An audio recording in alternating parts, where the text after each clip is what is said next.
Well, welcome to the Toyota AFL Open. We are at the Inclusion Carnival.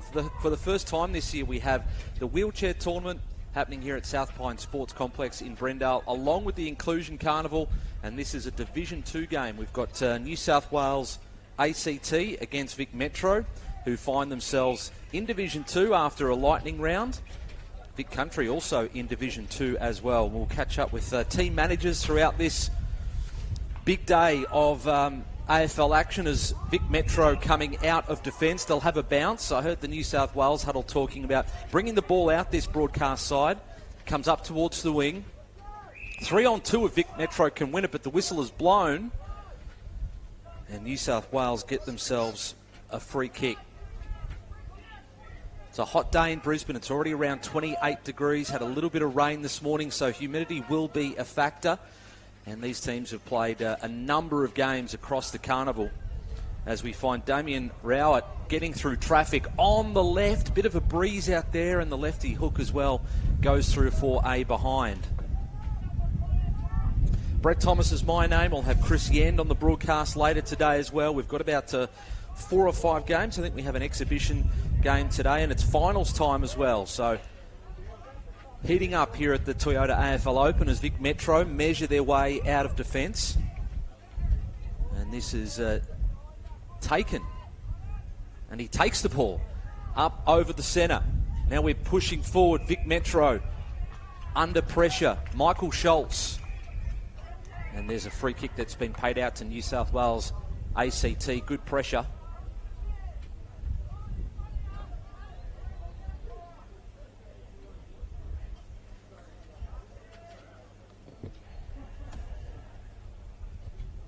New South Wales, it's either a downfield free kick or maybe a 15-metre penalty. This is 12-on-12, this contest, so a lot of open space, a lot of running. And now New South Wales going into attack over some heads and a good mark deep in defence. So not a lot of scoring early in this game. Probably both sides would like to see some more goals, so they get a bit of a break with the ball coming back into the middle. Speaking of the middle, this is Ashley Marnie. Ball hits the deck for Vic Metro. And a free kick again going the way of New South Wales. Hager giving that away for Vic Metro. In fact, we've got a special guest from New South Wales ACT. We'll just bring into the broadcast. We're all kind of scrambling around today, making things happen.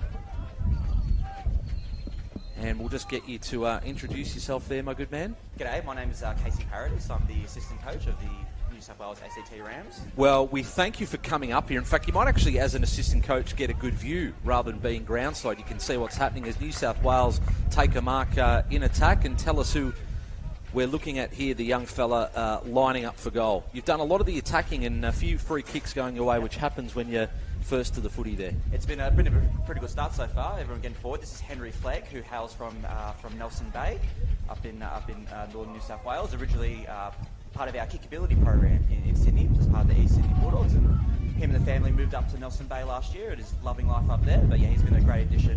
One of our younger players, Henry, is only 16 years old.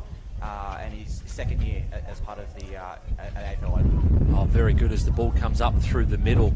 And this is Tyken Hager for Vic Metro. Now they've got some numbers. Forced to retreat though. I think that was Michael Colley coming through the middle.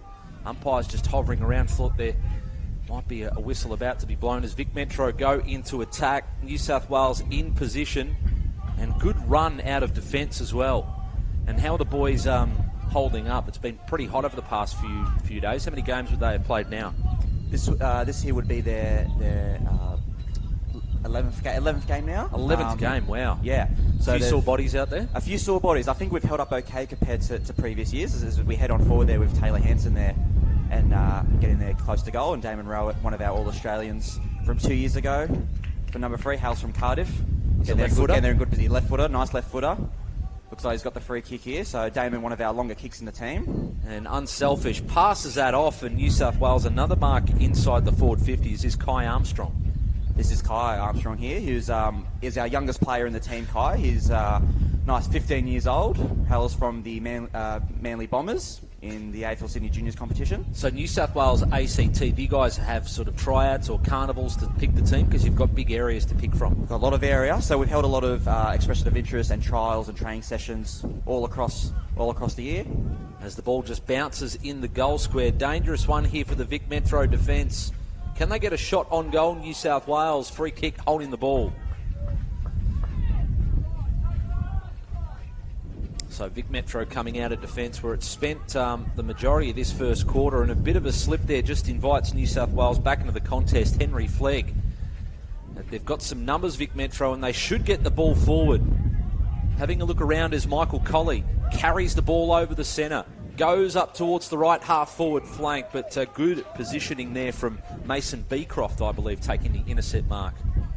Mason, another one of our teenagers in the team there, hails from Kingswood High School out in Sydney's west. Now, who do most people barrack for in this team? Are they Giants fans? Are they Swans fans? Who do you barrack for? Well, I'm a Giants fan myself.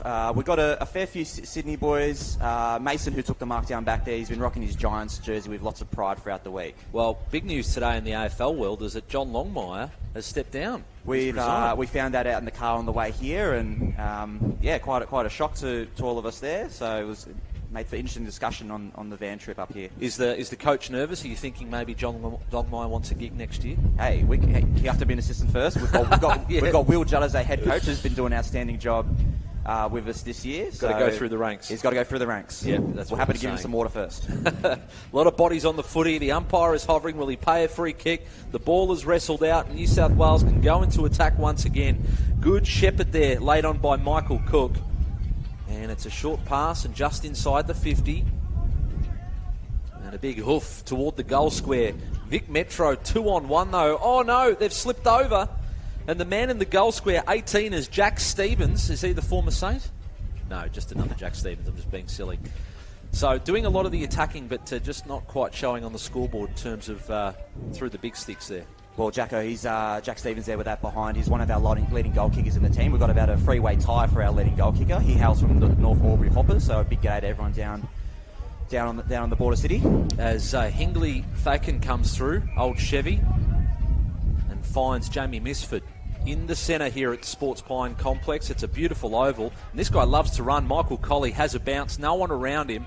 Now he kicks into attack, and it has just landed in the breadbasket there. I think that is it number 7 if he turns around? Vic Metro's got a shot on goal, but we don't have full stats here. In fact, that's a number 1, so that would be Dylan Burnham in attack for Vic Metro. And as he kicked it, the goal umpire's done a lot of work, but I think it is all clear through for a goal, and Vic Metro get on the board. And so often happens, doesn't it? You see one team attack a lot and they don't get full result, and the other team sweep the ball up the other end and they kick a goal against the flow. Exactly. We just need to lock that one in there after we got that behind. So Vic Metro did very well there to get through our midfield and get an opportunity on goal. So well done to getting the first goal of the game. So because of the heat and the amount of games have you been working through your rotations a lot, how big is your squad? Yeah, so we have 16 players in our squad, and we've been pretty lucky this year that we've pretty much had a full bill of health throughout the week. Only a few niggles here or there. Last couple of years we've had players had to get injured pretty early on, but yeah, we've got John, one of our trainers here, has done a great job. Make sure we're recovering all good as Vic Metro go forward here. Yeah, they do, but you've got a defender, a sweeper across half-back, and upended as he got the kick away, although the arm is pointing in the direction, or he's pointing down the ground saying, I think that's a New South Wales free kick. So it'll be downfield, right half-back. This is taken by Laura Elikana, who was our All-Australian in our Rams last year. And your ruckman? And our ruckman as well. Oh, so he kicks into space. Bit of a wobbly old ball, though. And Chevy holding the ball. And good defensive pressure there from New South Wales ACT. That's Michael Cook, one of 5 players who's hailed from the Cardiff Hawks. Now, has he played a bit of rugby league? That was a nice step he just put on there with the headgear, getting forward. That was a pretty good step. I think Benji Marshall will be pretty proud there. It was a wonderful step. And again, just coming out of defence, Vic Metro find themselves a target and they can work the ball into space. There's a short pass on, and it gets there and finds Tyken Higa. He sends it high up towards half forward, won't pierce the 50. And again, New South Wales, you guys have been doing really well back there just to sweep up any kind of Vic Metro attack forward. Exactly. Helped down there by Jackson Lloyd, who took that intercept mark. Hale's also from Kingswood High, along with Mason, in his first carnival as well.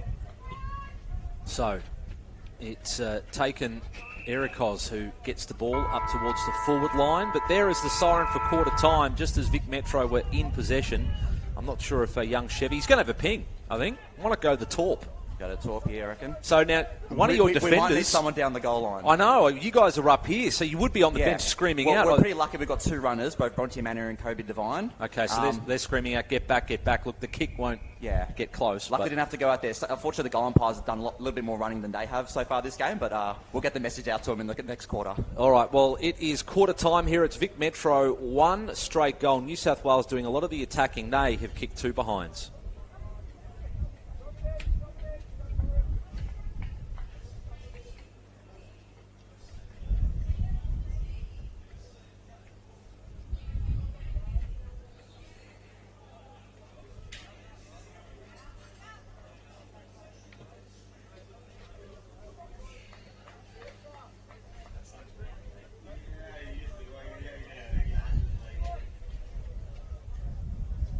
Dylan Burnham in attack for Vic Metro.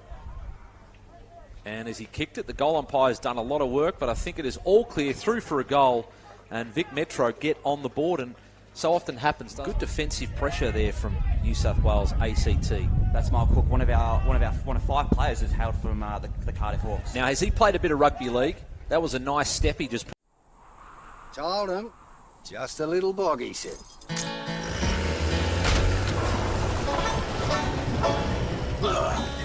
Well, the weather's cleared up. Yeah, we're out, over. Cheers, Jim. Oh, here he comes. Bugger. Should have known better. You don't send a ute to do a Hilux job. Toyota. From game day to every day, turning Australia's favourite sport into Australia's most inclusive sport. At Maple Community Services, we're not just fans of inclusion on the field, we live it off the field too. Our dedicated team provides personalised care and support services that empower every individual to live independently and participate fully in their community. AFL with Maple, able with Maple.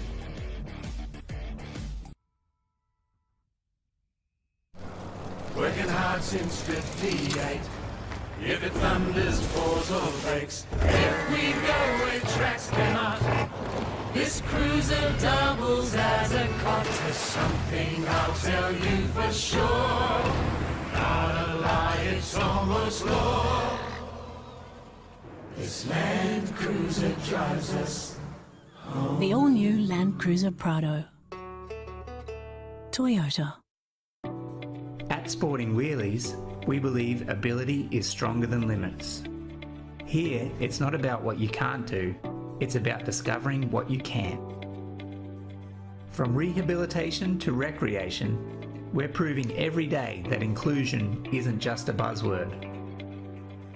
We empower Australians living with disability to win the game of life.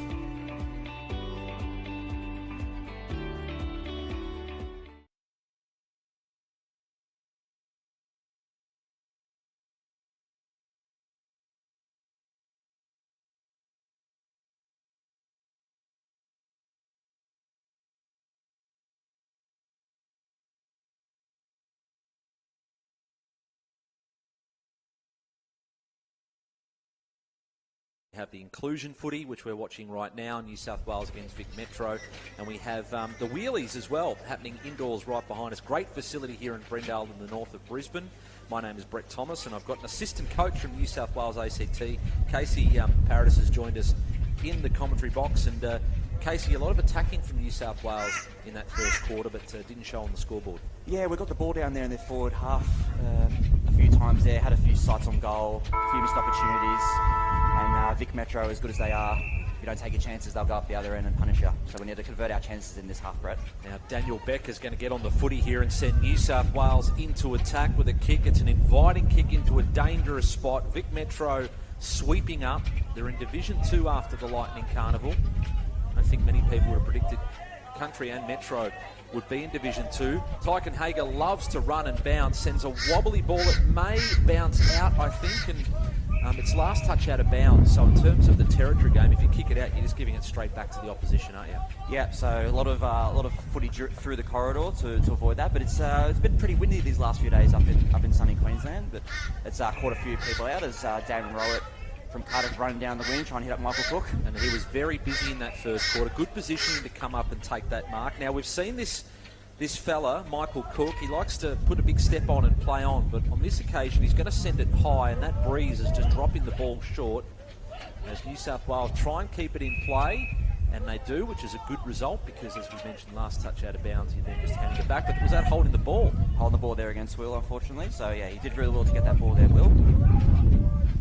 Might be some tired players out there after so many games in the heat over the past few days. There's been a few sleep-ins this week, Brett. So I reckon. Luckily, we had an early start today, unfortunately, but yeah, a few sleep-ins, a few tired bodies. So Ericos sending the ball forward, but New South Wales with those sweepers, as we saw in the first quarter, are able to mop up a lot of attacking play from Vic Metro coming out of defence now. This is Dan Beck, another one of the Cardiff Hawk contingent.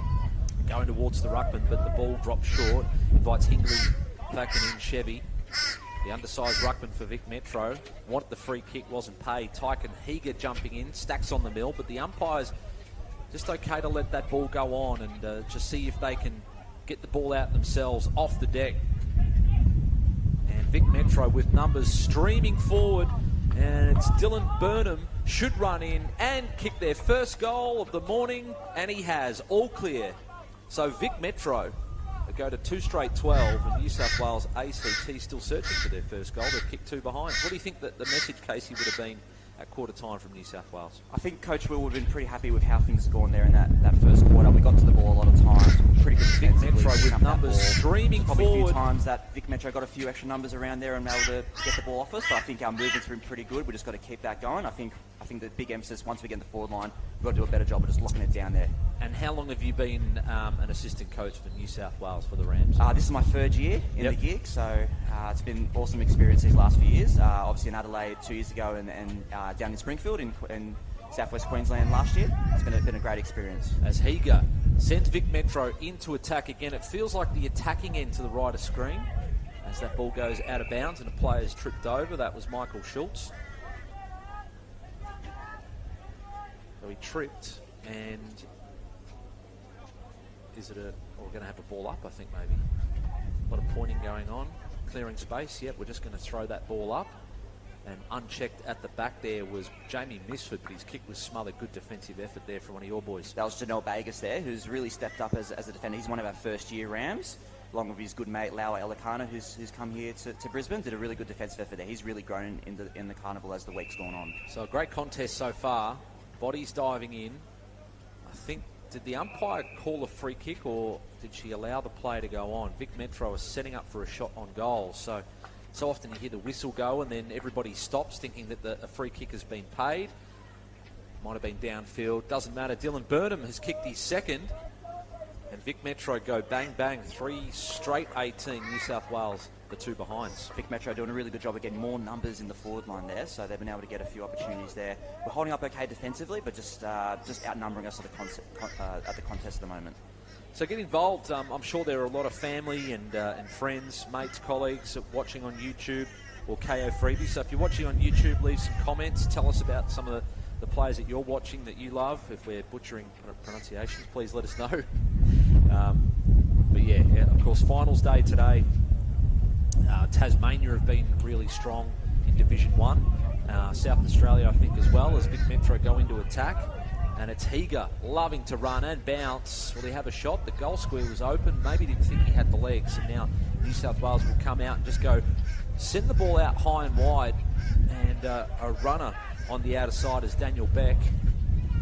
Sends the ball into space. A lot of open space when it's 12 on 12.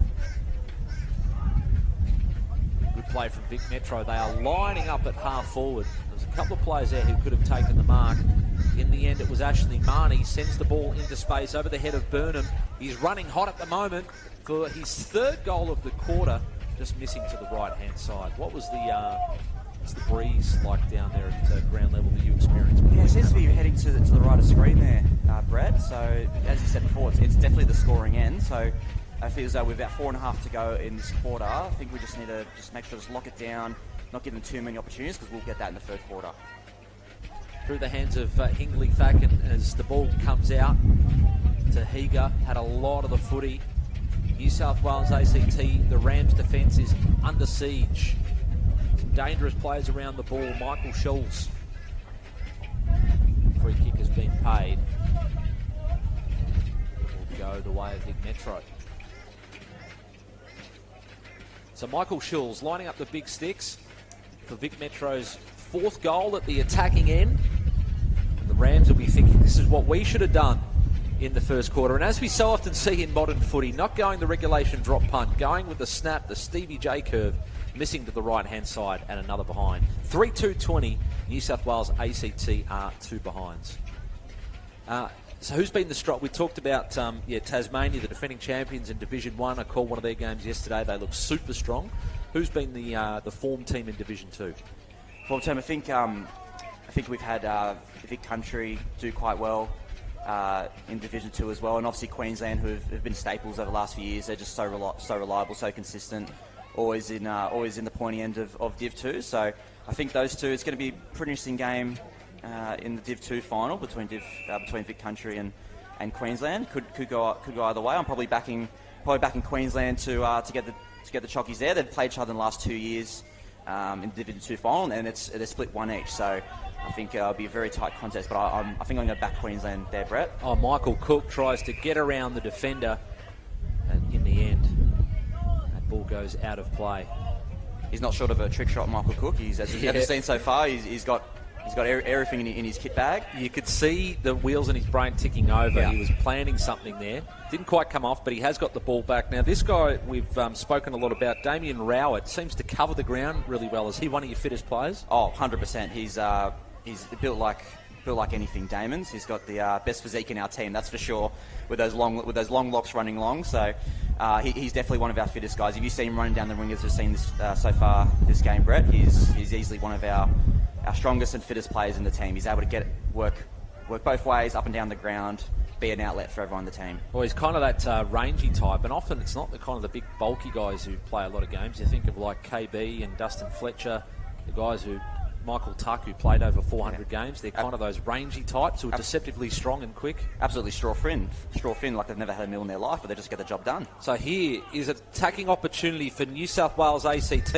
You've got 2 players free in the goal square, but that awkward oval ball just did them no favours, and Vic Metro can come out of defence, and that's a strong contested mark taken by Taken Erikos. Over the shoulder free kick, though, they give it straight back.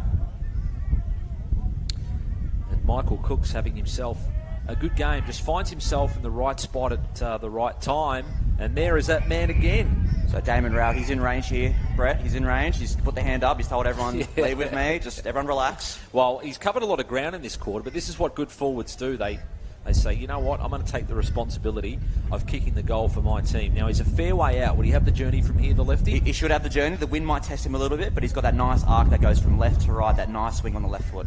All right, well, let's see if that's how it plays out. He wanders in now. It's more of a right to left. It's going right-hand goalpost. It's going to drop short. Ball is still alive, though. Plays around the footy. In that forward pocket. Bodies diving on top. Umpire's seen enough. And it's a dangerous area for New South Wales ACT. If you can thump the ball toward the goal square and make sure you keep it in play. Ball is lost in flight. Hits the deck. Cowart dives in over the top. Waiting at the back is Kai Armstrong. Comes back into a contest, and it's pretty tight and close. In fact, the umpire's picked out a free kick. Good opportunity for us here. Alicana gives it off. And squeezing a kick out towards goal is Simon Schofield. Simon Schofield, one of our wrecking balls in the team there, Brett. He's a bit of a kamikaze. Small pressure forward. If you've got a head on your neck, If Simon tackles it, you're going to lose it.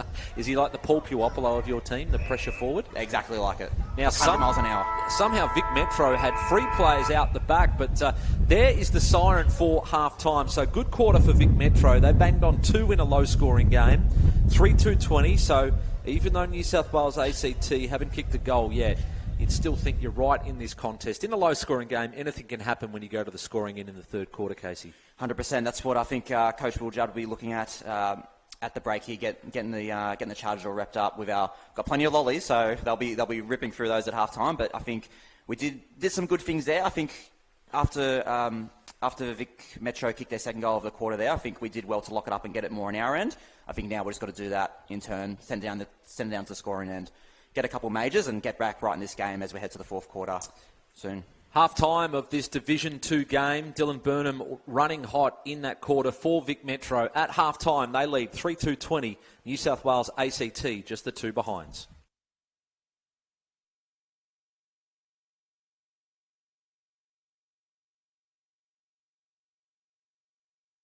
Was streaming forward, and it's Dylan Burnham should run in and kick their first goal of the morning, and he has. All clear. So Vic Metro, they go to 2 straight 12, and New South Wales ACT still searching for base. Yep, we're just going to throw that ball up. And unchecked at the back there was Jamie Misford, but his kick was smothered good for a shot on goal. So often you hear the whistle go, and then everybody stops thinking that a free kick has been paid. Might have been downfield, doesn't matter. Dylan Burnham has kicked his second. And Vic Metro go bang, bang, 3 straight 18. Vic Metro can come out of defence, and that's a strong contested mark taken by Game. Just finds himself in the right spot at the right time, and there is that man again. So Damon Rao, he's in range here, Brett. He's in range. He's put the hand up. He's told everyone, leave with me. Just everyone relax. Well, Working hard since 58. If it thunders, pours or breaks, if we go where tracks cannot, this cruiser doubles as a cot. There's something I'll tell you for sure, not a lie, it's almost law. This Land Cruiser drives us home. The all-new Land Cruiser Prado. Toyota. From game day to everyday, turning Australia's favourite sport into Australia's most inclusive sport. At Maple Community Services, we're not just fans of inclusion on the field, we live it off the field too. Our dedicated team provides personalised care and support services that empower every individual to live independently and participate fully in their community. AFL with Maple, able with Maple.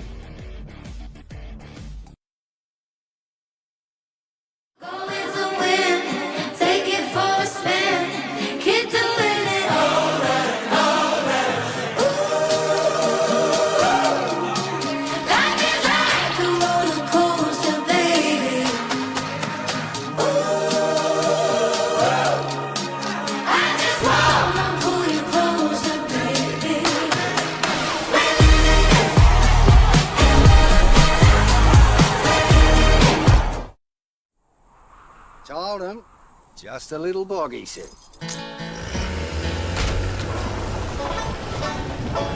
Well, the weather's cleared up. Yeah, we're out, over.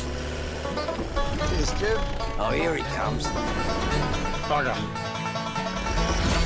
Should have known better. You don't send a ute to do a Hilux job.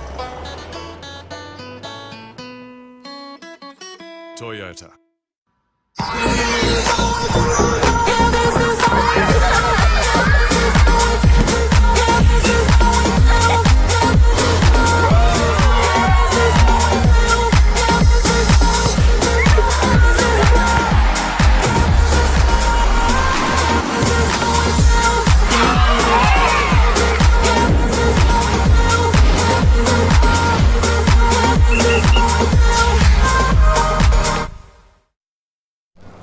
Working hard since 58.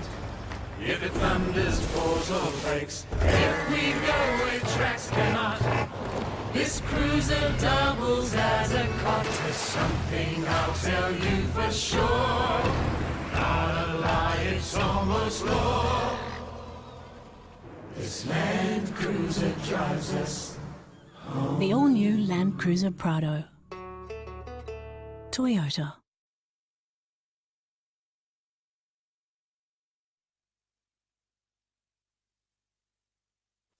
Welcome back to the Toyota AFL Open. Good timing because the second half is moments away. Vic Metro leading by 18 points. They are 3 goals ahead, 3-2-20. New South Wales ACT, just the 2 behinds. This is the playoff for third place. My name is Brett Thomas.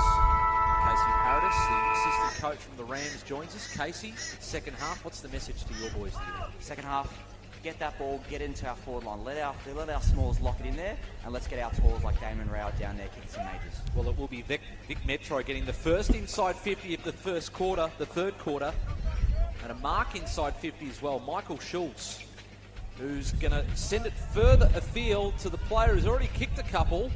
This is Dylan Burnham, but he's lost it. New South Wales get it back, and they're going to send it up towards centre half back, but they've got numbers there. Michael Colley lost the footy, and that invites a 3-on-2 scenario with New South Wales with the numbers. Can they work it out?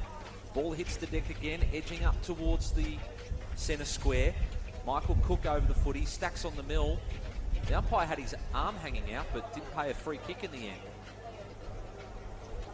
So Vic Metro into attack, leading by 3 goals.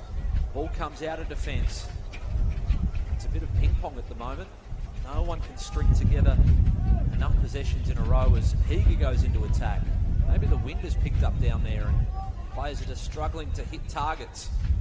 The ball is funneled out by Michael Schultz, and the umpire may have seen enough. No, he's going to let the play go on. And Dylan Burnham across the face of goal. That ball goes out of bounds in the left forward pocket. Now, Casey, you have done a tremendous job across the first half. We're going to bring in a special guest from Vic Metro on the microphone.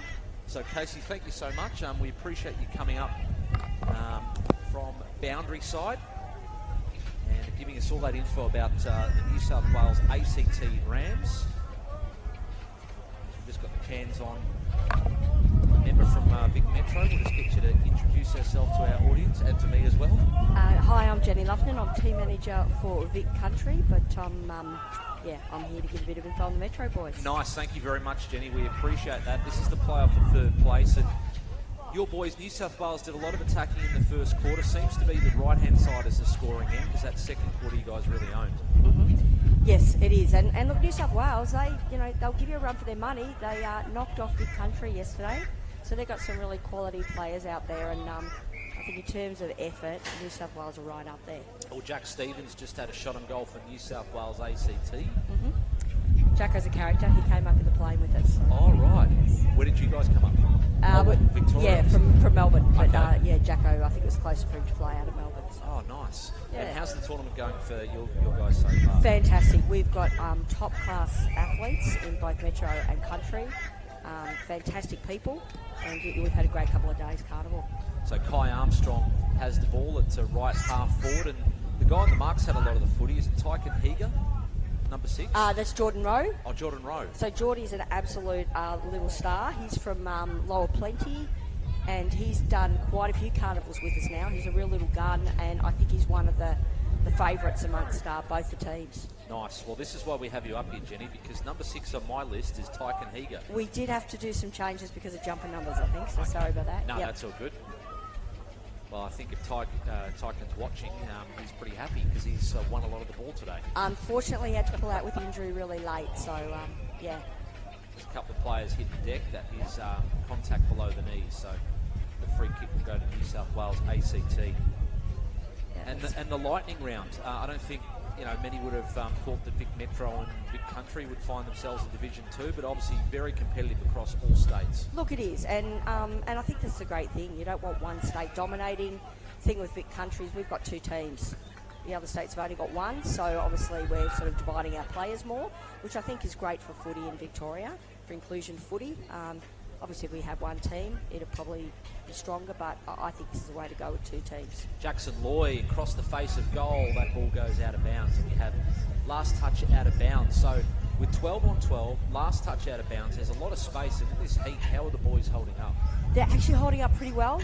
They've been fantastic in their preparation. So we've headed up to the Brisbane Lagoon there after a few games. Oh, very nice. We've had sort of early to beds, going out of the hotel, drinking plenty of fluids. Nice. And lots of wet towels, and I've got super dupers frozen for after the game. Oh, everybody, who doesn't like a super duper? Absolutely. Now, Damien Rowan, he's been a really dangerous player for the Rams, and he has popped through a goal. He's got a lovely left boot. We heard a lot about him from Casey Paradis in the first half from New South Wales ACT.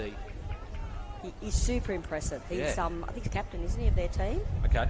Just a really, I think he is, I might sound corrected, but real quality person, got real strong leadership skills. I'm really impressed. He's been in the Carnival quite a few years too. Yeah, how many carnivals have you been a part of? This is my 5th. Yeah. So you get to know, everyone from other states as well. You do, and that's the fantastic thing. At the end of the day, everyone's out there to win, but at the end of the day, we want everyone to have fun and go home having had a great carnival.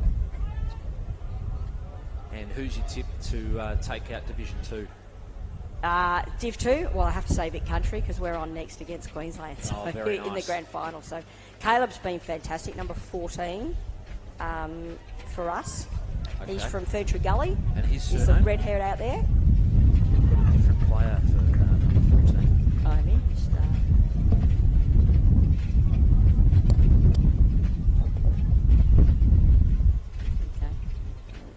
All right, Caleb is 14. Caleb Watson it is. Caleb Watson, They haven't made it beautiful. easy for you, have they? That's all good. That's why we've got you here, Jenny. Saving the day. All right, so the score moves to 4-2-26. New South Wales ACT are 1-2-8. We're back in the middle, Div 2 footy. We've got 4 games on today. We've got finals and, of course, the first ever Toyota AFL Open. Means we've got the wheelchair event happening as well. We've got some exhibition games. We've got a women's exhibition game out on the Oval, I think, later today as well. As Vic Metro come up into attack. And 18, we don't have an 18 on this list here, so you might have to help us out with it. Yep, that's Marnie. That's Ash. Jamie Misford, is he number 9? Miffy, yep.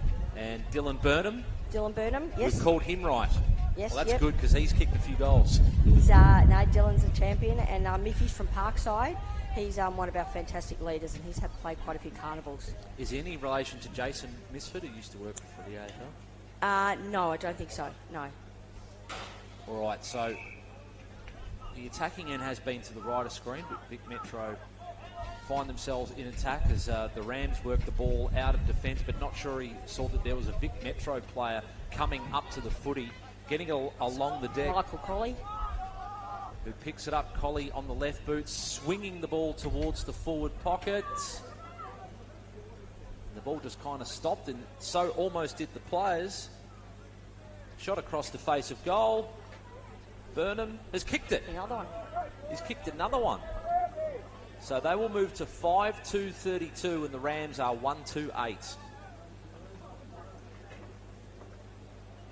And what sort of size squad did you guys bring up? So it's 12 aside? It's 12 aside. We brought up 15. Yep. Or we had 16, but we had a couple who had to pull out, and then unfortunately a few of our boys copped some bad knee injuries in the Lightning Carnival. So Metro in particular were down, and we were fortunate enough to have Damien Timms from, I believe it's CBC Fremantle. Yep. Who happened to be over here with his brother and qualified. So nice. He's number 3 out there from, so... And how do you actually get involved? Like if you're watching on YouTube or listening on KO Freebiz and you think, I'd like to play inclusion footy. Yep. How do you get involved? There's a competition called FIDA. Yep. FIDA.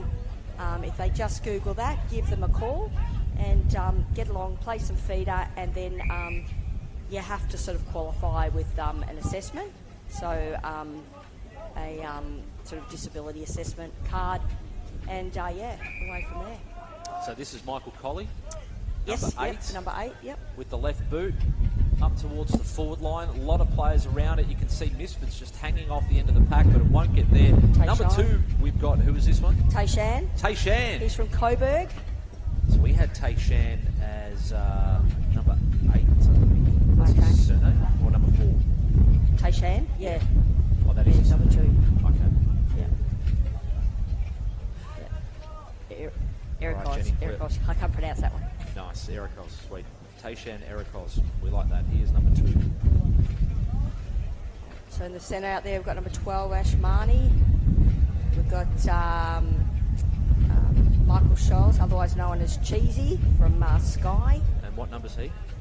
He's just on the circle here on this side, on 9. I can't quite see his number. I know all my country boys. I've got all the numbers of the Metro guys. So are you the team manager for both? No, just for country. But, yep. Oh, nice. Yeah. Oh, you're doing well to help us out with Vic Metro rules as well. So Vic Metro, Ash Marnie now. and he will move it on. And Vic Metro can go into attack. They had plenty of numbers. The Rams getting back, desperate defending. They've got 3-on-2 in the forward pocket, but the siren will sound, and it's another good quarter for Vic Metro. They turn for home with a 5-goal lead, 6-2-38, or 1-2-8. And Jenny, if it's okay with you, we might get you to stick around for the fourth quarter. No problem. Thank you, Jenny. We'll go to a break, though. The Toyota AFL Open, Vic Metro leading by 30 points.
Furtry Gully. And his He's the surname? red-haired out there. We've got a different player for number 14. I mean. Ball just kind of stopped and so almost did the players. Shot across the face of goal. Burnham has kicked it. Another one. He's kicked another one. Around it, you can see Misfits just hanging off the end of the pack, but it won't get there. Number 2, we've got, who is this one? Tayshan. Tayshan. He's from Coburg. So we had Working hard since 58. If it thunders, pours or breaks, if we go where tracks cannot, this cruiser doubles as a cot. There's something I'll tell you for sure, not a lie, it's almost law. This Land Cruiser drives us home. The all-new Land Cruiser Prado. Toyota. From game day to every day, turning Australia's favourite sport into Australia's most inclusive sport. At Maple Community Services, we're not just fans of inclusion on the field, we live it off the field too. Our dedicated team provides personalised care and support services that empower every individual to live independently and participate fully in their community. AFL with Maple, able with Maple.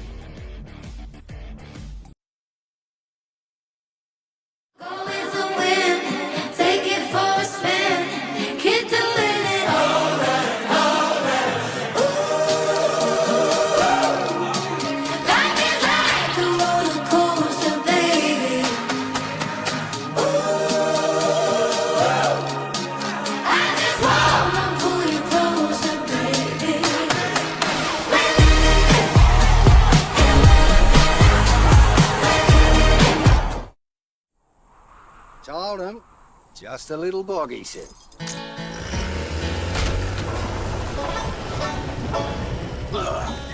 Well, the weather's cleared up. Yeah, we're out. Over. Cheers, Jim. Oh, here he comes. Should have known better. You don't send a ute to do a Hilux job. Toyota.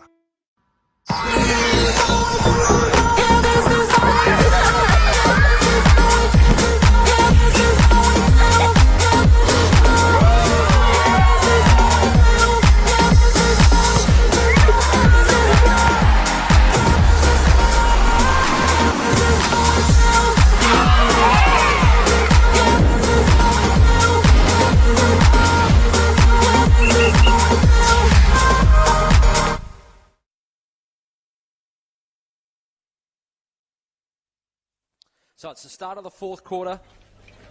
Brett Thomas and Jenny Luffman joining us from Victoria, thankfully, because we've got some jumbled jumper numbers. So Jenny's been helping us out, making sure we're getting the right players out there, because it's been a little bit all over the shop. New South Wales have got them. We've got the right ones for them, thankfully. The one we have got right is Dylan Burnham, number 1, thankfully, Jenny, because he's kicked a lot of the goals. He has. And yeah, we haven't made it easy for you. Just, challenging you a bit there with the jumper numbers. Well, that's all right. Vic Metro, the most important score is that Vic Metro's up by 5 goals. It might be 4 in a moment. New South Wales have struggled to score in this game, but they go into attack. Great start. And they kick truly. What a wonderful goal that was from Kai Armstrong. Does the big jump in the air to celebrate. Well, it might be game on. Make things interesting here. That score should move to 2-2-14. The Rams, 6-2-38. A Vic Metro, Jenny. Well deserved, straight out of the centre. And yeah, we have a very nice play by the Rams. It's getting warm out there too. It certainly is. I know it was 28 degrees. Well, that's what my car said as I was wandering in. So, and with 12 on 12, you do a lot of running. A lot of running, a lot of ground to cover. We might talk to you about some of the other. Troy Gibbs in the ruck there. He's had a great carnival for us as well. But New South Wales will get the centre clearance. Coming up to attack the goal kicker, Armstrong on the right, got himself a little bit of space. Not sure that kick will have the legs. And that ball trickles out. Thankfully, he didn't touch the ball in the end, the Vic Metro defender, so we should get that ball back. Give it to New South Wales. What happened? Did he get a fingertip to it? And New South Wales are just wandering into an open goal, and easy as you like, 2 in a row. Must have touched it on the way out. Well, we might. That's Cheesy was down there, so Cheesy from Sky. He's been a great servant of state footy for the Inclusion Carnival as well.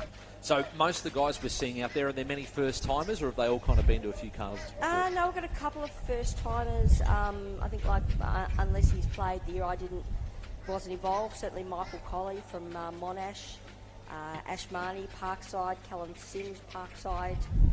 I think Jackson, I'm not sure if he's played before, Jackson Van Eed from Mazenod. I'm not sure if Andrew's played or not from Woolley. I think he might have. So yeah, there's a few newies out there, which I think is really important that we keep turning through the players and giving others an opportunity. Yeah, it's a wonderful competition, the Toyota AFL Open Inclusion Carnival and the wheelies in the indoor centre here at South Pine Sports Complex. Not sure you could find many better facilities. Vic Metro going into attack. New South Wales have banged on 2 in a row, and that should be holding the man. I think he just lost sight of the ball there. So the Toyota buses are outstanding too that we've got. We're just lucky we've got some buses that we're driving around in, so great sponsor Toyota. Yeah, and a big undertaking as well. This would not be an easy thing to organise, especially combining the two and bringing everyone apart from the Queensland sides interstate. It's a very big operation. We're on a flight home tonight. So. As Misford, the long ball into attack and wandering into an open goal. This is Damien Timms. Is he number 3? Yes, he is. Yeah, hey, we got one right. That's great. So, yeah, Damien from CBC Fremantle, WA. His brother plays in the WA team, and he was over here and qualified. And Metro, we had a lot of injuries. Yeah, injuries before you came here, or did you get some here? We got a couple before we left, and then unfortunately in the Lightning Carnival, some of our top players are out. So Chevy and Jake Cicluna, so 2 of them that haven't been able to get on the field. Actually, Chevy's got knocked out, unfortunately. So. How's he doing? Oh, he's fine. Yep. He's up and about, but obviously can't play with concussion rules. Yep. Which are very important to abide by. And what is the concussion rule at this level? Is it like the AFL where it's a 12-day stand down? No, it's longer. He's out Yeah. for 3 weeks, and he needs to see a doctor to get clearance before he can play. But you can understand, protect the head. Damien Rowett's having run in the middle for the New South Wales ACT Rams, and he's been dangerous forward of centre, so getting their good players on the ball. And he will get possession now for the Rams. Handball it forward. And Michael Cook had a lot of the footy in the third term, but can't get it going forward. Gives it back to his captain in Rowett, and now they go forward. And Rowett finds some space. And Armstrong thought about playing on from the Manly Bombers, but he's just going to stop, take his shot. He's almost directly in front, about 30 out from goal. Got Jackson Van Eed on the mark from Mazenod. Mulgrave? Yes. Yep.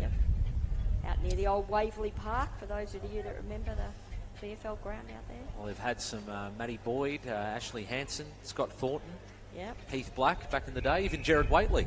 Quite a few from out there. Yep. Yeah. Come through Mazenod, the old boys. So the Rams had the ball in the right forward pocket. That kick before didn't have the distance, but Jack Stevens, will he run out on the angle? There'll be a celebration if he kicks this. Oh, he might have kicked it a little bit skinny, through for a behind, but potentially a handy point if they can get a couple of quick goals, because the margin was 4 goals. It's now been cut to 23 points, but we've only got 4 minutes remaining, 4 by 10-minute quarters, which seems short, but when you're playing games back-to-back and day after day, that can get pretty taxing on the body, I'd imagine. Very, yeah. But Jenny's got some super-dupers waiting after the game. That's the reward. That's what they say at three-quarter time. You wouldn't get AFL players playing this many games in a few days, so our players are real athletes. Absolutely. Some fit boys out there. Yep. And what about in Division 1? Tasmania, the defending champs, they look pretty strong. Have you seen any of those games? Tassie, I've only seen bits and pieces, but Tassie has done a fantastic job over the last couple of years to be up there and be one of the strongest teams in the comp. They've done a lot of work in that area, should be congratulated. As the ball is taken clean out of the ruck, high ball to half forward, Vic Metro edging toward attack. There's a 1-on-2 situation and taken high, just not the right moment to be giving away a free kick. Mason Beecroft will take it for the Rams, sends the ball out wide. Just having trouble getting it inside 50, Metro. They have that 23-point cushion, and it might come back into attack. They can pump it long, but the Rams set up in a good position. The ball was spilt through the hands, though, of Jackson Loy. So ball hits the deck. Good, strong tackle from Dylan Burnham. It was a legal tackle. He was a smaller player, so did well not to give away a free kick. Speaking of free kicks, I think one has been paid.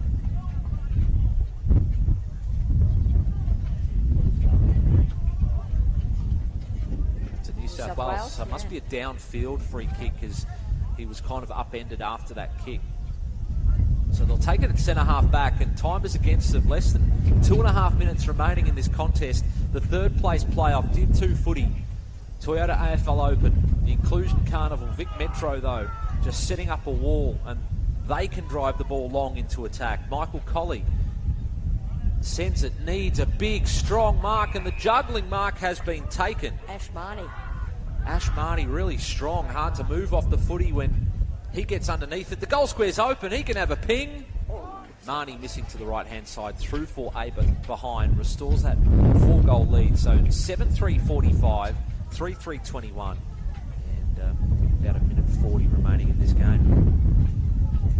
They'll be pleased to get in and have a shower and cool down. And after the carnival, do all the teams get around and we have presentations, all Australian team and things? Unfortunately, Vic Metro have sort of got to get away from here early to catch our flights back tonight. So we'll miss the All-Australian presentation, but no doubt they'll do a presentation in Victoria if any players are in it. So. Jamie Shaw is number 10. Yes. Yep. And there is a throw. He's had a bit of the play. He has. But unfortunately, incorrect disposal. So New South Wales from Willie. From where? From Williamstown. Oh, very nice. Yes, yep. Seagulls territory as New South Wales have to get the ball moving. Less than a minute remaining. Give it a 50-metre penalty. But Vic Metro will get the win with less than a minute remaining. They're up by 4 goals. Maybe can the Rams just get a late consolation prize and get it forward? Not sure he's looked over at the clock. I'm sure the bench is looking over saying just kick it long and get it into space where they've got a 2-on-1. Give the handball off. Oh, well done. Intercepted by Ash Marnie. Yeah, Ash Marnie, good heads-up play. Picked his pocket. But he's given away the free kick. So final chance for the Rams to go into attack. Send the ball long. 14 seconds. Oh, he might have run too far. No bounce. I think the umpire was a little kind there not to pay it. Jack Stevens is waiting at the back for the ball to come in his direction. Nice work by Cheesy. And Cheesy sent it long, out of bounds on the full, but the siren will sound, and a strong win to Vic Metro. They have won the player for third place. Hugs all round from both sides. Great to see the sportsmanship. Well played from both teams and well played from you today as well, Jenny Lofton. We appreciate you saving us today and fixing up these jumper numbers for us. Absolute pleasure, and the Rams have been great too. I reckon they are going to be a team to watch in the years to come. So they play with a lot of heart. Yeah, great to see footy is going strong in New South Wales and ACT at every level of the game. Certainly a great showing against Vic Metro today. Final score, the player for third place, Vic Metro 7-3-45, New South Wales ACT 3-3-21.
Welcome back to South Pine Sports Complex, the Toyota AFL Open. You're watching Division 1 footy in this Inclusion Carnival. Wheelchairs going on the indoor basketball courts. Finals action there today as well on YouTube, KO Freebies, wherever you might be watching. My name is Brett Thomas. Great to have your company. And this player for third place is between WA and Northern Territory, who you can see are already in their positions. They've played once already. That was on Sunday, and the NT went down by 63 points. So a great effort through the Lightning Carnival for Northern Territory to get into Division 1, but they've found the going tough since then. They also lost to South Australia by 67 points and couldn't kick a goal. But unique to this event is that when a team's up by 40 points, the coach on the team that's winning is expected to throw the magnets around and help the other team out and make sure that everyone is enjoying their footy here today. In Brendale, in the north of Brisbane, you can send us a message via YouTube if you like. We just called Vic Metro beating New South Wales ACT by 4 goals, and the Vic Metro jumper numbers were all jumbled up, unfortunately. So thankfully Jenny Lofton joined us, the team manager, to point that out. So if we get anything wrong, if you've got some mates out there or you've got some nicknames, you've got some info, send us a message on YouTube. We are ready to get this one underway, and Northern Territory quickly out of the middle and a bit of speed shown up towards attack, a one-on-one, good fist from behind. Now the Territory get the handball off, but couldn't get the kick away or the shot on goal. They do in the end. It is off the deck. The ball just kind of scrambled out of the pack there from George Malleus, I believe, but just through for one behind. So WA wanting to bring the ball quickly out of defence. Mashovis for WA. Collision there from George Malleus, getting involved again. Picks it up on the left. Georgie boy just hitting the post. Unlucky. Couple of early shots on goal.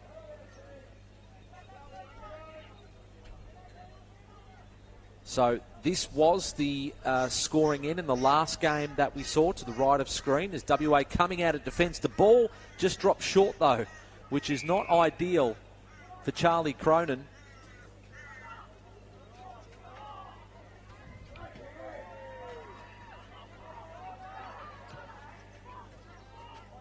Now across half-back, and they work the ball into the middle. They're under all sorts of pressure. This is good intent early from Northern Territory. As we mentioned, they struggled to score in their first 2 games of this division round. Did well in the Lightning round to get into this. As WA now building. Alex Mashovis up towards half-forward. And they've got a free player out the back. That's Lindsay Ashworth, I believe, who can pick it up. Enough time to steady himself, but not steady enough. First score of the morning for WA is a behind. They've got 1 behind on the board. Northern Territory with 2 behinds. And Roro Lewin to bring Northern Territory back into play. It's at 12 aside. Normally, I think 4 on the bench. 4 by 10-minute quarters. Oh, the mark has been spilled. And picking it up and popping it through for a goal. No, I think it just stopped on the goal line. Must be a slow outfield, as they say in cricket, but the goal has been kicked by WA regardless, and they get the first goal of the morning. Well done. They move to 1-1-7. The Northern Territory are just the 2 behinds. That goal came from Anthony Calamiris. So Anthony Calamiris with the first goal for WA. Had that big win over the Northern Territory, as we mentioned, on Sunday. So the Territorians should be fired up for this contest. We've got... after this, the finals in and playoff for third place as well. Or the finals, I should say, sorry, in Division 1 and Division 2. So the final for Division 1 is Tasmania, the defending champs, up against South Australia. That's at 2:10. And the Division 2 grand final, we'll get to that in a moment. But we are back underway as it comes out to the broadcast side. I know in the last game they were keen to bring the ball along this broadcast wing as WA through Charlie Cronin. And they have got numbers lining up. This man has had a lot of the footy so far. Alex Mashovis into attack. Number 4 is Lindsay Ashworth. And now the mark has been taken by, I think, the man who kicked the last goal, and it is Anthony Calamiris for WA. Can kick 2 in a row in this first quarter.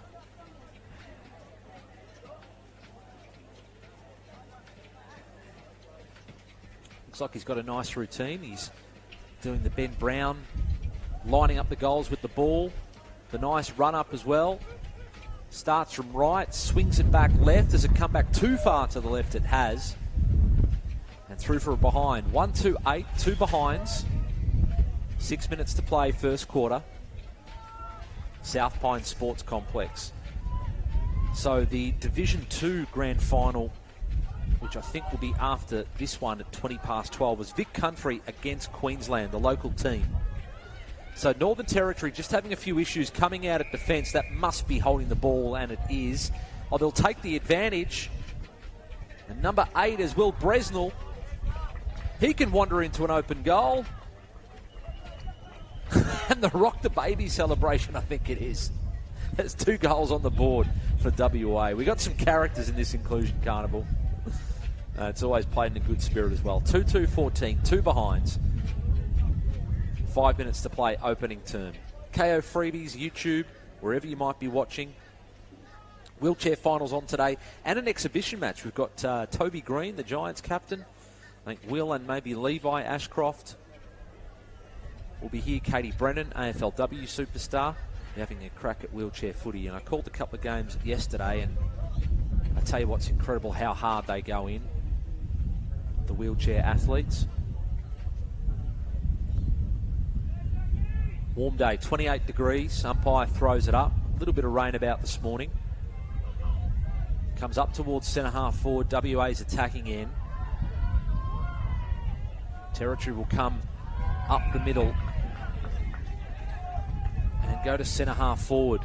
Players forward of centre. They should go into attack. They've got Aaron Nielsen, number 9, leading up at the ball, but it won't get to him. WA Charlie Cronin's had a bit of the footy in the opening term. They come out to the broadcast side with a bit of space and time to run and have a bounce. Daniel Delante cuts back inside. Kick inside the forward 50. Sliding across the Northern Territory with numbers. Kick doesn't get a lot on it though. Delante, good running, pushing up to centre half forward, but the pressure was enormous. Now to kick it. Famous name. Handball over the top. Can straighten up. Steady. Lindsay Ashworth. That's a goal. So WA coming alive in this first term. Territory had the first couple of inside 50s, but WA's gone bang, bang, bang, and they lead 3-2-20. Territory 2 behinds. So Chris Yen will join me in commentary for our 2 finals. Div 2 after this, Vic Country against Queensland. And Div 1, Tasmania, the defending champs, really strong team against South Australia.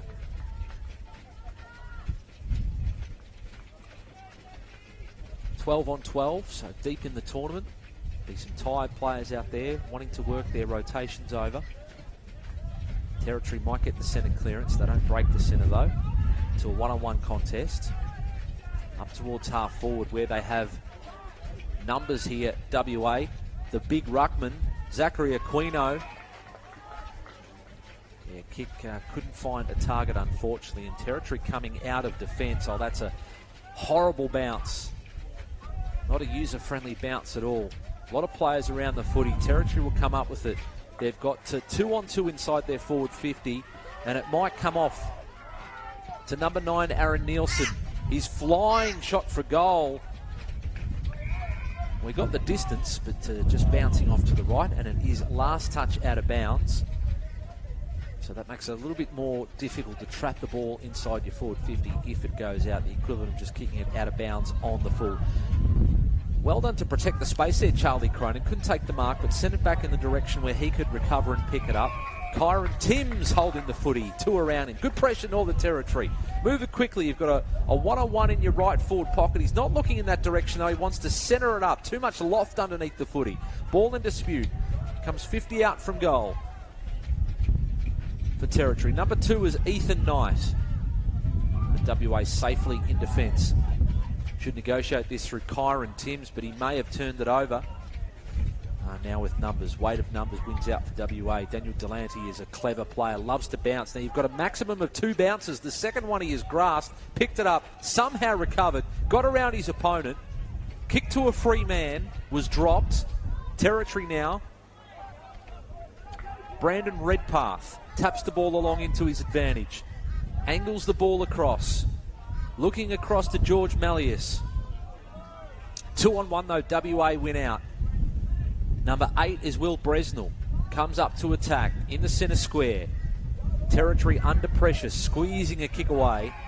And they should move into attack now. Move it on. Get the handball off to Brandon Redpath. Sends them into attack with numbers. Some fancy footwork there from number 8, which is Hartley Rowe, according to our team sheets. Some of the jumper numbers have been wrong in the first game, but we're going to call what we've got in front of us as WA now go into attack. Delante, he's got a free player forward of the ball. Should be a shot on goal coming up. He's going to pass it off. Kicker is just drifting back near the goal square. Thought I heard a whistle. He's going to turn around and the whistle had gone. He was running into an open goal, but they will have to bring it back, and it is still a WA kick. And I think this is from the man who kicked the first goal, Anthony Calamiris. Number 18 it is. So from on an angle, about 20 out from goal, he can line up for goal number 2. He'll probably hear the siren before he kicks it. Let's hope it doesn't put him off. So there is the siren. He measures up the big sticks. Final kick of the first quarter. Anthony Calamiris wanders in, follows through, across the face of goal, no score. So quarter time in this playoff for third in Division 1. It is WA leading the Northern Territory, 3-2-20, the Territory 2 behinds. Oh, the mark has been spilled. And picking it up and popping it through for a goal. Now I think it just stopped on the goal line. Must be a slow outfield, as they say. A lot of the footy so far. Alex Mashovis into attack. Number 4 is Lindsay Ashworth, Queensland, the local team. So Northern Territory just having a few issues coming out at defence. That must be holding the ball, and it is. Oh, they'll take the advantage. And number 8 is Will Bresnell. He can wander into an open goal. And the rock the baby celebration forward, but the pressure was enormous. Now to kick it. Famous name. Handball over the top. Can straighten up. Steady. Lindsay Ashworth. That's a goal. So WA said Charlie Cronin couldn't take the mark, but sent it back in the direction where he could recover and pick it up. Kyron Timms holding the footy. 2 around in good pressure.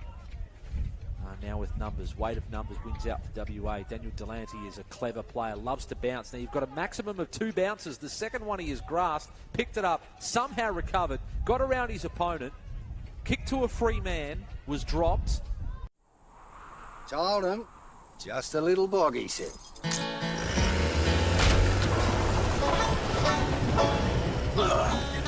Well, the weather's cleared up. Yeah, we're out, over. Cheers, Stu. Oh, here he comes. Bugger. Should have known better. You don't send a ute to do a Hilux job. Toyota. From game day to every day, turning Australia's favourite sport into Australia's most inclusive sport. At Maple Community Services, we're not just fans of inclusion on the field, we live it off the field too.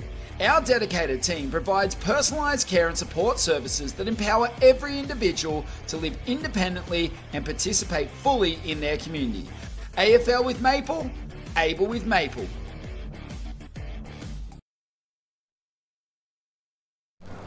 Working hard since 58.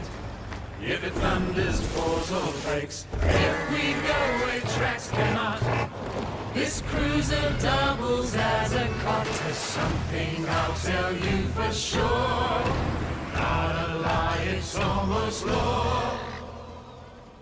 This Land Cruiser drives us home. The all-new Land Cruiser Prado. Toyota. At Sporting Wheelies, we believe ability is stronger than limits. Here, it's not about what you can't do, it's about discovering what you can.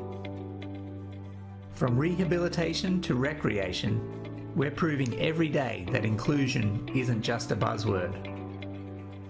We empower Australians living with disability to win the game of life.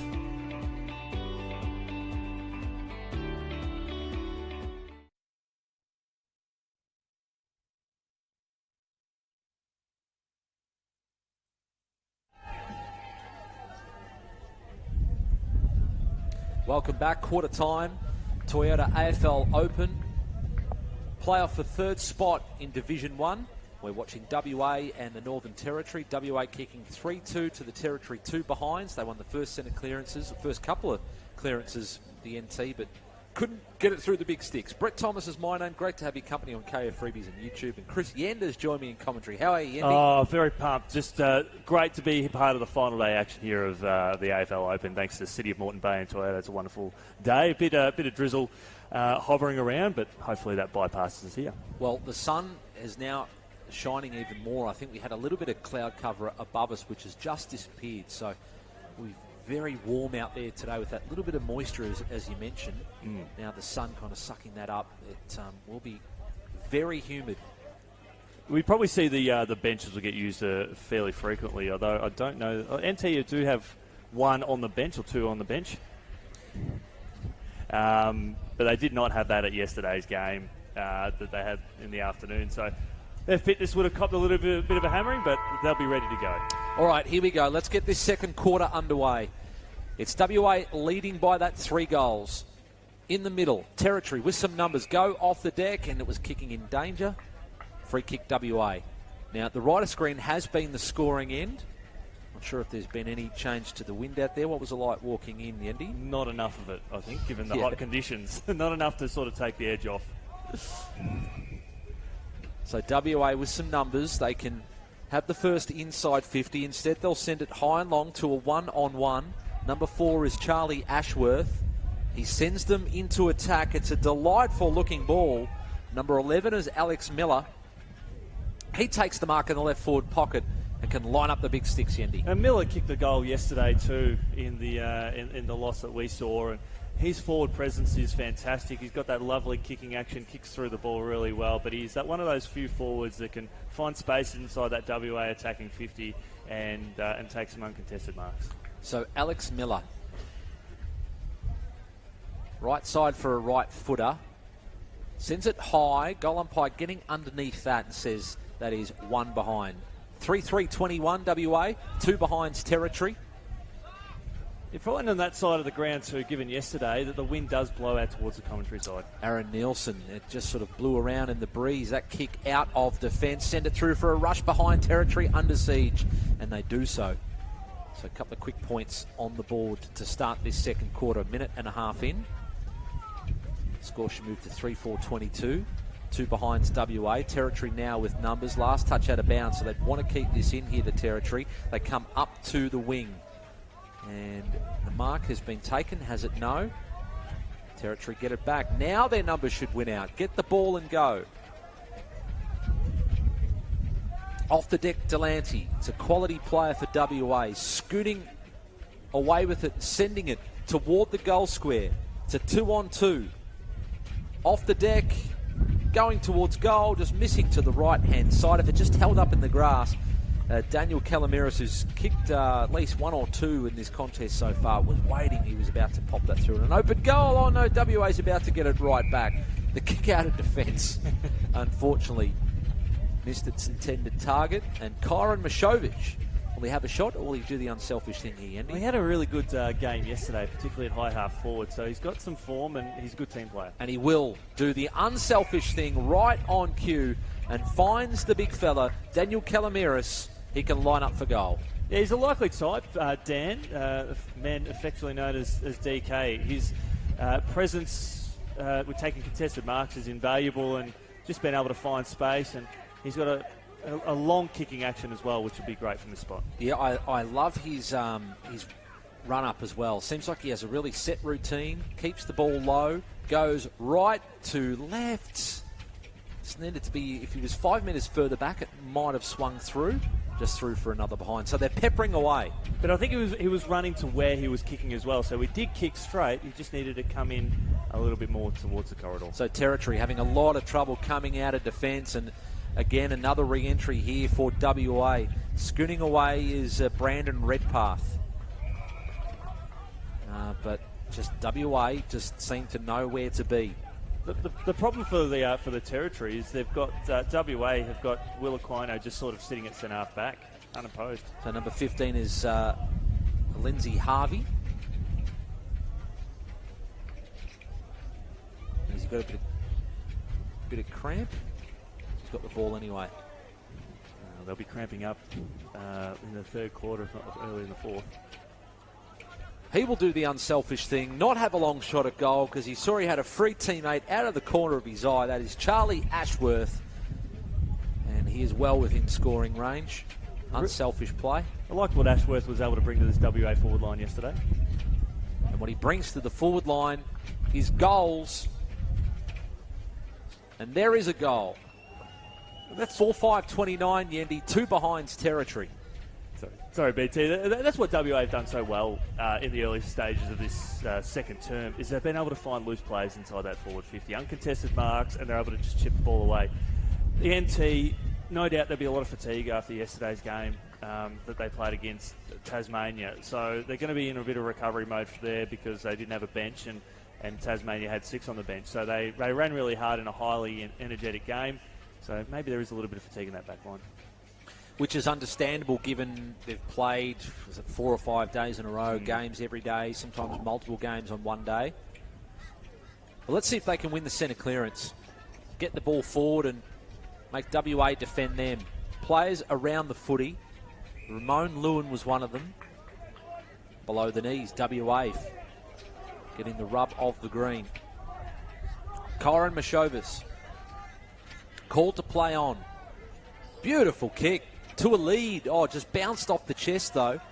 Might come off in the end. Good hands there from Malik Bull. Forced to retreat. Bull will get in and get it back, but it was an awkward bounce. Picked up by Aaron Nielsen. Goes to centre half forward, but WA with numbers across half back. And they've got players on in the middle if he goes quickly. NT were caught out there because they were making an interchange, so they had one less forward and that they're attacking up the ground. They come up towards the wing. Charging onto the footy was AJ for the Northern Territory. And he's got a teammate free, Anderson Declan. Declan looked for the shepherd, then the second shepherd. But in the end, he was shepherded off the ball. And WA toward the wing, just inside the field of play. The mark has been taken by Kyron Mashovis, who's won a lot of the footy so far. Angle ball right near the logo. Toyota AFL Open. Great to have them on board this wonderful event. Callum Cronin, this is the Inclusion Carnival. The wheelchair finals on today as well. Exhibition games, it's all going on. Get down to Brendale if you're in the north of Brisbane, even if you're not. If you're anywhere in the southeast Queensland area, come up and see some great footy. As soon as I got home last night, Tomo, I did flick over to the wheelchair and caught about 5 hours of that before I retired last night. Good work by your part, but a great competition too. Div 2 Grand Final coming up after this. Vic Country and Queensland, the local boys. So ball at half forward. WA, it's been Canty for most of this second term. Comes up to Mashovis. The snap on goal will just sneak in for a behind. His work rate at half forward and on the wing, just winning the ball and moving forward really quickly on a very, very difficult surface to get a lot of good traction on. Now the NT want to go right up the guts. A lot of risk, but it might just come off. It won't, because the handball from young Hartley Rowe has been intercepted. And it comes out towards the right half forward flank, off the deck. They'll want this to stay in here, the NT. Tap back into play, but the big ruckman, Will Aquino, used his bulk. Comes into space. Big collision coming up here. Players getting down low. And Delancey scoots away with the footy. Toward the goal square. Strong mark. Taken deep in defence by the NT. Yeah, just what they needed as we approach half-time. Give themselves some confidence and play some possession footy. Well, there's a Territorian legend by the name of Russell Jeffrey. His son Joel plays for the Suns. He would take marks like that deep in defence in the NT, in the play for the Saints at one stage as well. Ball comes out. Rowe had it at one stage. Now the ball up towards the wing. 3-on-1. And young Territorian needs some support for the two players around him. Ball paddled along the deck. Backing into the contest. Doing well was AJ. Up towards the Toyota logo. Hartley Rowe bent over the footy. A few helmeted heads over the... Dylan Gould has had a bit of the footy there. Number 6 for WA. He's just fallen on his opponent. No free kick. Comes out to now Callum Cronin, number 13. Swings the ball around and Big Aquino takes the mark. Good options through the corridor, WA. So good to have a big ruckman like that. If you just kick the ball long in their direction, they'll use their bulk. They'll either bring it down or take the mark. Everyone's kind of waiting around for someone else to go in for the footy. Waiting out to the side was Malik Bull. They keep the ball in the field of play. Mashovis, we've called his name a lot. Across the face, it's bouncing, it's through for one behind. So I think there might be a point that the scorers here haven't picked up on. We've got 4-8-32. The two behind's the NT. The scoreboard here reads 31, but I think there was a rush behind in that first quarter that wasn't picked up. Hartley Rowe coming out of defence for the NT at left half back. He had a good game yesterday too, Hartley Rowe. Called to play on. He's gone the wobbly old, ugly looking drop punt, sort of half tall, half punt type thing. He angled the ball in. Cronin goes to centre half forward. Picked up by Fraser Bresnell. Kicks into space. He's got a teammate there. It will bounce in front of him though. Comes out to the helmeted one in Lindsay Harvey. Out towards the pocket, out of play. Ramon Lewin will not get his kick away because that is the siren for half-time. Solid quarter from WA. It was camped up there forward 50 for most of it. Territory didn't register a score in that term. At half-time, Toyota AFL Open. It is WA leading the NT 4-7-31 to two behinds.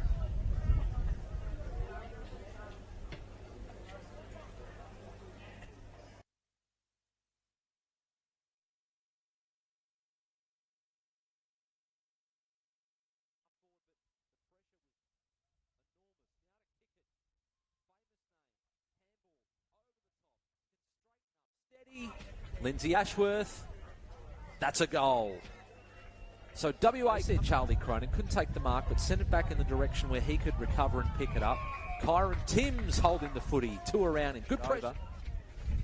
Now with numbers, weight of numbers wins out for WA. Daniel Delante is a clever player, loves to bounce. Now you've got a maximum of two bounces. The second one he has grasped, picked it up, somehow recovered, got around his opponent, kicked to a free man, was ball anyway. They'll be cramping up in the third quarter, if not early in the fourth. He will do the unselfish thing, not have a long shot at goal because he saw he had a free teammate out of the corner of his eye. Well within scoring range. Unselfish play. I like what Ashworth was able to bring to this WA forward line yesterday. And what he brings to the forward line is goals. Coming up here, players getting down low. And Delante scoots away with the footy. Toward the goal square, strong mark. Taken deep in defence by the NT. Working hard since 58. If it thunders, pours or breaks, if we go where tracks cannot, this cruiser doubles as a cot. There's something I'll tell you for sure. Not a lie, it's almost law. This Land Cruiser drives us. The all-new Land Cruiser Prado. Toyota. From game day to every day, turning Australia's favourite sport into Australia's most inclusive sport. At Maple Community Services, we're not just fans of inclusion on the field, we live it off the field too. Our dedicated team provides personalised care and support services that empower every individual to live independently and participate fully in their community. AFL with Maple, able with Maple.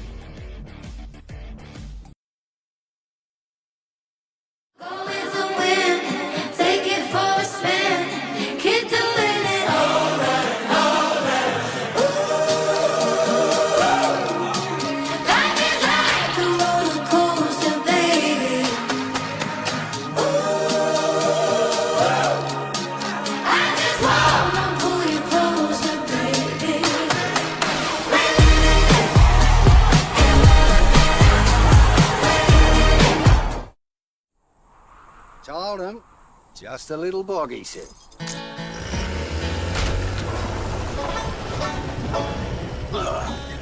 Well, the weather's cleared up.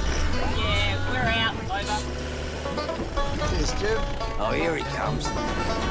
Bugger. Should have known better. You don't send a ute to do a Hilux job. Toyota.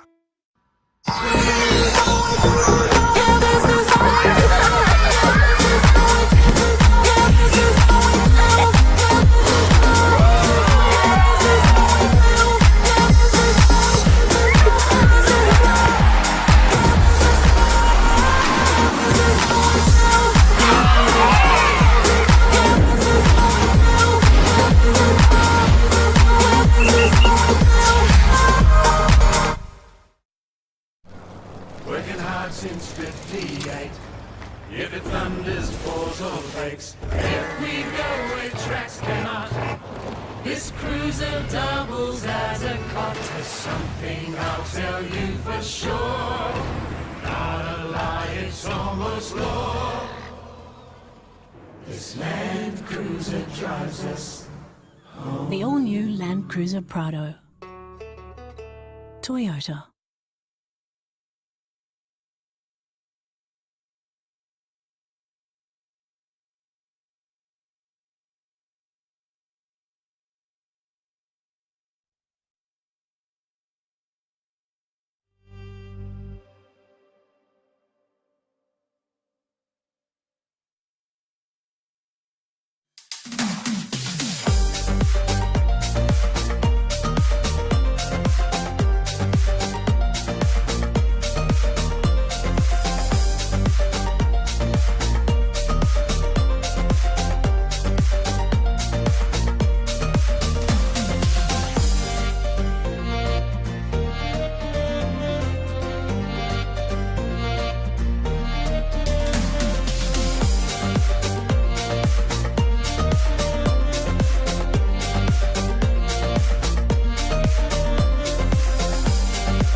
Will matter in the end because WA very strong in that opening half. Yeah, exactly. They've got the legs and the energy to run over the top of NT at the moment. The fact that NT, they've been able to compete over the past few games and they've got some really good runners in there for them.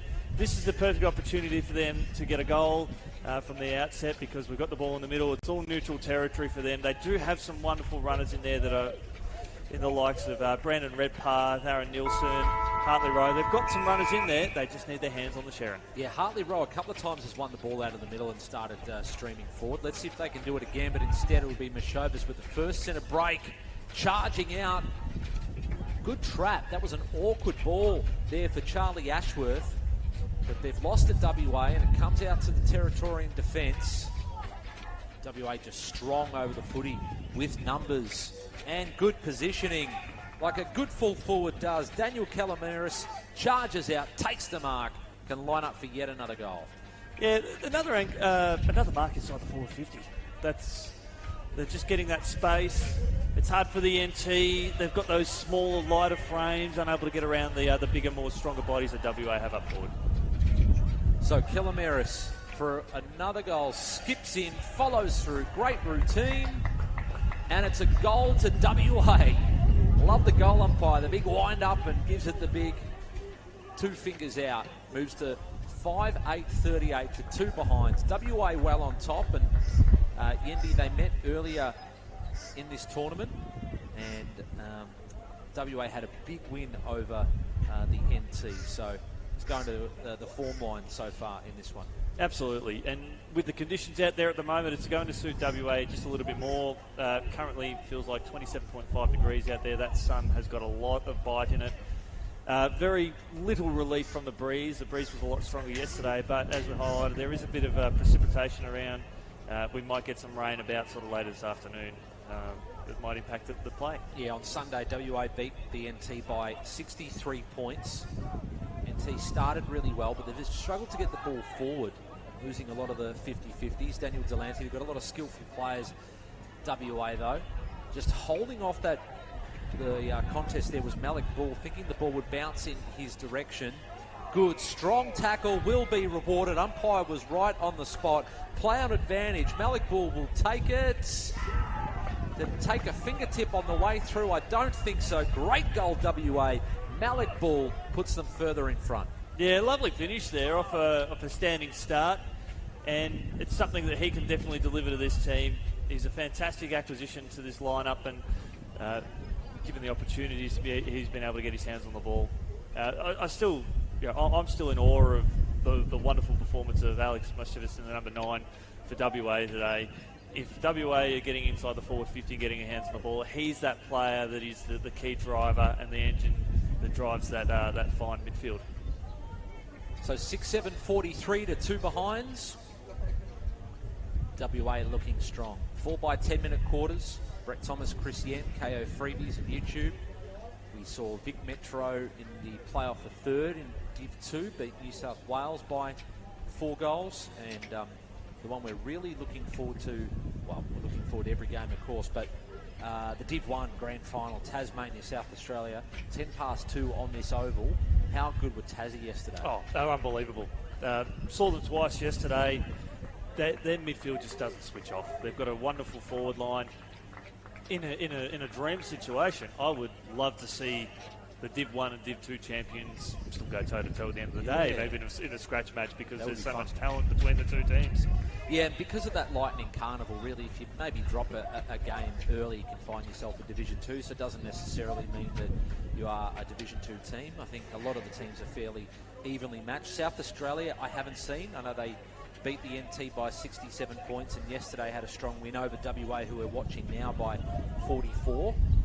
So who do you like in that game, Tassie v South Australia? What's your tip? Well, it's hard to go past Tassie at the moment. They seem to be the most complete outfit. When their defence was under pressure yesterday, they well and truly stood up. So this is the playoff for third. WA looking very strong into attack. They go toward again with some numbers. A measured ball to Bull, kicked the last goal. Unselfish though. There's about 3 players around it who could have taken the mark. We don't have a number 5 on our team sheet here. We've got 2 number 8s. We could probably throw caution to the wind and maybe go Dylan Farrow for number 5, just at a hunch. Well, there were 2 8s and he was one of them. So let's go with Dylan Farrow. If it's not Dylan Farrow, he's going, thank you for giving me the goal. Was it a goal or it's across the face? I think it hit the inside of the post. We're going to adjust that on our team sheet here. We've had, most teams have about 12 on the field per side. Most will have about 3 or 4 on the bench. So when they have injuries and things like that, I know for Vic Metro they had a player from WA who helped out, who just happened to be here. So some of these jumper numbers can change around.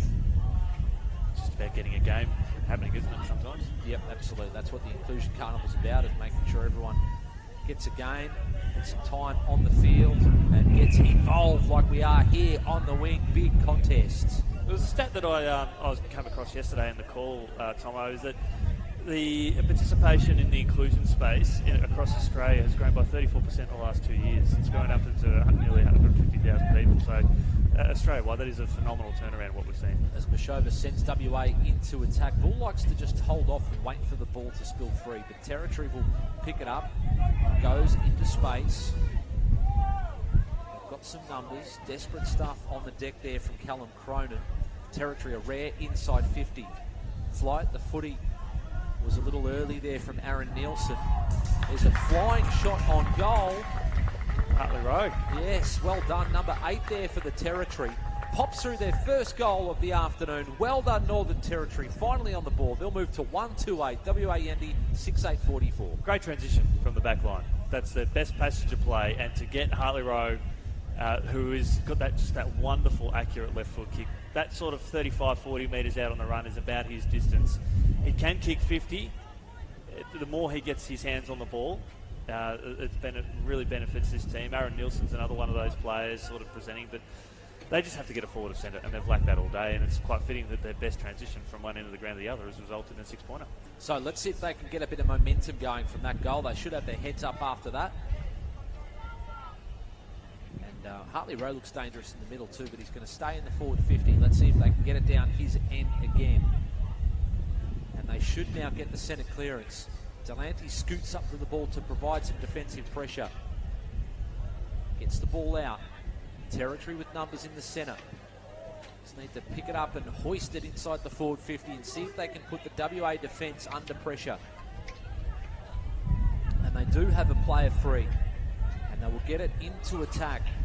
Over the head, though, of Aaron Nielsen toward the goal square. Nielsen will pick it up. Nielsen will kick the goal. 2 in a row for the NT. They're up and about now. That's magnificent. A big kick inside the forward line. We know that that Nielsen and Rowe, they've got loads of talent. They've got to rob people to pay Paul, don't they, sometimes, because both those players can play in the midfield and do an exceptional job. But just that quick kick inside the forward 50. The chaos ball, Tomo, that sometimes is enough when you've got the talent down there. Yeah, well done. Just combining there, Nielsen and Rowe sounds like a law firm. They've kicked 2 goals in a row, the Territory. 2 minutes to play, third quarter. 6-8-44. 2-2-14. I'd hire them for any of my needs if they decided to go into business. The old firm combined to get Territory into this contest. Here is Kickett now in the middle. Famous surname, and I'm sure famous bloodline for Fraser Kickett from WA, number 12. Tyler Kickett, I should say. WA will go into attack. The ball hangs up in the breeze. Callum Cronin. Lovely left foot kick into space, right onto the chest. What every forward loves is somebody who can dispose of it like that. Charlie Ashworth will line up for goal. It good work there by Cronin as well to get into that space, and he's done so again as Moshevich takes the mark uncontested. They do have those numbers moving through swiftly. They love to share the ball around. But I do love that work at half forward, where the WA player was able to create 10 metres of separation on his opponent, took the uncontested mark, and now arguably the WA's best player is having a shot on goal. That is Kyron Moshevich. Heaps of the footy, he and Delante, live-wise for this WA team. Barely an angle to speak of. Distance not an issue. Accuracy not an issue. Goal to WA. They get the answer after Territory banged on 2 in a row. Red time in the third quarter. 30 seconds remaining. It might sound before we get the ball back in the middle. It is 7-8-50 to 2-2-14. Am I right in saying that NT have won the quarter? They're 40 down well, they've at least gone sort of goal for goal against WA, which is a testament to their ability to fight back. And we've seen WA flex their muscles. They're looking great.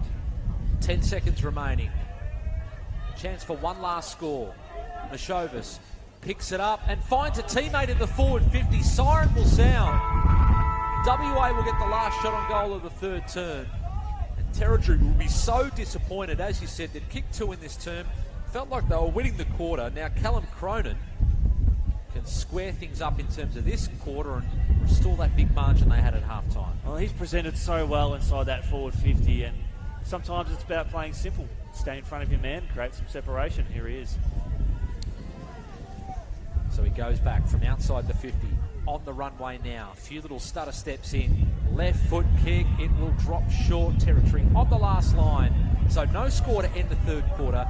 Fitting because of the way Territory lifted in that term at three-quarter time. It's WA leading 7-8-50. The NT 2-2-14.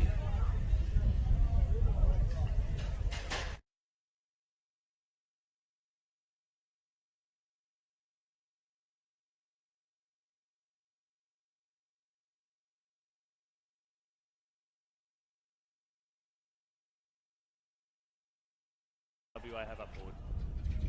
So Kilomeris for another goal, skips in, follows through, great routine, and it's a goal to WA. The ball would bounce in his direction. Good, strong tackle will be rewarded. Umpire was right on the spot. Play on advantage. Malik Bull will take it. Did take a fingertip on the way through? I don't think so. Great goal, WA. Malik Bull puts them Phenomenal turnaround, what we've seen. as Mashova sends WA into attack. Bull likes to just hold off and wait for the ball to spill free, but Territory will pick it up, goes into space. They've got some numbers, desperate stuff on the deck there from Callum Cronin. Territory, a rare inside 50. Flight, the footy was a little early there from Aaron Nielsen. There's a flying shot on goal. Hartley Rowe. Yes, well done. Number 8 there for the Territory. Pops through their first attack. Over the head, though, of Aaron Nielsen toward the goal square. Nielsen will pick it up. Nielsen will kick the goal. 2 in a row for the NT. They're up and about now. That's magnificent. A big kick inside the forward line. We know that... That is Kyron Mashovis. Heaps of the footy. He and Delancey live-wise for this WA team. Barely an angle to speak of. Distance not an issue. Accuracy not an issue. Golden. 10. Working hard since 58. If it thunders, pours or breaks, if we go where tracks cannot, this cruiser doubles as a cot. There's something I'll tell you for sure. Not a lie, it's almost law. This Land Cruiser drives us home. The all-new Land Cruiser Prado. Toyota. From game day to every day, turning Australia's favourite sport into Australia's most inclusive sport. At Maple Community Services, we're not just fans of inclusion on the field, we live it off the field too. Our dedicated team provides personalised care and support services that empower every individual to live independently and participate fully in their community. AFL with Maple, able with Maple.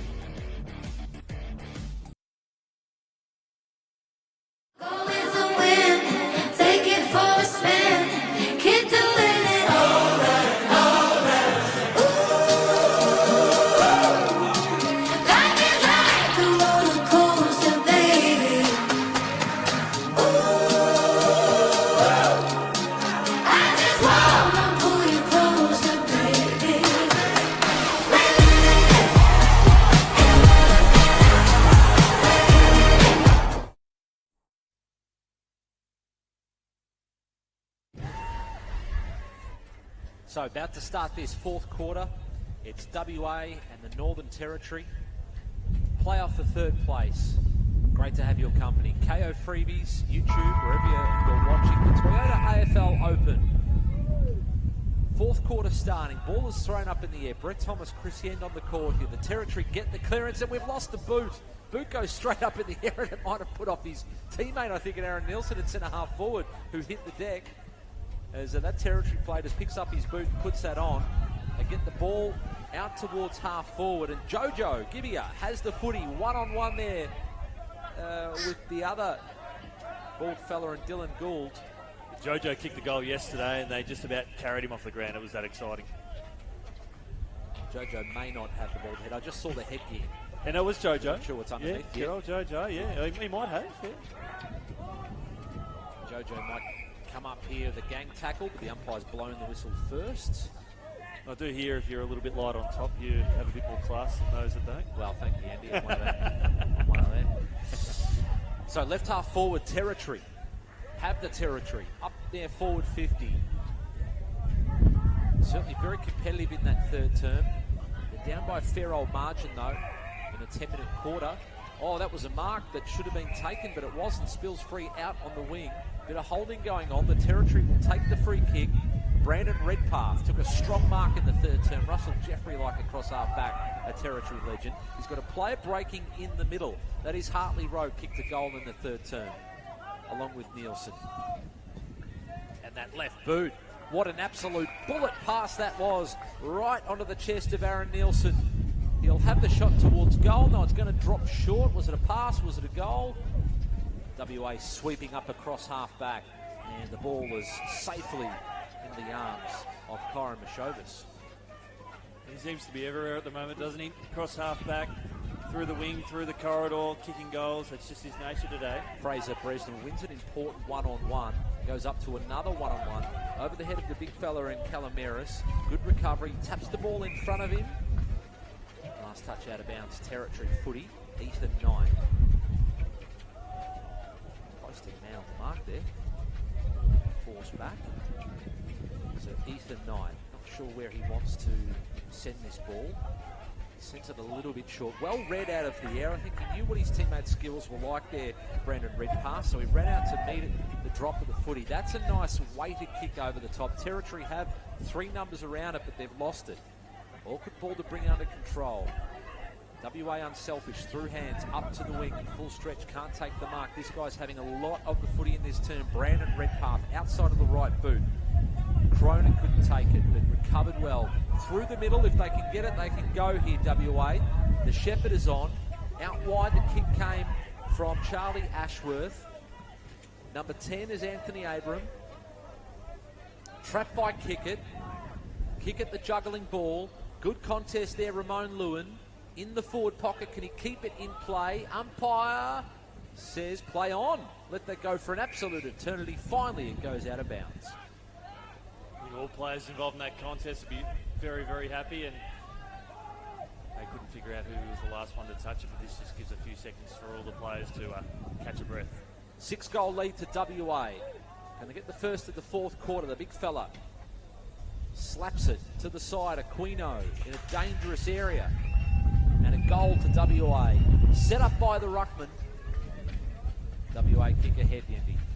And a bit of a handstand forward flip there as well as part of the celebrations, and giving a high five to the umpire. That's what I've really enjoyed about the inclusion round, Tomo. Just seeing the joy on the players' faces and the camaraderie out on the field. And seeing some great goals there too. Yeah, some crackers, haven't we? Saw some crackers in the wheelchair event yesterday as well. So the big ruckman just slapping it forward, and the mouse in the house there, Charlie Ashworth, and the celebration to match as well. He's an elusive player, loves a goal, loves to celebrate, and that's 10 out of 10. If you're at the Brisbane Olympics in 2032, he might make the gymnastics team. Surely he gets the tap on the shoulder, Tomo. Even Ackermanis is applauding that. He would only do a handstand. That was just a flip. So uncontested, out of the middle come WA. Comes out to right half forward. Kick it. And take it on the bounce. Wobbling ball to the big fella, Aquino, the ruckman, having a spell up forward.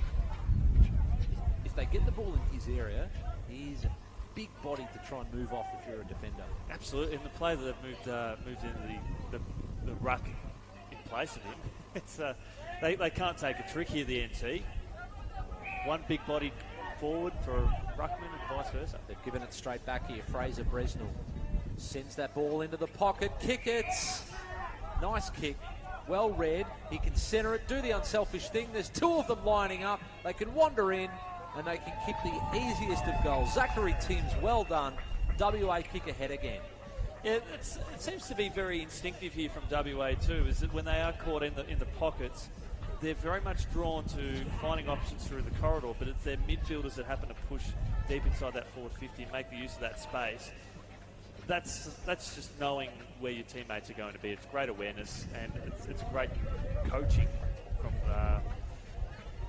from Tommy Madhat and the rest of the crews that play a lot of corridor footy. That seems to be where they can kick most of their goals. So coming up after this, we've got the Division 2 Grand Final, Vic Country in Queensland.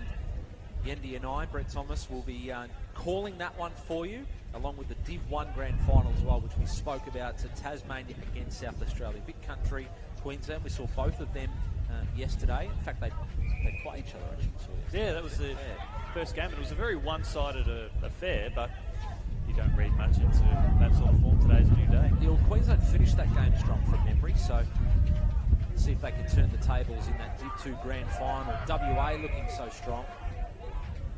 They bring the ball into attack. The long lead, the big fella takes the mark. Will Aquino puts the ball down. He can pull up the socks and line up for goal. Yeah, just as you highlighted, Tomo, just having the embarrassment of riches of being able to throw this superstar forward there in Tommy, and just presenting so well. Their forwards are just playing in front of every option. They've got so many marks inside that attacking 50, probably from that 0 to 30, giving themselves every opportunity to kick goals from set shots. So Aquino directly in front. Slow wander in. Kicks through the footy. Oh, it's hit the woodwork. The big fella can't believe it. I don't think his teammates can either. You could hear the disappointment echo all around the ground. 9-9-63, 2-2-14. Less than 3 minutes remaining in this contest. Territory. A couple of issues there last kick-ins. Nielsen's come up from the forward line. The ball sails over his head. WA reload through Mashovis. Kick toward the goal square. Off hands through for a rush behind. I just want to see them change things up here, the NT. Maybe take a kick through the corridor or go out to the far side, because they do keep turning it over on this side of the ground. Well, they're looking for one of their best players in Redpath. Oh, he looks hurt. Looks really hurt. Just an awkward tackle, kind of bent over as he was taken to ground. There was no malice in that. It was just kind of awkward the way that happened there, Yeppy. Yeah, definitely. His leg was caught up in the tackle. A lot of the weight sort of rolled him over. So he knew straight away that he was in a spot of bother. So a couple of trainers have come out just to have a look at him. Hopefully he is okay. Don't like to see injuries in any kind of footy, but it's up to that point he was having quite a good game too, and they were starting to make a really good aggressive move out towards the commentary side of the ground. But we've got the best of care. We've got plenty of medical personnel. They got out on the scene really quick, and we can say that the clock has been paused as well. So I think we're starting to see there too is that we will have stoppages for injuries.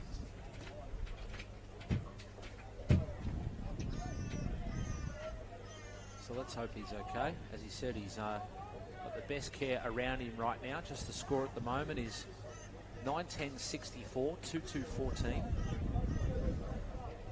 Yesterday we had multiple games going on, but we're down to the finals, so all the action is on this oval here. South Pine Sports Complex. And what a great facility as well. We've got rugby league fields, soccer pitches, indoor basketball courts where they play wheelchair footy as well. Cricket. And I spoke to Rob Auld from the AFL on Friday about whether they intend to share this around to different states, but there wouldn't really be many places like this that have all these facilities close by, where you've got a basketball court next to footy fields. Maybe there's some people there in other states going, oh, we've got it, whether it's, I don't know, the Ausworld Centre maybe on the Gold Coast. That's still in Queensland though, but yeah, wonderful facilities here. They've really turned it on for us. And what it's encouraged too is we've got a lot of other national sporting bodies that have come out here. I know Basketball Australia, they've brought some of their junior competitions out here as well, given how great the facilities are, and it's certainly one of the best here in southeast Queensland, and arguably one of the best facilities in all of Australia in this space. So we're very privileged to have a fully functioning quality AFL oval that has played host to VFL footy and having a massive basketball centre as well. So we're back underway, and that kick has sailed out of bounds on the full. Conditions aren't getting any easier. It's 28 degrees and 71% humidity, and that humidity is going up very quickly. Yeah, long break just to assess that injury may have actually been a good thing for the players, just to get a bit of a break, get some water in. There's only 90 seconds remaining in this game though, so they'll enjoy a rest after this. To play off the third, WA have their hands on that title, holding the ball. And Daniel Delancey is the man on the mark. Up towards Nielsen. Flying in from the side. May have got a knee there on Harvey. Daniel Harvey, who was their captain, I believe. WA. Territory coming up to the wing, but WA just setting up a wall. Abraham takes the mark. Malik into the 50. Delancey close to the best player on the ground, if not the best. And there is the big fella, Aquino. So strong, so hard to move off the footy. The last one hit the post. Surely, Yendi here, we call this one through for a goal. Absolutely. He positioned himself really well, and WA just having that luxury of having one of the best ruckmen in the tournament to casually rest inside that forward line, still have an impact. And he's got a good, low, hard kicking action. So Aquino has that really slow wander in. And a couple of little small, slow stutter steps. Can he kick through the footy? Goal umpire's done a lot of work.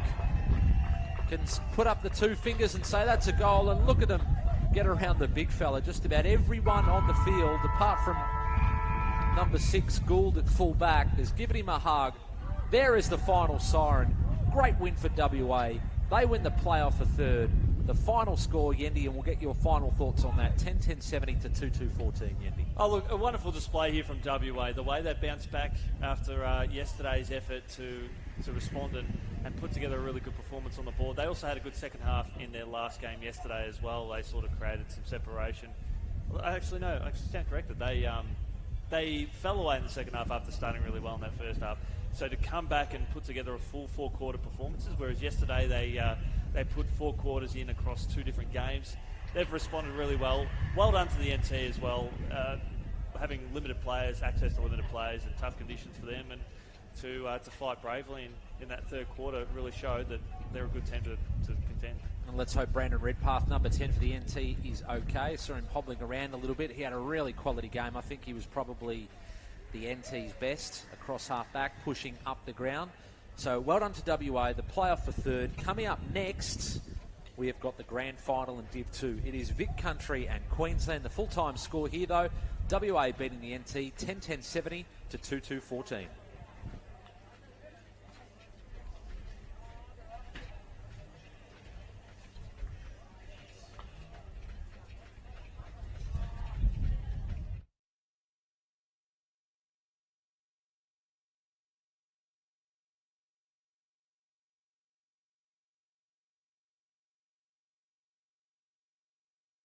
Oh, the mark has been spilled. And picking it up and popping it through for a goal. No, I think it just stopped on the goal line. Must be a slow outfield, as they say. A lot of the footy so far. Alex Mashovis into attack. Number 4 is Lindsay Ashworth, Queensland, the local team. So Northern Territory just having a few issues coming out at defence. That must be holding the ball, and it is. Oh, they'll take the advantage. And number 8 is Will Bresnell. He can wander into an open goal. And the rock the baby celebration forward, but the pressure was enormous. Now to kick it. Famous name. Handball over the top. Can straighten up. Steady. Lindsay Ashworth. That's a goal. So WA said Charlie Cronin couldn't take the mark, but sent it back in the direction where he could recover and pick it up. Kyron Timms holding the footy, 2 around in good pressure. Now with numbers, weight of numbers wins out for WA. Daniel Delante is a clever player, loves to bounce. Now you've got a maximum of 2 bounces. The second one he has grasped, picked it up, somehow recovered, got around his opponent, kicked to a free man, was ball anyway. They'll be cramping up in the third quarter, if not early in the fourth. He will do the unselfish thing, not have a long shot at goal because he saw he had a free teammate out of the corner of his eye, well within scoring range. Unselfish play. I like what Ashworth was able to bring to this WA forward line yesterday. And what he brings to the forward line is goals. Coming up here, players getting down low. And Delante scoots away with the footy. Toward the goal square, strong mark. Taken deep in defence. Got those smaller, lighter frames, unable to get around the bigger, more stronger bodies that WA have up forward. So Kilomeris for another goal, skips in, follows through, great routine, and it's a goal to WA. The ball would bounce in his direction. Good, strong tackle will be rewarded. Umpire was right on the spot. Play on advantage. Malik Bull will take it. To take a fingertip on the way through, I don't think so. Great goal, WA. Malik Bull puts them phenomenal turnaround, what we're seeing. As Mashova sends WA into attack. Bull likes to just hold off and wait for the ball to spill free, but Territory will pick it up, goes into space. got some numbers. Desperate stuff on the deck there from Callum Cronin. Territory, a rare inside 50. Flight, the footy was a little early there from Aaron Nielsen.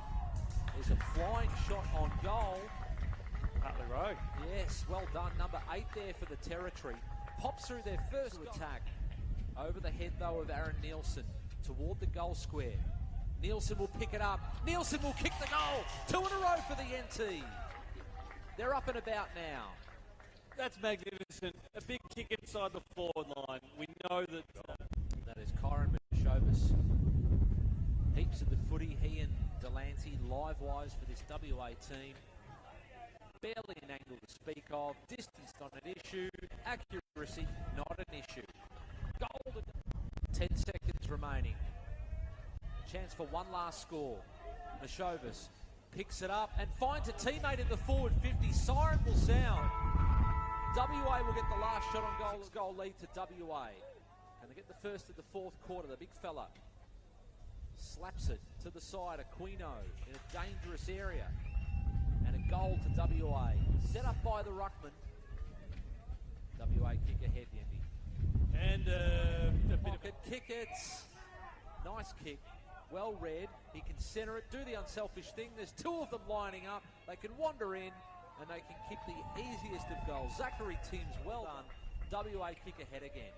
Yeah, it seems to be very instinctive here from WA too, is that when they are... 50, Delancey, close to the best player on the ground, if not the best. And there is the big fella, Aquino.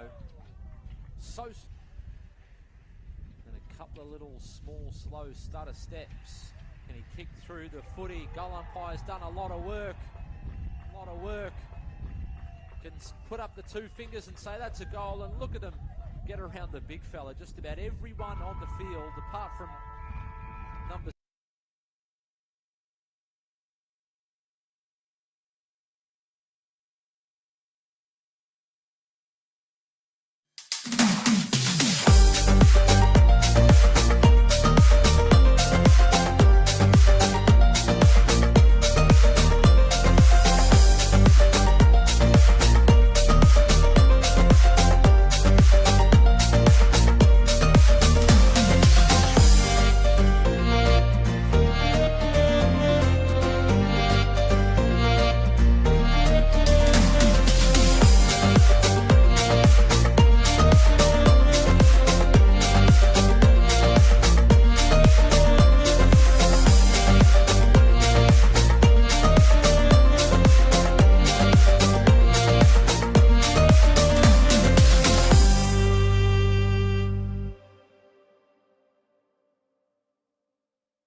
both sides. Yeah, and that's really player-driven from our end. Obviously the coach as well, but super proud of the boys. And the Rams, they're probably a bit of my favourite outside of the Vic teams. They try so hard. Well, the stage is set here. It is Queensland taking on Vic Country. Queensland heading to the right of screen and Country to your left. There's Country with a couple of spare numbers here across the forward centre of the ground. There's that's Jared Redcliffe. Yeah, Jared Redcliffe puts the ball up towards the middle of the ground, and Redcliffe gets it again. Sends the ball back inside the forward 50 the first time today here for Country. Strong tackle laid there on Dylan Evans, and we'll see a stoppage. Yeah, that's Kaid laid that tackle. Big, strong boy. It's going to be a big test here for Vic Country against the reigning Div 2 champs. Queensland, their efforts yesterday were fantastic. Right foot kick around the body here from Country. Misses to the near side there from Josh Gray. Queensland's efforts against WA. Yep. So it's a minor score. Ball back into play, is it? Yep. Yep, so Queensland on the outer side. Good defensive work there from Essing there for Country as they'll pump the ball back.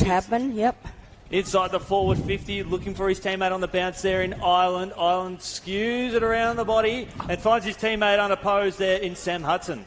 Little Sammy Hudson from the Ballarat Bulldogs.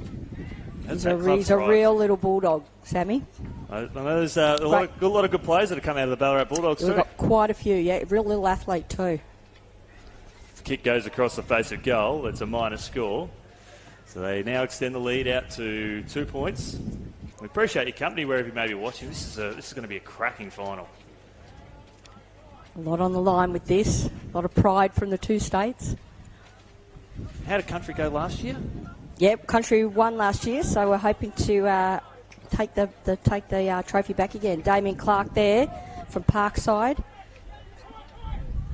Lovely kick around the body there from Eade, and they'll burst forward again here. Country with a kick up towards the top of the square. Lovely pick up on the half volley. Finds his teammate, right foot snap around the body, holds up in the breeze there from Lockie Lee, and we'll see a minor score. First carnival for Lockie Lee from the Grampian Giants. That's a long way out. He's to be a part of it too. He's come a long way. 3 points the margin here is the ball will be set back inside the forward 50, and that's going to be a last possession count, so that will go to Vic Country unless now the umpire's going to bring it in because it come off the fist. Ball up potentially, yeah. I'm not sure what his call was there. So usually last touch is activated. Yep. Belted towards the corridor. Queensland now looking to bring the ball up towards centre half back. Nice mark by Clark. So Clark is a long way out from goal. He's got a lovely, lethal foot on him. He finds his teammate on the half volley. Got some great pressure from the Queensland defence. Snap around the body, up towards the top of the goal square, on the bounce again. Oh, Sammy Hudson again. He's had a few touches early in the match. Well, alarm bells were ringing earlier on here for Queensland. They need to bring the ball out towards the commentary side. They're being very one-dimensional. Well, it works out all right for them in that case there, but the players are flat-footed. The most attacking part of the ground is to come up through the corridor and come out towards the commentary side of the ground. And Graydon Poulsen, who had a wonderful career in this form of the competition, lining up and playing some great games in the Q Clash, and also for Queensland as the Clark will pump the ball back inside the forward 50 here for Country. Good defensive work as Queensland now will bring the ball up towards the corridor. It was a dangerous kick, but it'll work. It's centre half back. Bit of a breeze, which is nice for the boys. It's been a really big couple of days. Humidity pushing up into the 70s at the moment, which is a little bit unseasonable for this type of weather. As Williams kicks the ball out along the commentary side of the ground. Lovely pressure applied there by Clark. The umpire says play on after some good pressure there on Evans. The co-captain of Victoria, Jared Redcliffe, absolute star. Couldn't quite find his target there. Some good... nice tap, Kai. It'll go up towards the corridor. Handball over the top. Now here's an opportunity. Loves the goal. Does this man, and he has got it. That's a goal. Yeah, that's Lockie Lee. It's the first carnival for Lockie Lee from the Grampian Giants. He's an absolute up-and-coming star. So it's pretty exciting in the Victorian country team. We've got some really new guys in, bit of fresh blood. And how do you find being able to attract players from all over the countryside? Because you're not only go as far as sort of Portland, but you're going across to Gippsland and then up through towards Mildura. Albury, Wodonga and all those areas. Yeah, there's they have a couple of trial days, but it is a bit of a challenge, but they gel really well when they're together. And I know Queensland have the same issue as well, going all the way up to far north Queensland. Absolutely, yep. So it's we've got two teams who know how to travel back inside the forward 50. And there he is again. He's getting so much of the ball, isn't he? He's an absolute star. He was All-Australian last year. He's actually got his own donut van, the Happy Cats, up at Albury Wodonga. So anyone listening up around that way, make sure you get along. See Jared, ask him for his autograph. Best donuts in the area. Oh, best donuts in New I'm South thinking Wales. about driving 4 hours up there just to get a donut. Well worth the price of admission there as the kick will fall a little bit short. Queensland now with some extra defenders trying to work their way out. Just got boots of ball. How's the recovery? That's another goal to Vic Country. They've got another one. Outstanding. Great start by the boys. I think it was Lockie again. I can't quite. Yeah, I think it was Lockie Lee again. So Lockie's grandparents are down on the Gold Coast. They've driven up every single day of the carnival, which is an amazing effort because we're up here at Brendale, north of Brisbane. So it's great to get the family and friends along. Oh, it's only a short trip up the highway, Jenny. It's a bit closer to Melbourne, but it's still a fair hike to come up every day. Look, having travelled a lot for footy, back in my days living in Victoria, this is the short 1 hour and 15-minute drive up the highway to Brendale was as opposed to driving up to Maryborough and all those sorts of things, even to Ballarat. You kind of get used to it. So we've got Jared in the ruck there. Got a lot of big leap about him too. Yeah. Mitch Hardman in there, number 9 from the Ballarat Bulldogs as well. Mitch is a really solid, reliable player. Queensland now, they just need to get possession of the ball, and they've found that very challenging. Again. They're getting some extra numbers around this contest. Vic Country, lovely tackle laid there by Zach Holmes. Bobbled out. Country here through Clark, just lowers the eyes and finds the player that is doing all the right things. Right foot kick on its way, and he misses again there, Redcliffe. Just misses. Turning the benches over reasonably quickly for both teams, I think, just in the heat. Wet towels and spray bottles are all the go. It's very challenging conditions out there, given what we've endured over the last couple of days with rain forecast tonight and into the next couple of days, causing that extra bit of humidity. But the intensity is hot there on the field. Tackle, Lockie. Kick squeezed out of there from Poulsen, and it will be a free kick and lasso, and it will go to Vic Country. Last touch there was Sean Dole, otherwise known as Dolly from Williamstown. He's actually announced his retirement, Chris. So this is his final game? This is his final game for number 4. He's I think he's played about 5 carnivals. So. And he's doing it on KO and YouTube as Queensland inside the forward 50. Here's a chance to take a mark, and they've got one. They've desperately needed this. That lasso worked very well for them. Just needing to go back to his angle there, Wade Sargent for Queensland must kick this goal to keep them in the contest with just over a minute remaining here in the first quarter. Good support here, Chris. And see the SA club sitting up there under the trees, just watching the game. I think they must have a game coming up next. Yeah, they're playing in the final later on today. It's the Sarge, a beautiful left foot kick there for Queensland, and they've got their first score on the board. That's a 6-pointer. They close the margin back to 11 points. Wade Sargent getting an important goal in this game. Fantastic goal. Had the curl on it. Oh, and that's just something very beauty to watch. Very silky class. I love watching left footers. There's just something wonderful about their kicking action. Yep. These guys are all so committed to their footy and their craft, and it's just fantastic to see. And you see them grow and develop every year too, not just as footballers, but as people. And, obviously I can talk for Victoria. They're outstanding human beings, and I'm sure all the other clubs are exactly the same. I think it's just mandatory when you sign up to become part of the Toyota AFL Open, thanks to the City of Moreton Bay, that you've just got to be a wonderful human being, and that's a minimum before you lace up the boots or run out the water or pick up a clipboard. As Country hoping to get a late one here. Some strong work by Clark. Gets his ball a second time, not quite. Tyler Vandermeer in there under the pack. Love watching Clark play.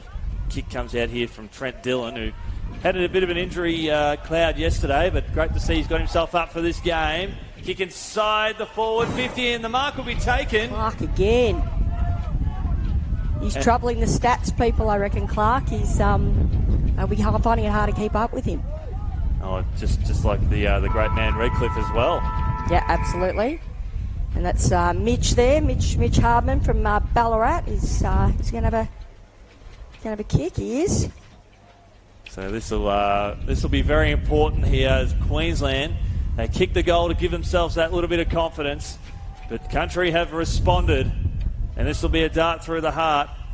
Heading into the quarter time break, right to left about this kick. He lobs it up high, and it holds its line. And Vic Country extend their lead 3-5-23 to 1 straight 6. You've got Jenny, you've got Chris, and most importantly, we've got your company. We'll catch you on the other side of this break.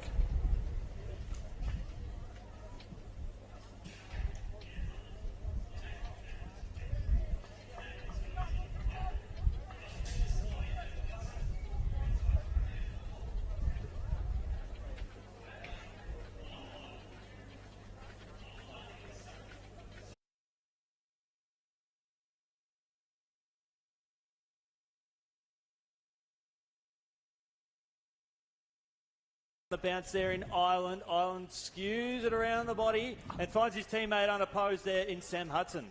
Little Sammy Hudson from the Ballarat Bulldogs. He's a real little bulldog, Sammy. I know there's a lot of good.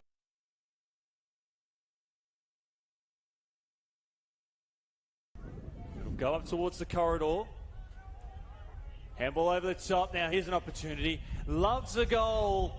Does this man, and he has got it. That's a goal. Yeah, that's Lockie Lee. It's the first carnival for Lockie. That's a goal. Yeah, that's Lockie Lee. It's the first carnival for Lockie Lee. Will fall a little bit short. Queensland now with some extra defenders trying to work their way out. Just got boots of ball. How's the recovery? That's another goal to Vic Country. They've got another one.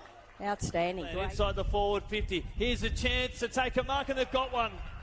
They've desperately needed this. That lasso worked very well for them. Just needing to go back to his angle there, the Sarge, Wade Sargent for Queensland. Club sitting up there under the trees, just watching the game. I think they must have a game coming up next. Yeah, they're playing in the final later on today. It's the Sarge, a beautiful left foot kick there for Queensland. But Country have responded, and this will be a dart through the heart. Heading into the quarter time break, right to left about this kick. He lobs it up high, and it holds its line. And Vic Country left about this kick. He lobs it up high, and it holds its line. And Vic Country extend their lead 3-5-23 to 1 straight 6. You've got Jenny, you've got Chris. Told him, just a little bog, he said.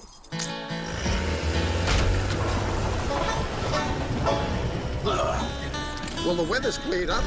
Yeah, we're out. Over. Cheers, Stu. Oh, here he comes. Bugger. Should have known better. You don't send a ute to do a Hilux job. Toyota. From game day to every day, turning Australia's favourite sport into Australia's most inclusive sport. At Maple Community Services, we're not just fans of inclusion on the field, we live it off the field too. Our dedicated team provides personalised care and support services that empower every individual to live independently and participate fully in their community. AFL with Maple, able with Maple.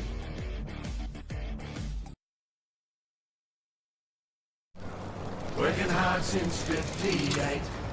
If it thunders, pours or breaks, if we go where tracks cannot, this cruiser doubles as a cot. There's something I'll tell you for sure, not a lie, it's almost law. This Land Cruiser drives us home. The all-new Land Cruiser Prado. Toyota.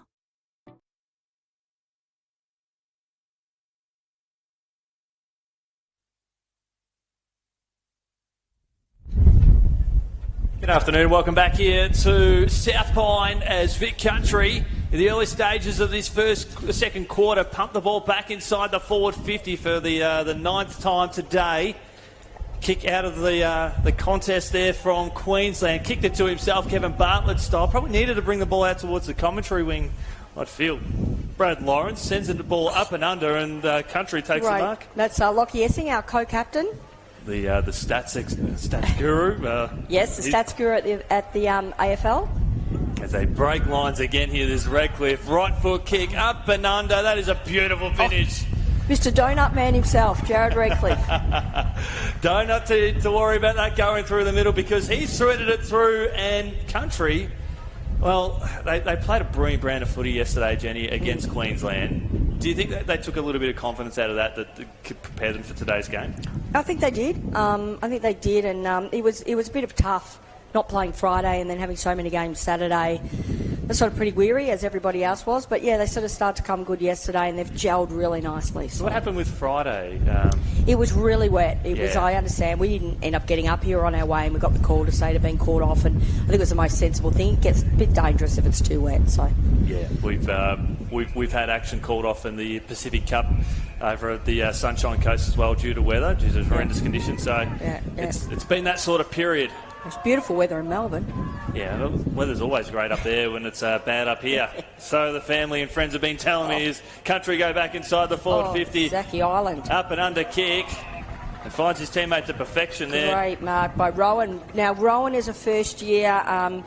He's a guy from Wodonga Bulldogs. And Rowan has been an absolute find for us. He's a great team member. And, he's got a lot of skill.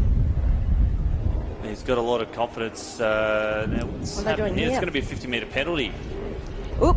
So he'll go back and kick the goal. So Rowan McChrystal has kicked his first, and Country have got their fifth. They lead this one 5-5-35 to 1 straight 6, 2.5 minutes gone in the second term.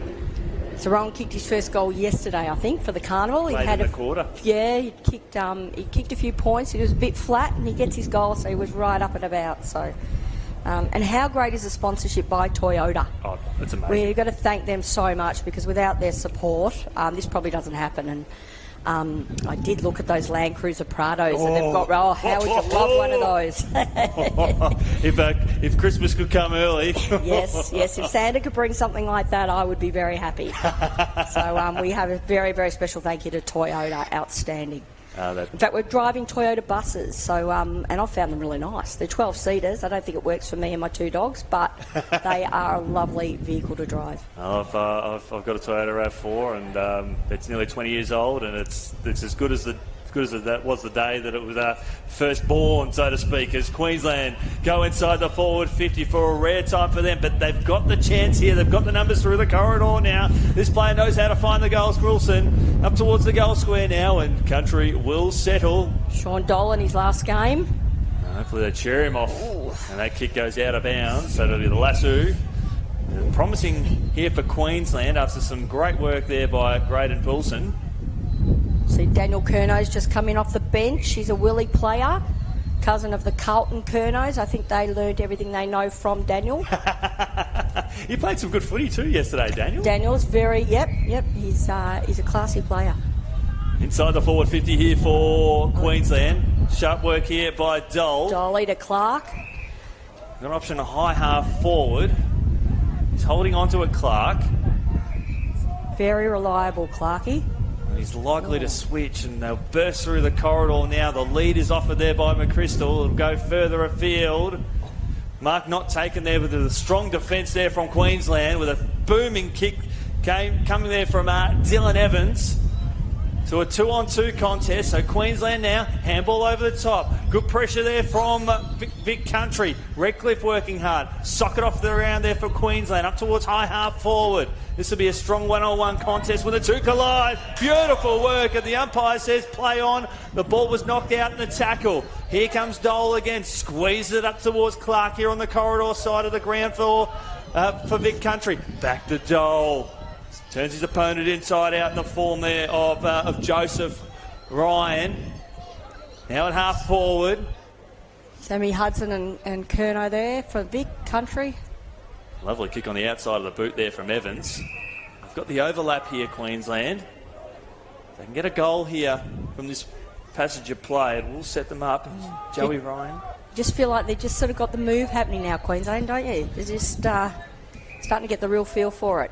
Yeah, they're getting those numbers forward of the ball. There's Poulsen. Pull the ball up towards the corridor. It was a lovely kick. It got held up in the breeze. You could see it taken away. It'll concede some ground. Williams has to get going quickly. Great tackle. Sammy Hudson, what a tackle. He's a little star.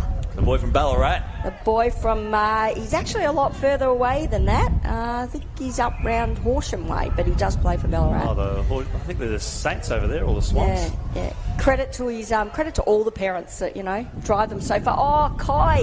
And that's a stunning goal. What an outstanding goal. Kai from Williamstown. He's had a fantastic carnival, so that's a lovely guy as well. And his stepdad Paul Ogilvy's our runner out there. He's done an absolute terrific job for us. No one sort of says thanks to the runners, but great job as Mitch Hardman comes off and Zach Ireland goes back on, heads back down the back line. We've got Jenny joining us from Victoria, sharing some of her wisdom and. I'm an ex-Victorian as well, so we'll just we feel the love. The Victorians are far and wide, connected here in Queensland. It's what it's all about. Jenny's got family down in the Gold Coast, and that's where I reside. I've retired in my 30s to Queensland. That's what you do. Yeah, and I've got family in South Gippsland, down Corranborough, a beautiful part of the world. Oh, best fried rice I have ever had there, Jenny. Yes, Tommy and Wylene's a main street of Corranborough, anybody's around. And it'll be a 50-metre penalty to Queensland. And this is a big moment for them to try and generate a response. John Lawrence offers a lead. That has been shut down by Essing. So he goes further towards the corridor, off hands, through the outstretched Pick up by Tyler Vandermeer. Here comes Queensland in the forward pocket, just paddling out towards the score for a scoring opportunity, and that will be a rush behind. Rush through by Calvin Walters. I think this is about his 10th carnival. 10th. My players, I think, call him Grandpa. But he just keeps on keeping on. So is there many carnivals that the inclusion program gets to be a part of? No, just once a year. Once a year, this main one. So, there's Tyler Brereton, another first-year player for us. He's got some speed. He certainly does. Right foot kick around the body there from Country. Through the outstretched arms there of Evans. Slips out the back towards Kai Williams. Some wonderful pressure here from Country. Queensland now back to Evans. Looking for Williams again. Too hot on the handball there. Clark overruns it. Gang tackle there on Williams. We'll see a stoppage forward of centre near the Toyota and City of Moreton Bay logo. Lockie Lee there and Sam Hudson applying the tackle. We've got just over a minute remaining here in the first half. You're with Jenny, you're with Chris, and you're with an action-packed team broadcasting this game right around the country on KO Freebies and YouTube. Nice tap out by Tyler Vandermeer there, down to Lockie Essing.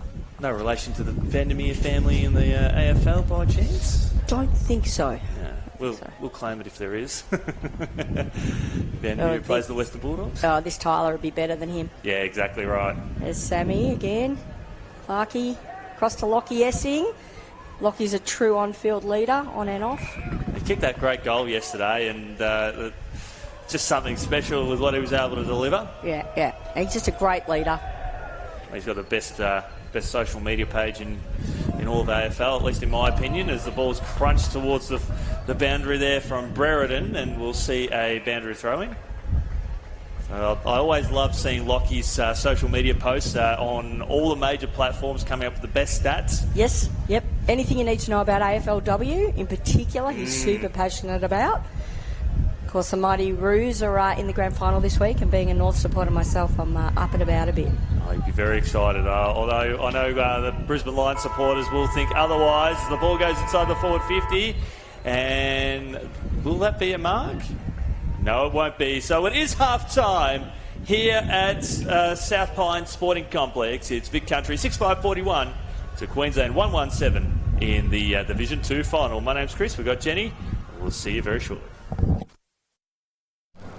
Working hard since 58.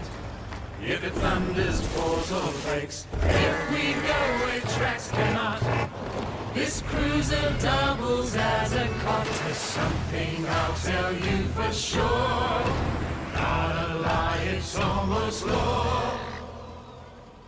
This Land Cruiser drives us home. The all-new Land Cruiser Prado. Toyota. From game day to every day, turning Australia's favourite sport into Australia's most inclusive sport. At Maple Community Services, we're not just fans of inclusion on the field, we live it off the field too. Our dedicated team provides personalised care and support services that empower every individual to live independently and participate fully in their community. AFL with Maple, able with Maple.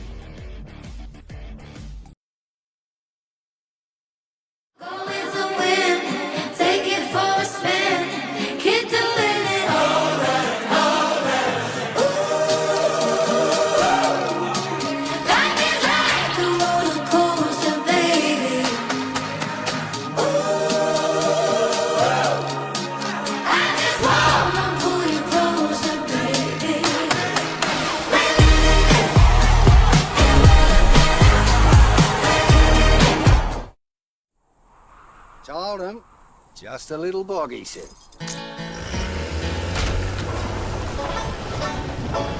Well, the weather's cleared up. Yeah, we're out. Over. Cheers, Jim. Oh, here he comes. Bugger. Should have known better. You don't send a ute to do a Hilux job. Toyota.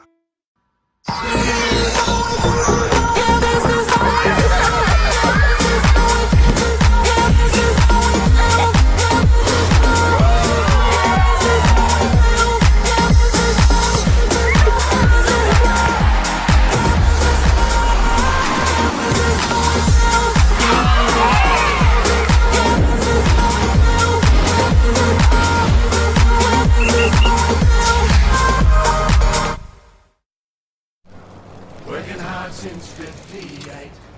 If it thunders, pours or breaks, if we go where tracks cannot, this cruiser doubles as a cot. There's something I'll tell you for sure, not a lie, it's almost law. This Land Cruiser drives us home. The all-new Land Cruiser Prado. Toyota.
Kai Eade, Rowan McChrystal, Jared Redcliffe, and Mitchell Hardman. While for Queensland, Wade Sargent. My name's Andy. I'm joined by Tomo, mate.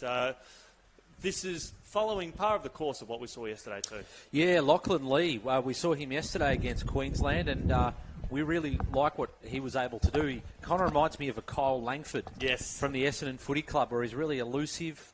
You know, strong mark, and when the ball hits the deck, he's pretty good as well. Jenny Lofton is back with us. We're just talking about Lachlan Lee. How good he is. Yes, sorry, I'm a bit breathless. I just ran down to the ground. Oh, you've done well. He's been a great find for us. Where does he come from? Lockie is from, I did say that, but Grampians. Oh, the Grampians. Yeah, the Horsham area. Grampian Giants. Oh, wow. So a lot of travel there. A lot of the parents and the carers and support workers put a lot of time and effort into these boys. Poor Jenny, I've asking her a tough question. She's just run up stairs twice. Did you come up then go back down? I feel my age. Yeah. Oh, you're only 25, aren't you? Oh, I wish. Beautiful kick by Mitch Harbin there. The country back inside the forward 50. Have that 3-on-2. Working really, really hard. And there's Lee again. And Lee's kicked his third. He is a freak. He's an absolute freak. He just has a ball on a string. And, he makes the ball talk, as they say.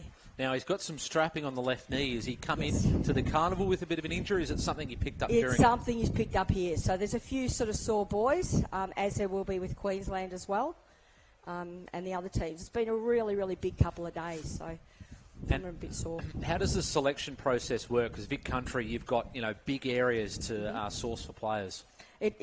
So they have a radius. If you fall within the radius, your metro, and outside that, your country. So, like every state, it's it's such a big area of land for people to cover to come to training. So we have limited training before this carnival. So they really only get to know each other at the carnival. An up and under kick didn't go the 15 metres. Umpire rightfully called play on, and we'll see a stoppage as did not like the treatment that he was getting. Right, Lockie Essing steps in there to just separate the boys. Another nice hit out from Jared Redcliffe as well. They'll push forward again here. Country try to draw the free kick for a hold. And both officials in the right spot at the right time. So Redcliffe can pump it long. He's got an option at the top of the goal square, which will be within range. Takes a little bit off the kick, looking for Lee. Well done here by the Queensland defence. Working tirelessly there. I think it might have been Johnny Lawrence. It wasn't. As the ball is pumped back inside the forward 50. Good courage shown there by Country. Right foot kick on its way. And they've missed the near side. That was Kai Eade. That was, Kai Eade. He's really in there and uses his body really well too. Geez, that sun's really got some sting in it, doesn't it now? It's very warm out there. Yeah, we had a little bit of cloud cover earlier on, not that it would have made a huge difference, but a bit of rain this morning as well, so very humid out there for the boys, Yendi. Number 2 for Queensland, he's been around for many years, he and his brother. Is that John Lawrence? They're great little players. There's 2 of them. I think they're both playing again this year, are they? Yeah, John and Brad. Yeah, Lawrence. lovely guys.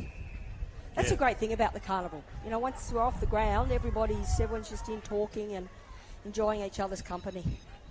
Country inside the forward 50 again, and that's another mark. Is that Mitch Hardman uncontested? Yes, that's Mitch Hardman again. Mitch is a really quiet bloke off the field, but he certainly he does all his talking on the field. Where does he hail from? Mitch is from Ballarat. Nice. Ballarat Bulldogs. So we've got a few from the Ballarat area. Some good players come out of Ballarat, Andy. Mm-hmm. Oh, haven't heard my word. Hardman, question of accuracy. He misses to the near side. A little bit of a breeze out there too, I think. You can see those flags flying. Yep. Well, he'd be used to playing in front of a breeze to get some strong wind out of Ballarat. A little bit cooler though. We wouldn't be used to this weather, I don't think. A lovely part of Victoria, Ballarat. Sovereign Hill and some good little cafes and restaurants up there. And the brand of footy is pretty good out there as well. A lot of talent coming through. Is that where you're from, Jenny? No. My family's got a property down in Carnival in South Gippsland. So Very nice. that's a magnificent Here part where of the some of world. my in-laws live, Tomo. So, best Chinese place in all of Victoria. Wow. El Carnival Chinese restaurant. As a free kick will come here to Country. 4 minutes into this third term, the Premiership quarter, a 42-point margin. Lucky Lee again, I think. And that's some strong courage shown there by Jack Kirkman as a right foot kick off a step. Goes to the far side and misses. Yeah, that's very courageous because Zaki Island's a pretty solid unit. So It was a Queensland player down, I think. yeah. Yeah, that was Jack Kirkland who was met solidly in that strong one-on-one contest. Did have a long stoppage in the last game too. NT and WA, young Redpath, was down for a while. But it looks, you can see all the trainers running out. Does each team provide them, or does that come from the AFL? No. Each team has them. So we're lucky. We've sort of got parents who've travelling of their own accord, and they put their hands up to help. So.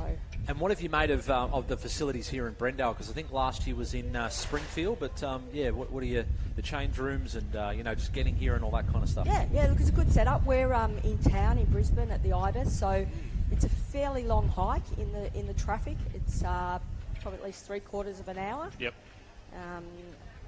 Which is okay, except for some of the music the boys want to play. Not exactly my style, but that's all right. So it's, the combination at Ibis have been fantastic. So we've been lucky with that, and I think the other clubs are scattered around. I did hear Queensland is just over the road here, so certainly home team advantage, but that's okay. And of course the wheelchairs are just over here at the basketball courts, and I don't know if you guys have seen it, but the wheelchair football is Tomo was calling it yesterday. It was incredible. Yeah, absolutely incredible. They just the skill that they have. The skill and the bravery. Toughness, yeah. If anybody listening gets a chance, you have to go and watch wheelchair football. It started to evolve a bit, Tomo, over the last couple of years. It was my kind of first experience with it, but calling with Austin Kruger, who's a pro, who's watched a lot of and called a lot of wheelchair footy, but just how quickly they're able to stop and change direction. That's the amazing thing, because to me, it's kind of like, back in the day when you were a kid, you go roller skating. Once I'd get to one spot, then it would take me half a day to get across the other side of the court, which I think is what would happen in wheelchair footy as well. But Sam Moraldo from the RSL Active yesterday, it was the goal of the day where he started across half back, had the old, like the 1-2, wrapped around on the arc on the opposite side of the court, and then had a long-range handball, which is the equivalent of a kick for goal. I was like, that's incredible. That's the amazing, power and the skill, yeah. And to be activating a wheelchair and also trying to handball. Yep. It's and they clash so hard, Oh, a few of them mind fell. your The fingers. chairs tipped over. Yeah.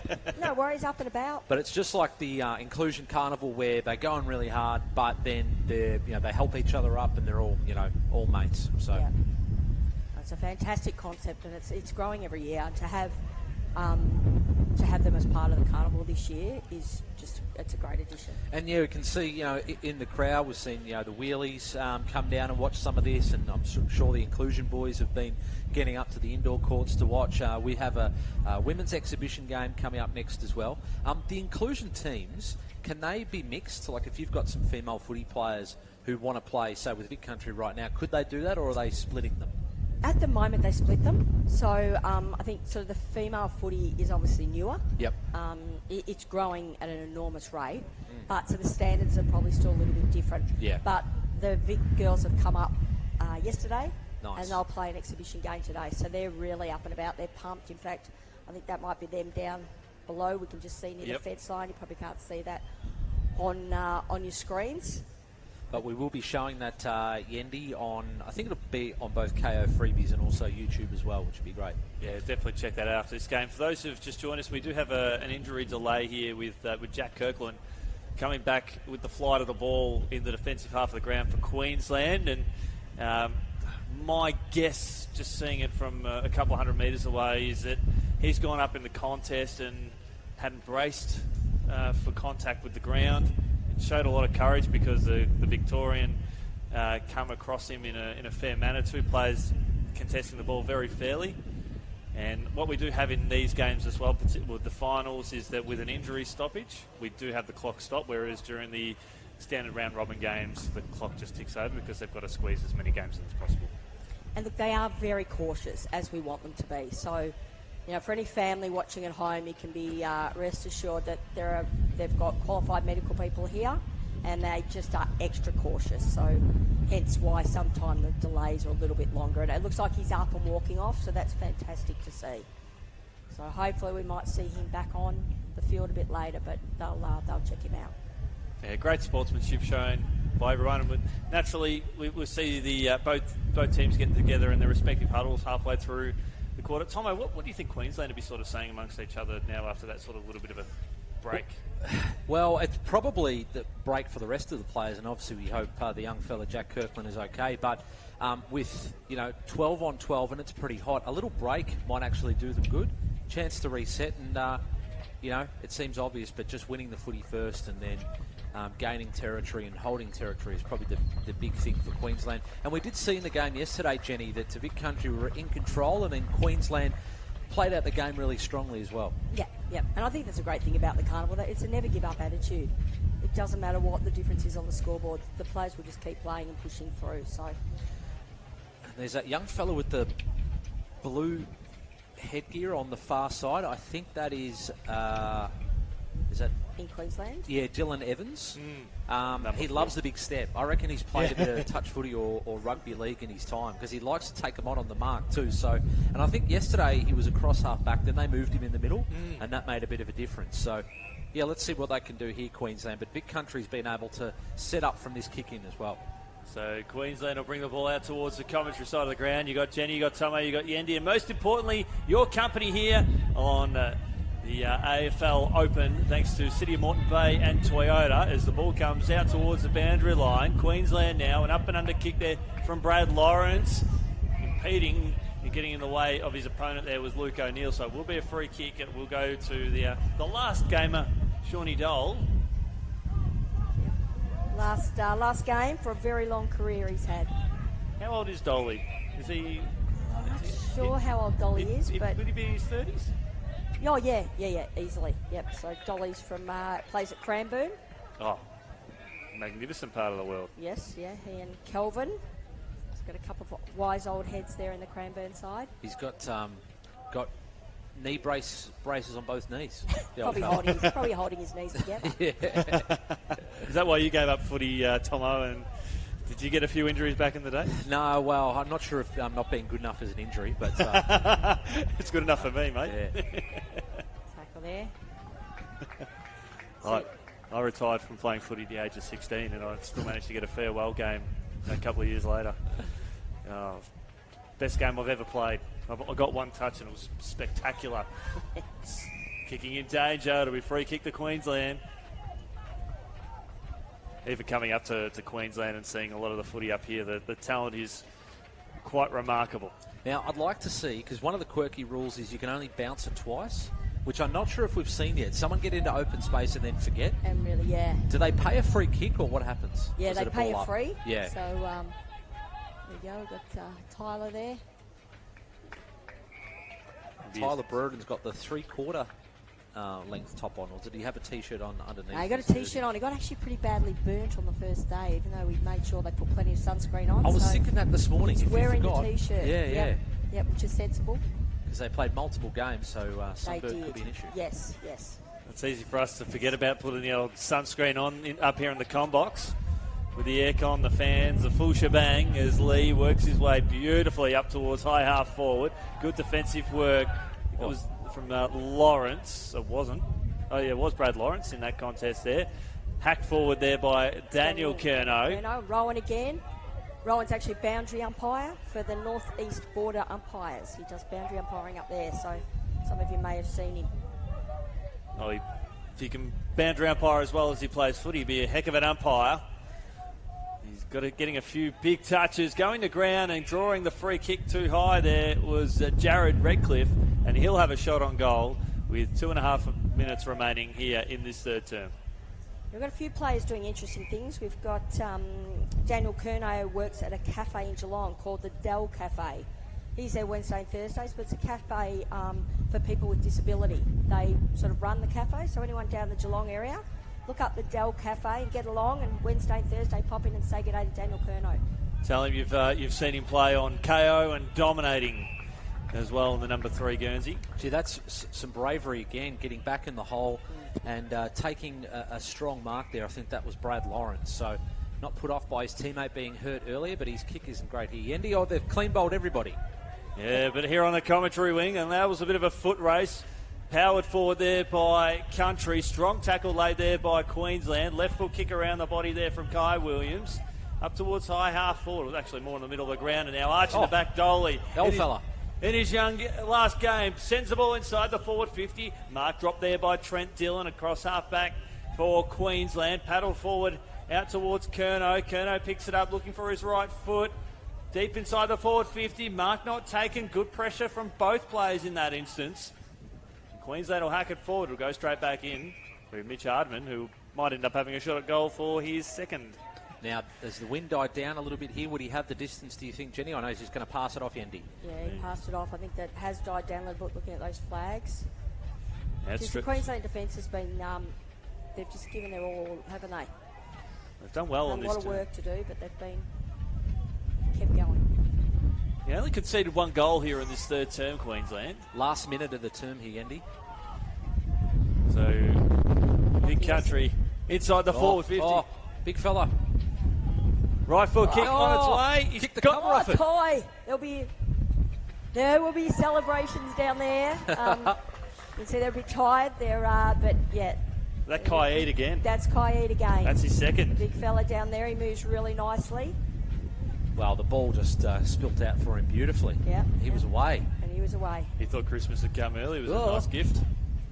Protected the space nicely. They weren't gonna Lovely. get him from there. Steadies himself and puts it straight through. Slammed it through. And what will end up being the last kick of this third term as we head into three-quarter time. And Vic Country, they've got championship winning feeling all around them. They lead this one by 49 points. We'll be back after this short break.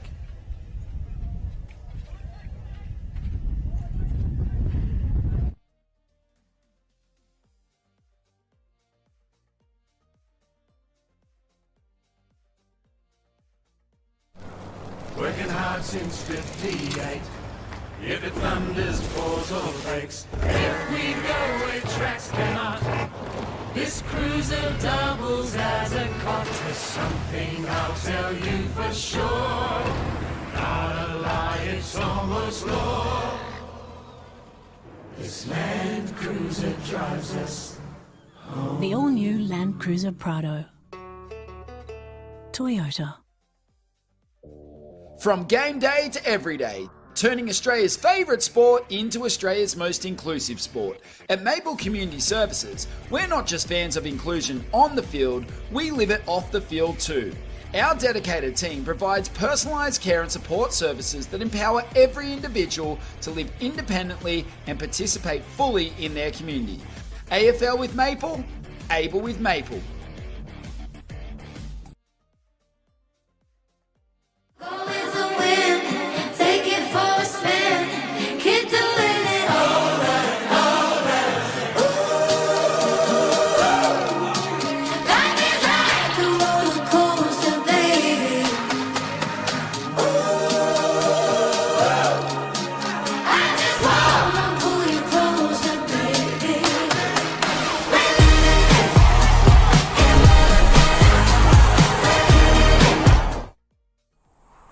Told him, just a little bog, he said.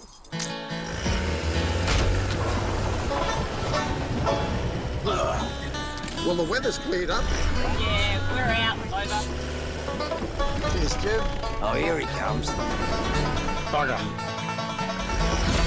Should have known better. You don't send a ute to do a Hilux job. Toyota.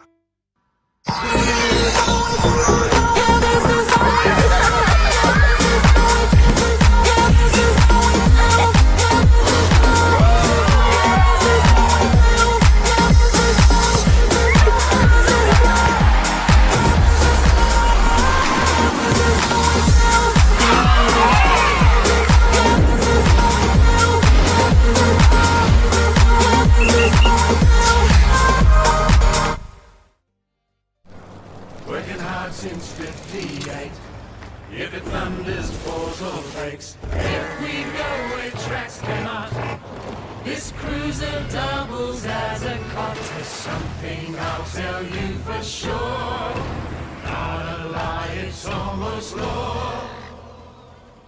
This Land Cruiser drives us home. The all-new Land Cruiser Prado. Toyota. From game day to every day, turning Australia's favourite sport into Australia's most inclusive sport. At Maple Community Services, we're not just fans of inclusion on the field, we live it off the field too. Our dedicated team provides personalised care and support services that empower every individual to live independently and participate fully in their community. AFL with Maple, able with Maple.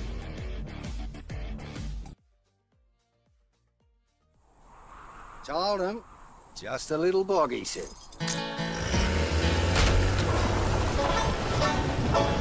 Well, the weather's cleared up. Yeah, we're out. Over. Cheers, Stu. Oh, here he comes. Bugger. Should have known better. You don't send a ute to do a Hilux job. Toyota. We're in.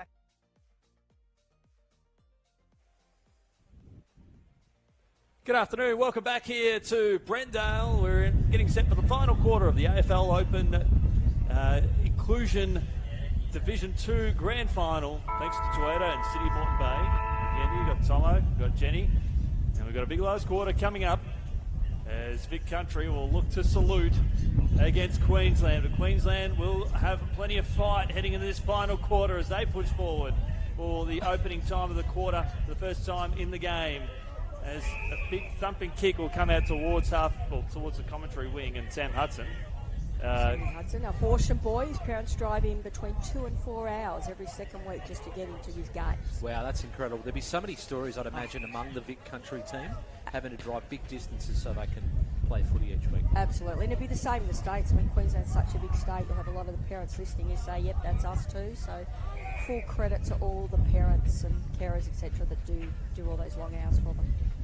Hopefully we get more tournaments, Tomo, over the coming years where maybe we'll see more intrastate sort of events. Yeah, we talked about that before. I guess it's just because of the combination with the wheelies as well. There wouldn't be too many places that could, facilitate both, especially close so you can watch them both. Here's Dole. Kick up towards the top of the square to Curnow. Curnow now. Lovely smother. Oh, look out, he's getting chased down. There's Williams who squeezed the kick out. Strong work done there by the leading stats guru in the AFL, Essing, who's working hard, the co-captain for Vic Country. We'll see a stoppage. Always get a heart and soul from Lockie.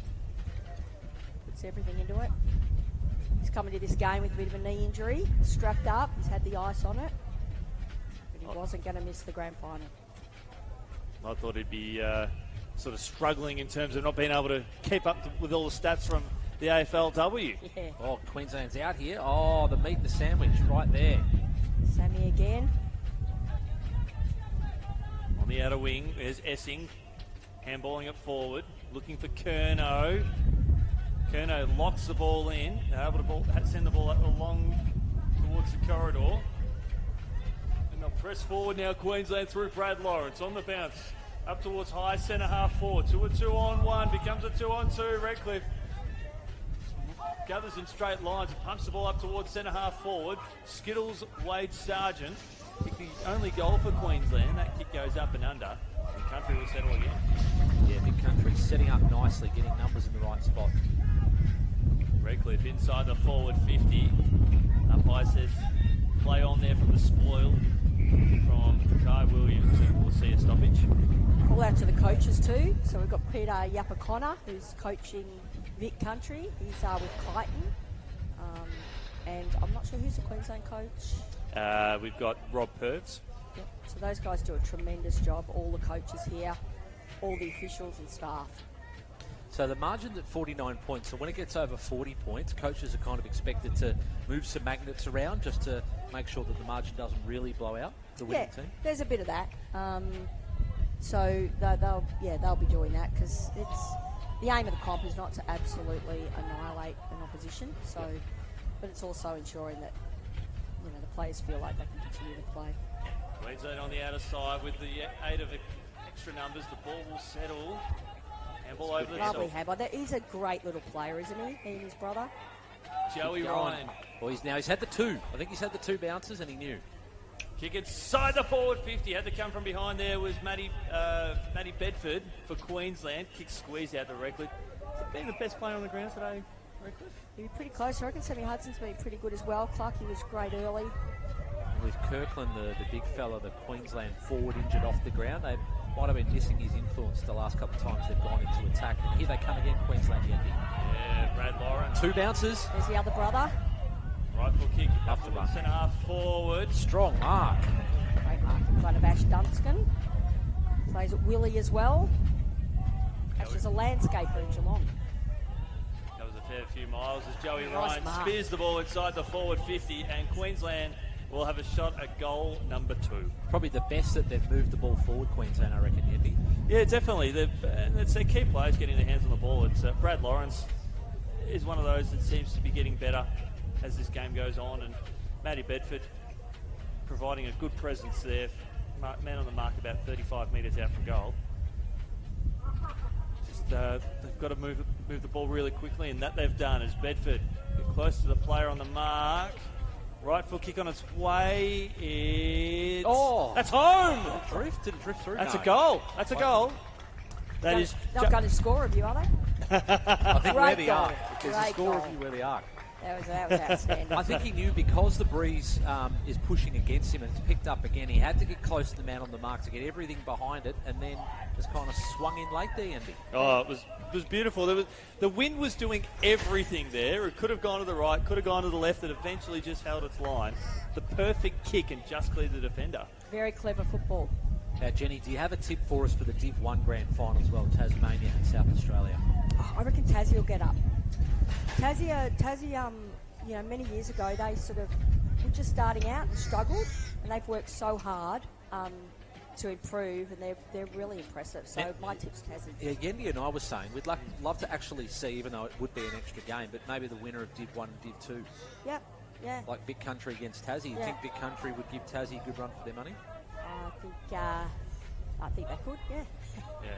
Tassie's very good. That'd be the better game too, I'd feel, to get the top 2 sides. It's probably seen Country and Tassie, the 2 best in it.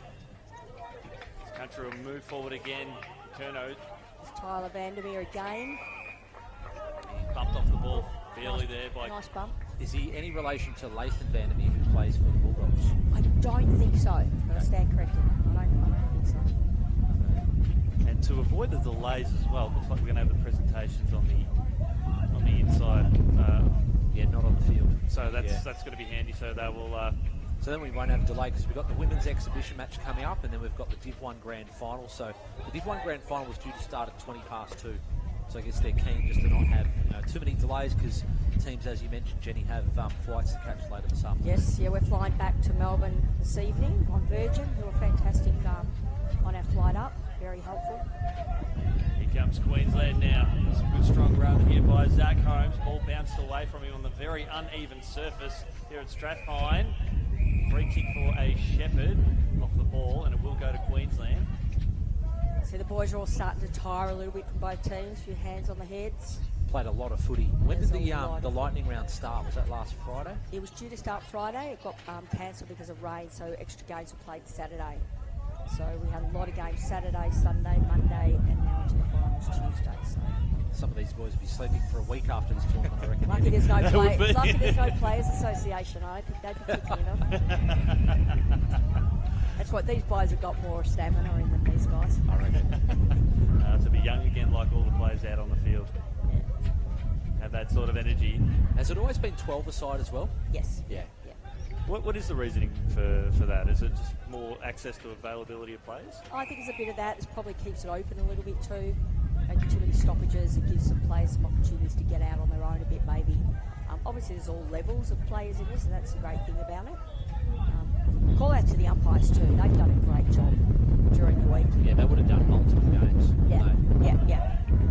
It's such an important part of our game too. Anyone listening out there that's interested, get in contact with your local umpiring association because they welcome everybody with open arms, whether you have a disability or otherwise. So get in touch and it'll be the start of a great career. That was a strong mark from Tyler Bird and a big kick as well into the middle, Andy. Yeah, and he's been doing it at both ends of the ground across this carnival too. Here we go. Look at the guy out on his own.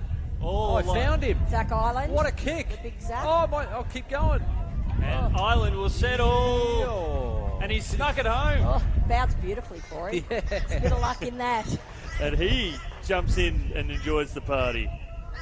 Some great skills, Andy.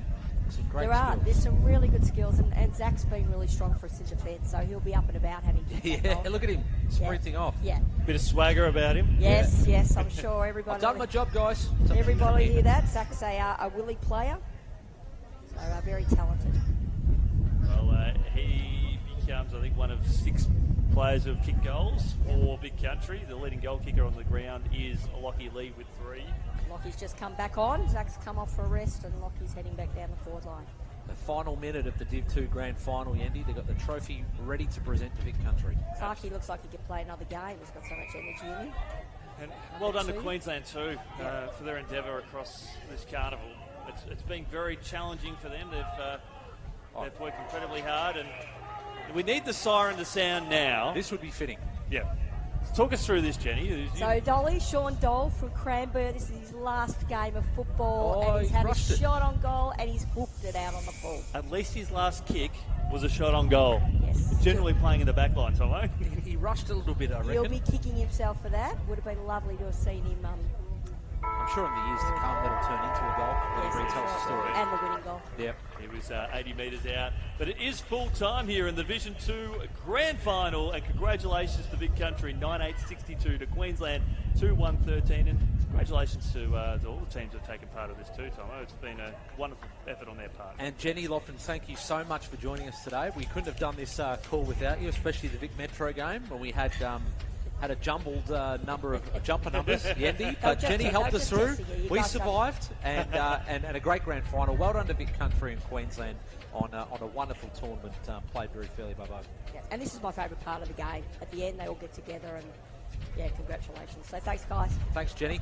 Well, it is full time here. Congratulations. Stick around. We've got women's exhibition match coming up shortly, followed by the Div 1 Grand Final. We'll see you then.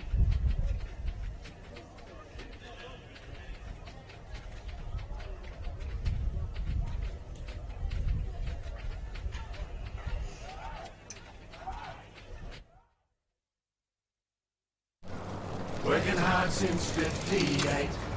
If it thunders, pours or breaks, if we go where tracks cannot, this cruiser doubles as a cot. There's something I'll tell you for sure. Not a lie, it's almost law. This Land Cruiser drives us home. The all-new Land Cruiser Prado. Toyota. From game day to every day, turning Australia's favourite sport into Australia's most inclusive sport. At Maple Community Services, we're not just fans of inclusion on the field, we live it off the field too. Our dedicated team provides personalised care and support services that empower every individual to live independently and participate fully in their community. AFL with Maple, able with Maple.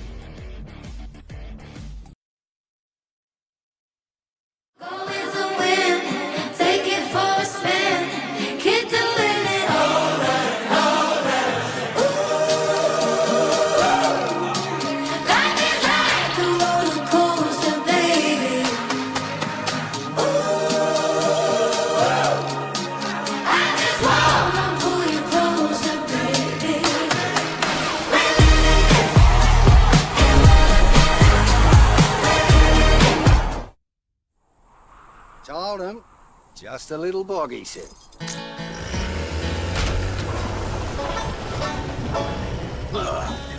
Well, the weather's cleared up.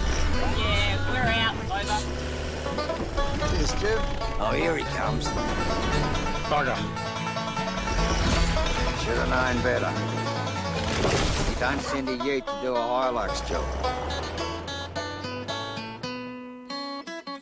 Toyota.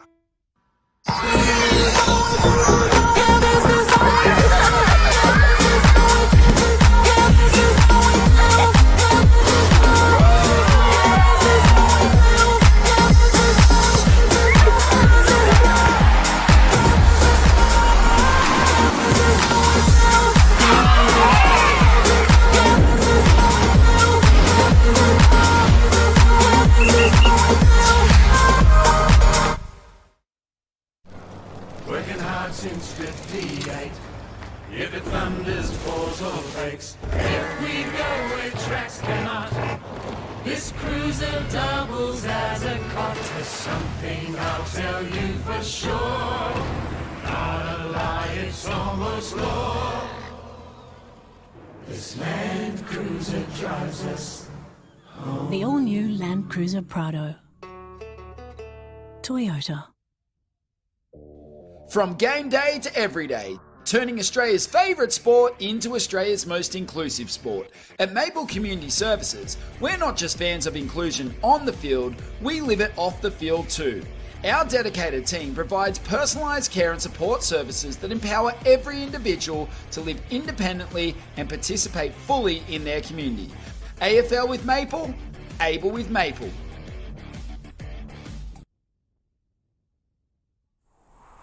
Told him, just a little bog, he said.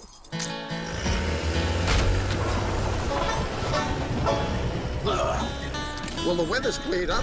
Yeah, we're out. Over. Cheers, Stu. Oh, here he comes. Bugger. Should have known better. You don't send a ute to do a Hilux job. Toyota. We're a national sports organisation and charity, and at Disability Sports Australia, we believe that sport and active recreation is a powerful tool for social change. We deliver programs that build the capacity and capability of the sector to be more inclusive. We deliver events like this all across the country, and the great thing about them is that people get the chance to try new activities, new sports, and connect with new people around them. The social benefits of sport are huge. We invite you to join us in our mission to enable more people with disabilities to be more active more often.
good afternoon and welcome back here to South Pine Sporting Complex, and we're here for the Women's Exhibition Game. And my name's Andy, it's wonderful being in your company wherever you may be watching, and we've got a fantastic game set up for us here. We're going to have essentially the Swans and the Saints going toe-to-toe. We don't have the player names, nor do we have them matching up the numbers. We're going to sit back and enjoy this wonderful exhibition, the first of, very few we would hope, because we want to see this space really launch into the stratosphere. We want to see more women getting involved as much as possible, as we'll see a free kick lasso, and it'll go to the Swans. Looking to the right hand of your screen, and to sort of start this game, we did see a rock, paper, scissors determine the coin toss. And because we've only got a handful of players from both teams as part of this exhibition encounter, it does mean that we're going to see, we've got the smaller ground. There's the Saints will push the ball up towards the middle of the ground. Lovely work here by the Swans. Now to a 2-on-1. Ball brought to ground there by the Saints. Number 17. Lovely work. Running beautifully. Handballs over the top. Would love to finish here. Got access to the goals. Kick on its way. Drops a little bit short. Saints with plenty of numbers around this contest. The Stephen Milne-like effort dribbling towards the goals, and she has kicked it. Forget Stephen Milne, who used to play in the number 44 for the Saints. We've got her here carving it up, and the Saints lead this one straight 6. Lead the Swans yet to score. The Swans are the home team. We're joined by the great man Tomo. Yeah, looks like a Jared Redcliffe has just been named best on ground in the Div 2 Grand Final for Vic Country. So he did a tremendous job. And we are about to be joined by a special guest for this exhibition game, Yendi. We'll get some headphones on. We've got the mic up. So Jared Redcliffe just named best on ground, I believe. Div 2 Grand Final for Vic Country. Great win over Queensland. Everyone stuck around for that presentation. And now we have a guest for this women's exhibition game. We'll get you to tell everyone your name, and also so we know as well, because we're just meeting you. No worries. So my name's Elle. I'm the inaugural Victorian State Women's Coach for the Carnival this year. So it's an incredible opportunity for all the girls to be involved and to help, I guess, be the trailblazers for more opportunities for other women to come. So tell us about the exhibition game out there, how they've compiled the teams. Is there a Victorian team? Is there a Queensland team? Is it a bit of a mix of people? We've got the Queensland team. They're playing in the St Kilda colours. And then we've got the Victorian team. So that's we've got 10 women out there, 5 from Vic Metro area and 5 from Vic Country area. All these women play in our state competition, which is the feeder league. So it's the Football Integration Development Association. So it's a really good opportunity. The girls put through a expression of interest. And then as the sort of coach, I did some backgrounds and things like that. And I think we've definitely got the 10 best women in Victoria here today. Oh, very good. And how much is that league growing? How much is women's feeder footy growing in terms of participation and everything? Not as much as we'd like, that's for sure. But I think opportunities like this in particular really sort of put us on the map. As it stands, our competition, it's males and females, and we're playing together in the one competition and against each other. So hopefully, going on from this opportunity is that we can, work towards having a standalone female competition. And hopefully by promoting this on KO and YouTube as well, some girls out there will be seeing this going, I didn't realise that I could play in the feeder comp. Absolutely. So it's a statewide, like I said, a statewide competition across metro and country areas, and the girls can jump onto Play HQ and look up sort of the Football Integration Development Association and find a club that's sort of nearest to them or what works for them. We play within the metro competition where I coach at Williamstown Seagulls. We play on Sundays, which is fantastic. And we've got a number of our players, both men and women, that play in senior competitions as well in the mainstream league, and then top it up with some good old feeder footy on our Sunday. The wind has picked up a bit today, which you're probably used to out at Williamstown. We sure are. The water coming off the bay is something else, and there's nothing like playing footy in sideways rain. And a couple of Williamstown boys. We had Jenny Lofton on before, who's involved with Vic Country. A few Williamstown boys in the Vic Country team, which took out Div 2 today. They did. It's a really proud moment to be sort of the coaching staff at Williamstown and see the boys develop as well. We've got a number playing also in Vic Metro as well, and also in the girls' comp. So we're certainly well represented across the National Inclusion Carnival. Does it also help too with Pete Connor, who's the Vic Metro coach, Vic Country coach of the men? He has a big footprint on the feeder circle as well, especially in Kyneton, and having access to people like that at your disposal.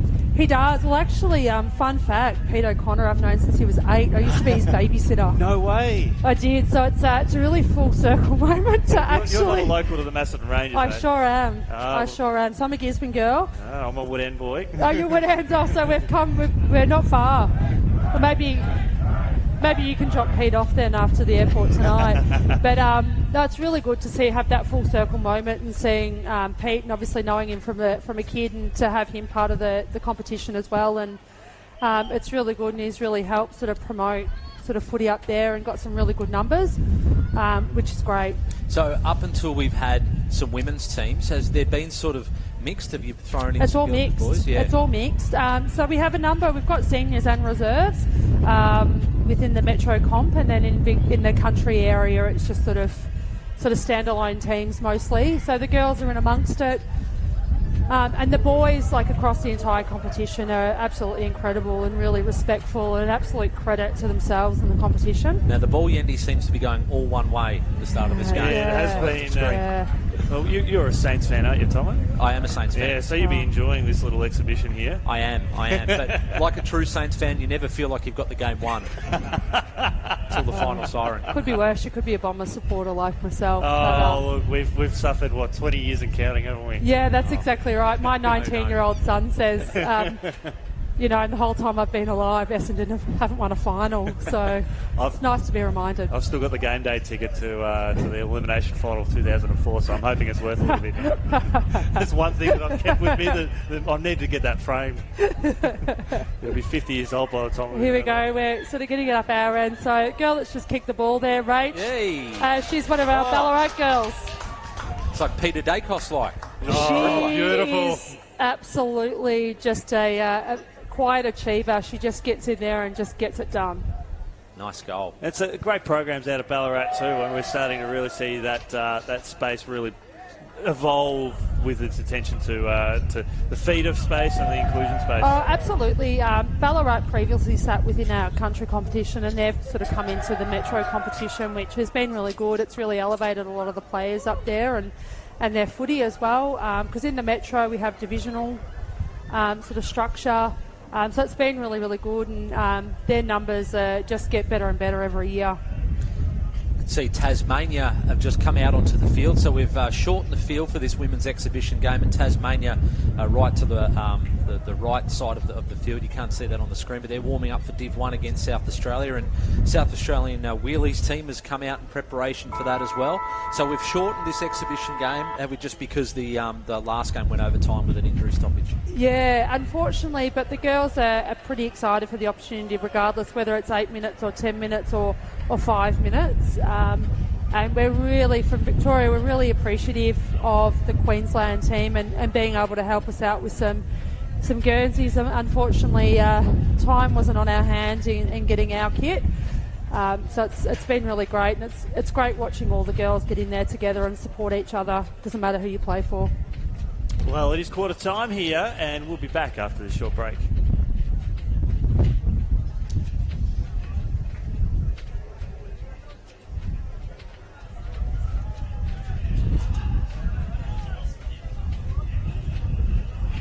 Told him, just a little bog, he said.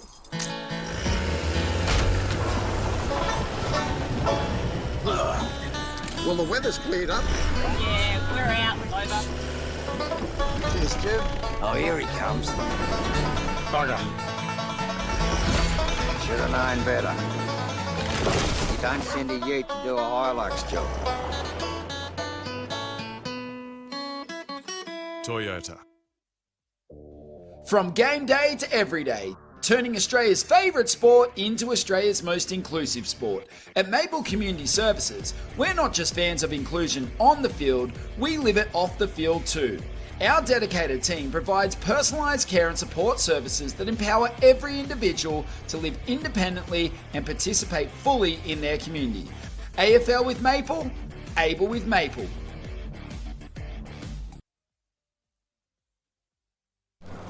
Working hard since 58. If it thunders, pours or breaks, if we go where tracks cannot, this cruiser doubles as a cot. There's something I'll tell you for sure. Not a lie, it's almost law.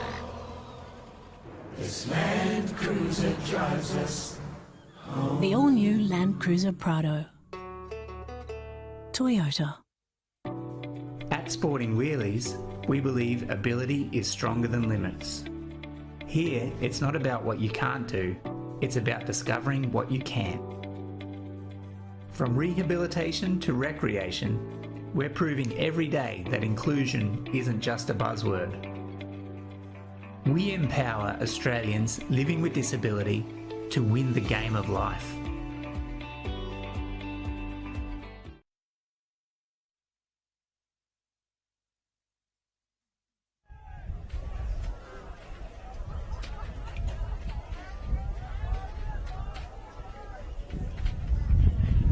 Good afternoon and welcome back here to South Pine as we are quarter time of the exhibition women's game. My name's Andy, I'm joined by Ezra from Queensland.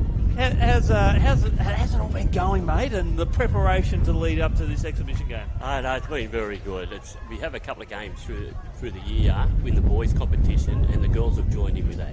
Yep. So we don't have enough for a standalone team, but we let them get in and join in with that, so at least they get a game. So this is the first time they've actually had an opportunity to play girls against girls. So it's a good platform to be doing it on now too, so it's good. Where are the girls based? Well, we have Carrara, Maruka and Noosa up here, so with the three of the clubs there. You still have a couple that might play at, say, Beenleigh or something like that in their lower divisions, and they'll come and play for us through the competition season. Has it been hard to attract players to come and be part of this program? Very much so, especially in the female space. I think that as soon as you talk AFL, they think tackling and stuff like that. Now, a lot of the girls with a high-end disability don't like that. So I think it's once you get across to them that it's a non-contact sport, I think a lot, especially having this now, that they can actually see it and go, I can do that. It's similar to the AFL 9s program, isn't it? Yeah, very similar to the AFL 9s. Only if the ball hits the ground, it's a play on. And they'll probably use a normal football just to help with the game and stuff like that, just so their skill levels will still be from what they train with.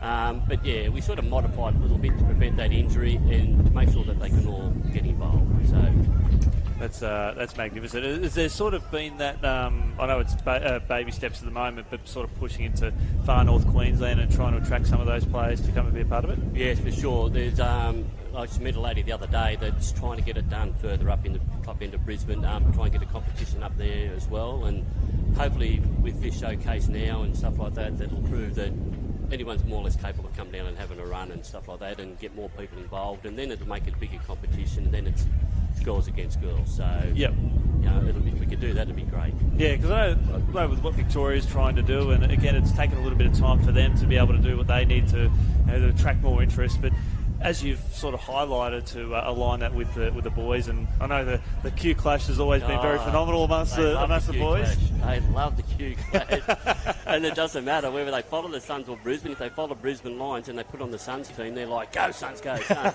And it's like, "Don't you follow Brisbane?" "Oh yeah, but I'm wearing this Guernsey." Go! So they're so funny to watch who they support once they got their Guernsey on. Yeah, they're hilarious. They must get a big thrill of being able to wear an AFL jumper as well. Mate, they certainly do. I know at Carrara, when we first started there last year, we gave the boys a polo shirt, shorts, socks, and just for them to say that they've now got a home ground, it's like they say, "Oh, so we played our home ground now. Do we get changed in our dressing sheds?" Yeah. So just little things like that was just a huge difference for them, just to say that they've got a base and now belong to a local club, and that is huge. From a publicity point of view, what sort of channels do you and the team sort of go to, not only growing the women's program, but also just growing this program in general? Oh, I think it's just through the community footy clubs. Like the AFL sends us out a lot of stuff, and we send it out to the community footy clubs, and then it's sort of for them to push through their supporter base there, because there's a lot of kids that play that might have a brother or a sister or something that's like and as you know, they love sport in general. So to be able to go from a sideline to actually on the field is huge. So I think if the community clubs sort of got out there and realised that it's not a difficult thing to do, that there is a lot of stuff and a lot of help available, that they will get a lot of benefit from it.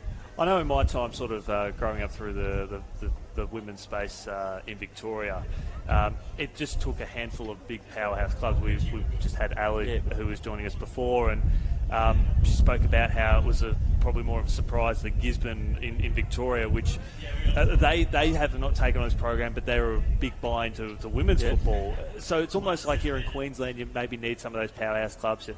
Dare we say maybe Southport to put their hand up, and maybe a Morningside to try and get involved and do those things.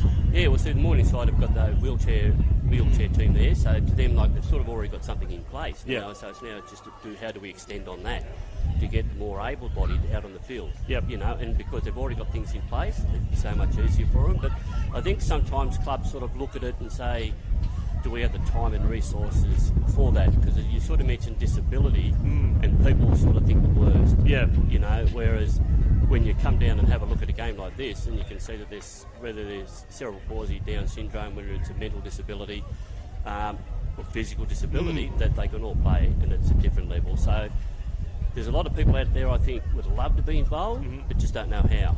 You know, and like you said, you go to these bigger clubs, there's businesses that they go, oh, we think that's a great idea. We'll jump on board. You know, so it's just a matter of letting them know what's available to start off with. So because I know back in Victoria there were a couple of these big powerhouse clubs that invested a lot of resources and energy into it. I don't know whether, because I'm comparing women's footy to the inclusion space, but there's a lot of funding available out there. I know around the country, any big club said, well, look, we want to get women's footy involved, enable better access, but more funding to better change room facilities.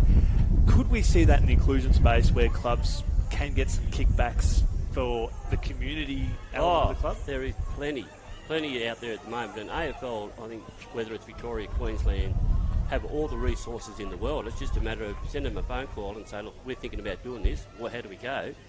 And they will say to you, with women and girls in sport, there's funding available. It's available. If you want to do it, we've got the funding for you. We've got the help. We've got the resources. We've got the people we can send out to you to get you started. So for someone to say, oh, it's too hard, I think is probably a lazy answer when there is so much available and so much help to get them up and going. Because we don't know how important sport is for the community. Oh, absolutely. And that's whether you're disabled or not.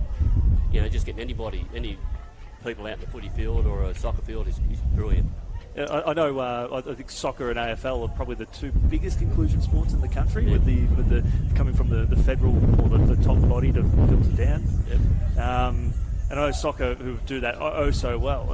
Is it? I think it's just a matter of sort of getting in contact with some of those businesses who work with those people with disabilities. Yeah, right. Yeah, there's a lot of the people that are in here work in disability, so that are in their Carrara team out there in disability. So they've sort of pushed out to where they work. But it's still getting the people that are out there to say, again, they'll think, oh, but they don't want to get hurt. They're not able to. And it's like, bypass that, come out and give it a try first. See what it's like, and then make a decision. Don't assume that this is what it's going to be. And I think that's the problem with it at the moment.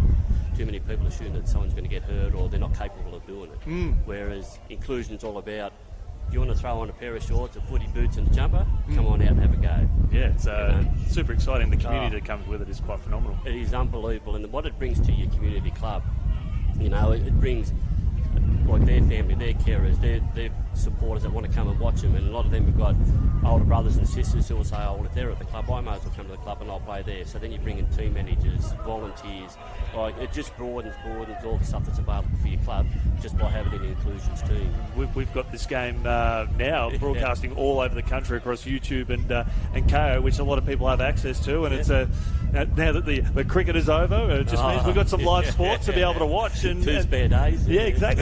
So this has opened up a platform. Or maybe the Aussies did it on purpose, so we could see more eyes on this. I think this is this is a historic exposure for the women's inclusion program across Australia. It's a huge, huge inclusion. And you speak to the girls and ladies out there, they'll tell you exactly the same thing. They said, to have an opportunity to do this, to represent Queensland or to represent a community club, they love it. Like, regardless of the results, it doesn't worry about them. Like, they don't care about results. Something like that, they'll get out here and they'll go, did we win or we lose? You go, oh, you lost. You go, oh, and off they go. Yeah. That's it, over and done with. The next time. So, and you can see that they all get on so well together and stuff like that, so they all support each other. Well, it is half-time here at South Pine. We've got the women's exhibition match for the all-inclusion. We've got Ezra, we've got Yenny, we've got Tomo. We've got plenty more still to come on the other side of this break. Stick around. We'll enjoy your company shortly. Working hard since 58. If it thunders, pours or breaks, if we go where tracks cannot, this cruiser doubles as a cot. There's something I'll tell you for sure. Not a lie, it's almost law. This Land Cruiser drives us home. The all-new Land Cruiser Prado. Toyota.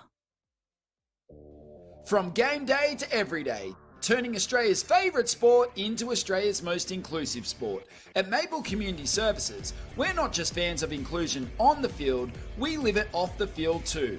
Our dedicated team provides personalised care and support services that empower every individual to live independently and participate fully in their community. AFL with Maple, able with Maple.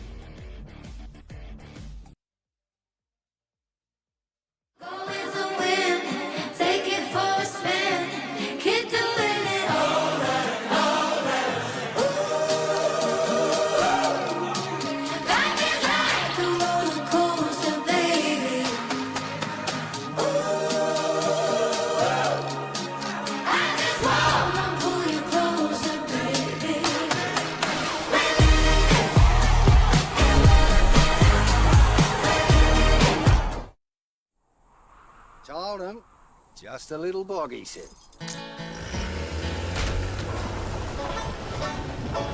Well, the weather's cleared up. Yeah, we're out. Over. Cheers, Jim. Oh, here he comes. Bugger. Should have known better. You don't send a ute to do a Hilux job. Toyota.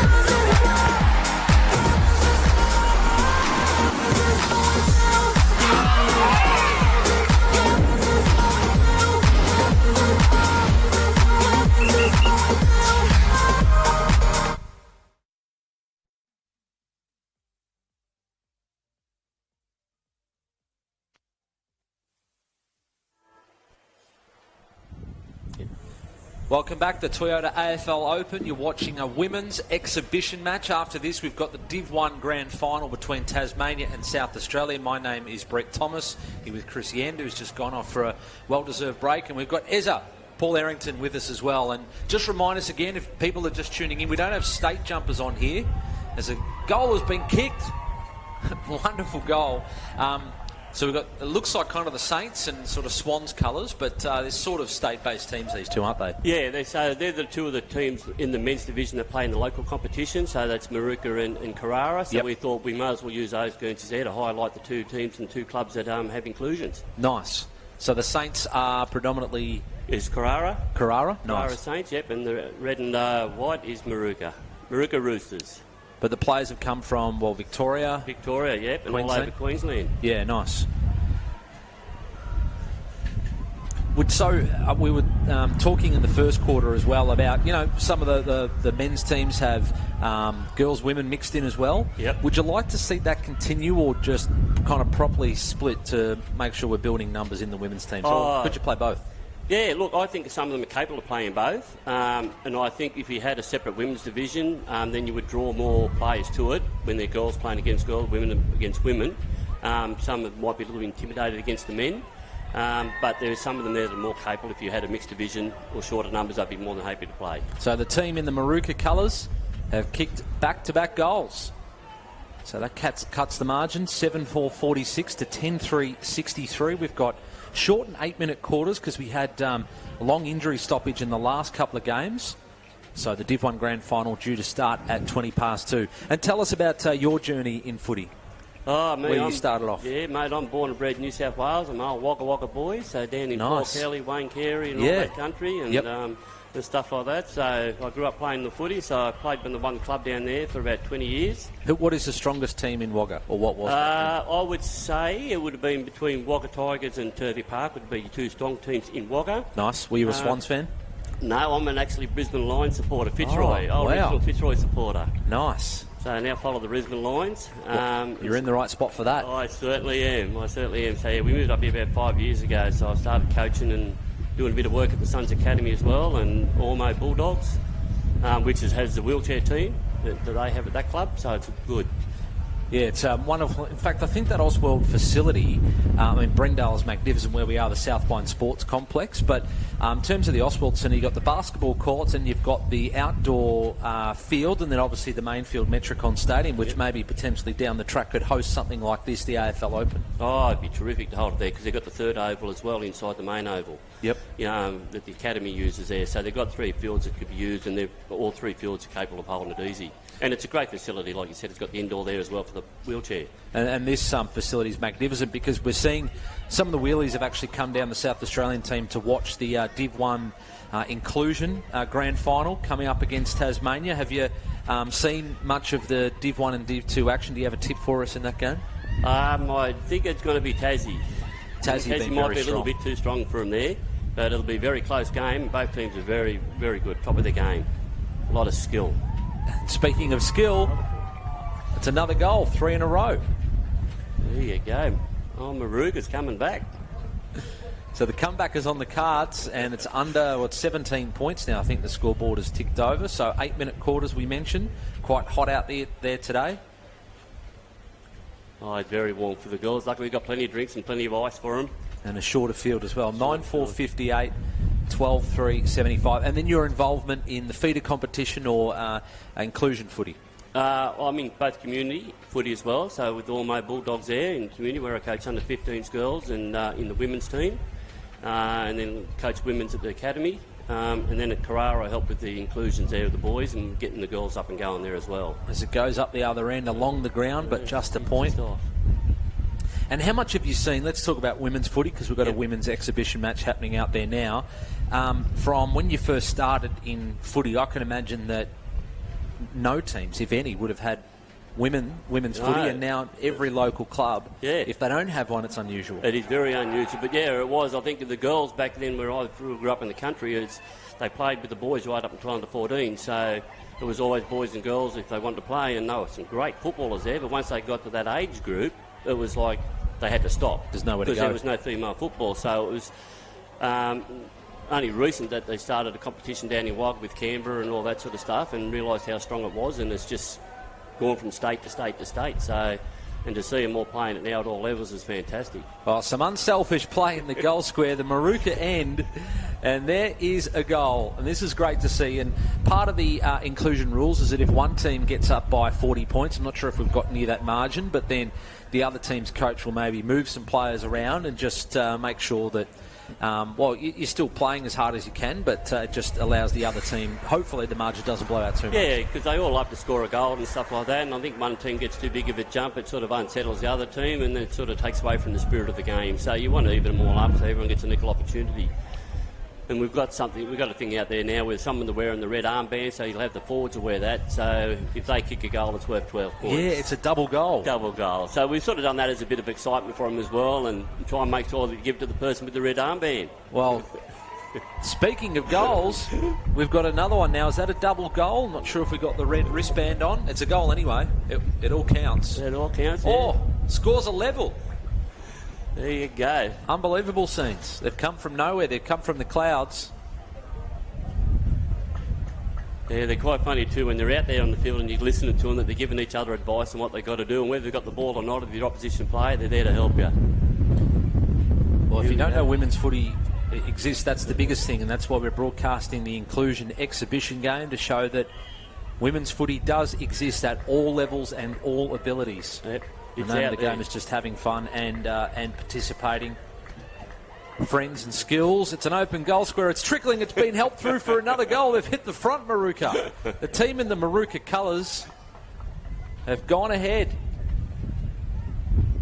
It looks like they might have moved a few players around, I think, to make their forward stronger. Well, win it from out of the centre there. The coach is making some good moves, spinning the magnets around. Minute to go, and they've hit the front by 2 goals. So that must have been a super goal, a double goal. Yes, I think they've picked the last 4 or 5. And here we go again. The team in the Saints colours going to have to tighten up. Out to the pocket. Oh, that's a good long kick. It's a little wobbly, but how's the purchase on it? And it's bound. That's a kind bounce. It's still kept in the field of play. They've got some numbers streaming forward. The goal square's open. They can get some handballs off. Keep running. Maybe even have a bounce. Almost too far. Goal. So there's the answer with about 20 seconds left. Getting close to three-quarter time. I think the old Saints might have to make some changes for the last quarter. And that was also a double goal. So giving it to the player with a red wristband, was it? Red wristband, yeah. Red-coloured wristband is a double goal. Siren is about to sound for three-quarter time. And this is what we like to see. Scores level, setting up for a grandstand finish in this exhibition game. And there is the siren for three-quarter time. Ezra, you're a superstar. Stick around if you like, and then we'll start to preview the men's Division 1 grand final coming up. But it is all square here, 14-4.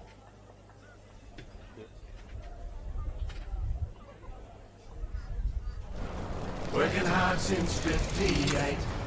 If it thunders, pours or breaks, if we go, it tracks cannot.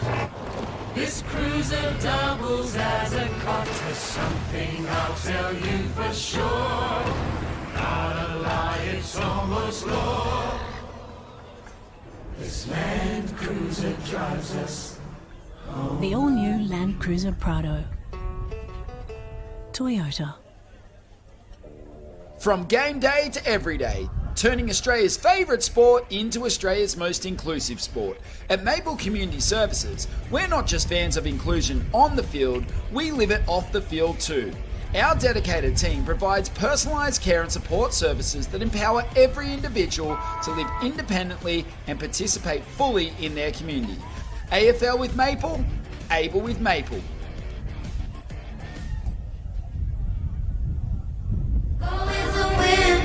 Take it for a spin, keep doing it all right, all right. Ooh, life is like a roller coaster, baby. Ooh, I just wanna pull you closer, baby.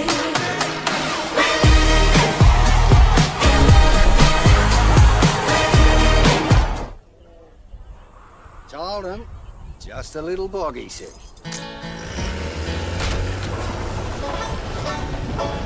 Well, the weather's cleared up. Yeah, we're out, over. Cheers, Jim. Oh, here he comes. Bugger. Should have known better. You don't send a ute to do a Hilux job. Toyota.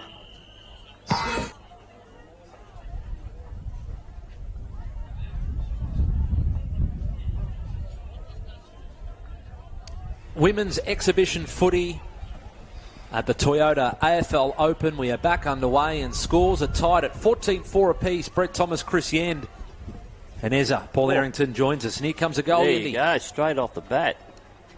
First 20 seconds. Well, the team in the Maruka colours, which are the red and white vertical stripes, they must have kicked 4 or 5 in a row. And we have double goals with players with red wristbands on. And now the team in the Saints colours have kicked the last 2. One of those was also a double goal. One of the things I've really enjoyed about the inclusion space in the AFL is that the number of new participants has grown by 34% in the last couple of years. So it goes to show that a lot of work, thanks to Toyota, has gone into try and provide resources and funding to get more players involved. Oh, of course it has, and it's good. And like you said before, it's with the big businesses on board, it really helps. with that finance coming in, and it gives you an opportunity to get out there and get people involved in it. The one big thing or hurdle can be is the cost of playing a particular sport. And some, sports just to get started or get coached or get into a team can cost you a lot of money. It can, in community football, you'll have your fees and you play all your games. For the disability inclusions, you've got to have a certain percentage, and you've got to go and get proof that you're actually at that percentage, and that costs to go and see a psychologist, a GP or something like that to get that done. So they've got to pay extra finances to do that. So, yeah, it can be a bit of a hurdle financially for some people. That's thousands of dollars too to be able to get that diagnosis. It's a ridiculous amount of money. It's a ridiculous amount. And with no kickbacks either from the government. No. So in some of them you look at them and you're thinking, why does that person need to go and get it? But it's put down as a requirement. So I'm thinking they're hopefully slowly trying to change that. To make it easier, and that could also be a thing to put people off wanting to come and play with having that cost. So that was a double goal, play with a red wristband. Has put her side up 18-6 to 14-4 and then swapped the red wristband over. So sharing the love around in this game. Everyone wants to kick a goal.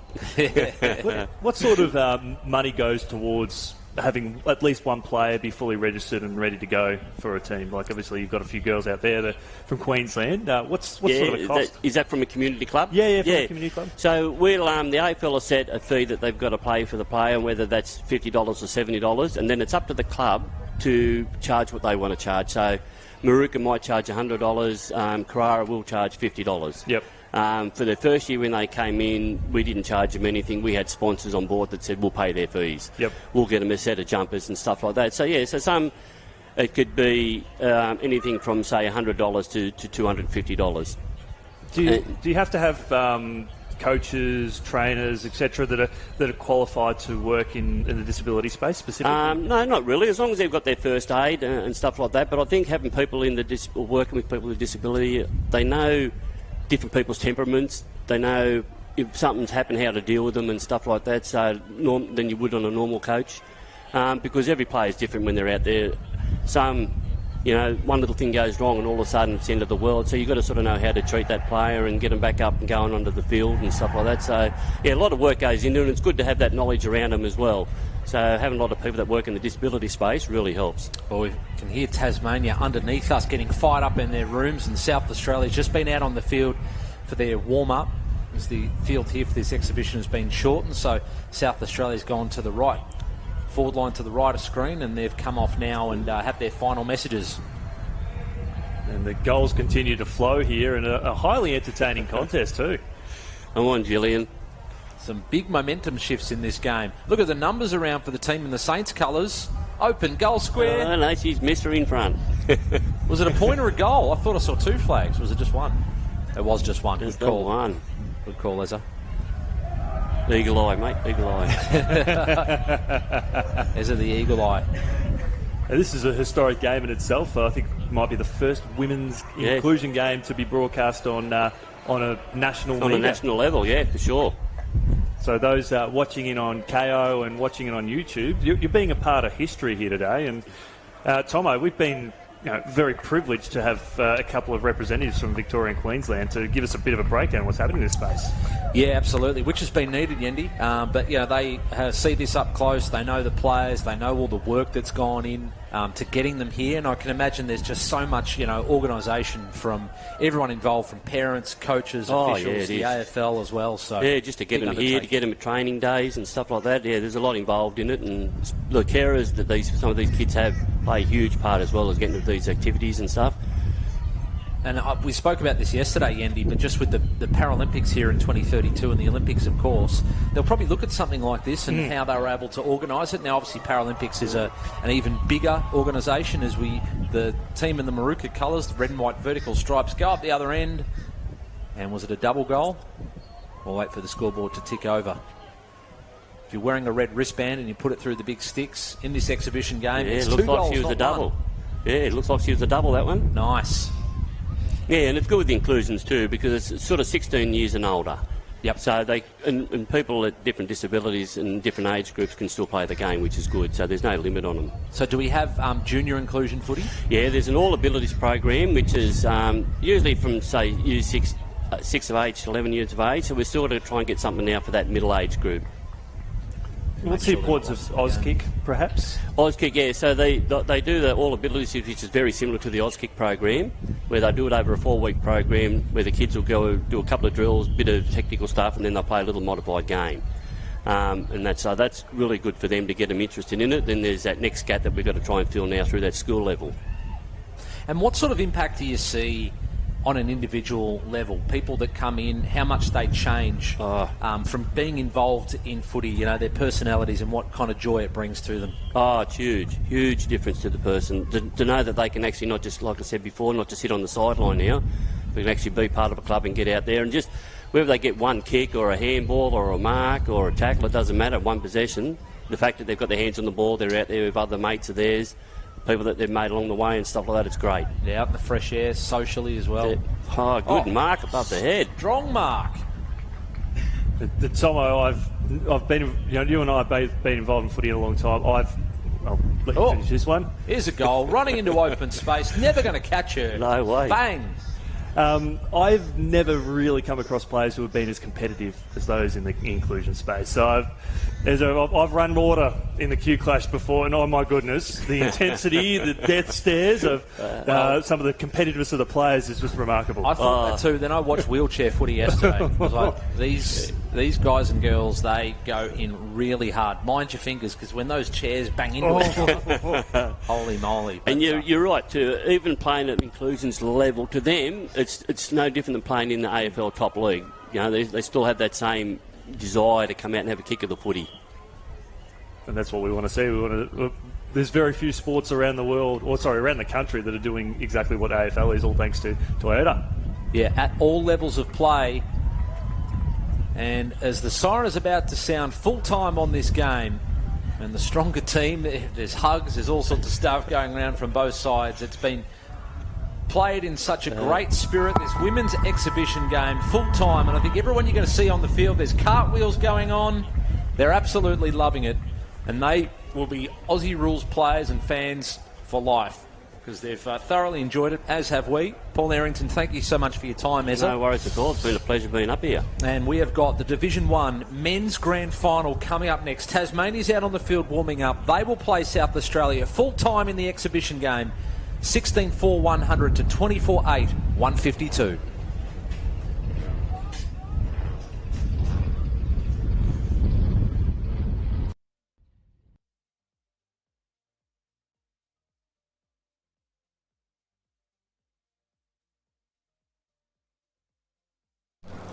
Working hard since 58.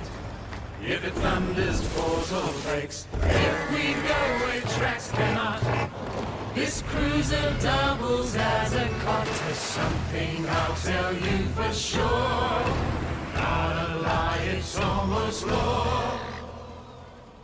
This Land Cruiser drives us home. The all-new Land Cruiser Prado. Toyota. From game day to every day, turning Australia's favourite sport into Australia's most inclusive sport. At Maple Community Services, we're not just fans of inclusion on the field, we live it off the field too. Our dedicated team provides personalised care and support services that empower every individual to live independently and participate fully in their community.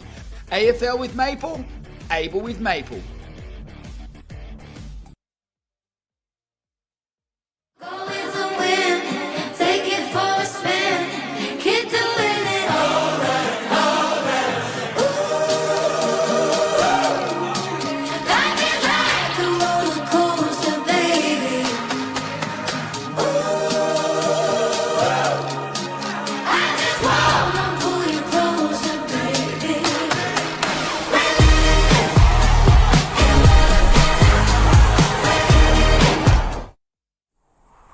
Told him, just a little bog, he said.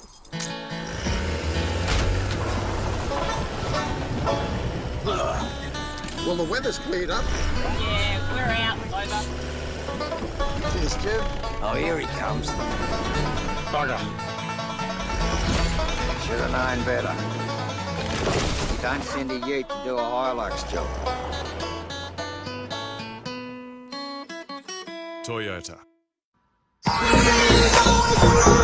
this is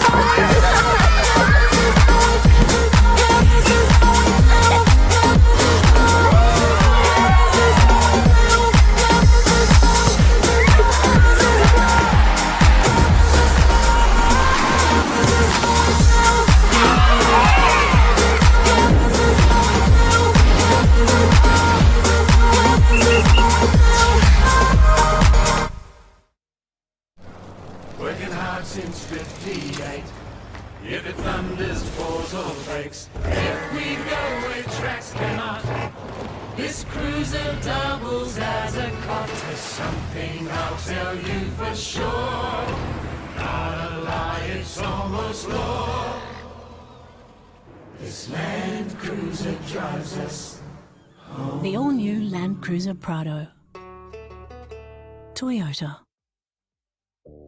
From game day to every day, turning Australia's favourite sport into Australia's most inclusive sport. At Maple Community Services, we're not just fans of inclusion on the field, we live it off the field too.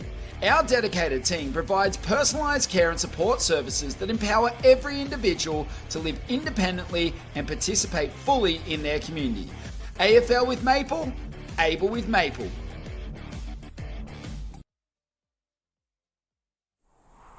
Told him, just a little bog, he said.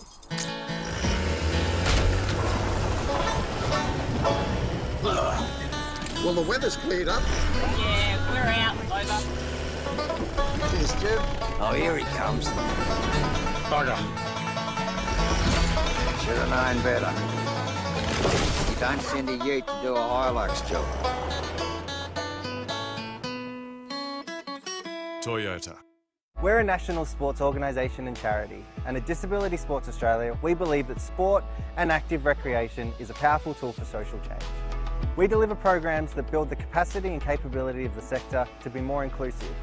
We deliver events like this all across the country, and the great thing about them is that people get the chance to try new activities, new sports, and connect with new people around them. The social benefits of sport are huge. We invite you to join us in our mission to enable more people with disabilities to be more active more often.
and we are looking forward to this. Both teams out there just doing their warm-ups at the moment. Tasmania to the right of screen, you can see strong tournament. We called them yesterday, win over WA I think it was, and South Australia have had some big results as well. Brett Thomas is my name, and Chris Yen joins us as well on YouTube, KO Freebies.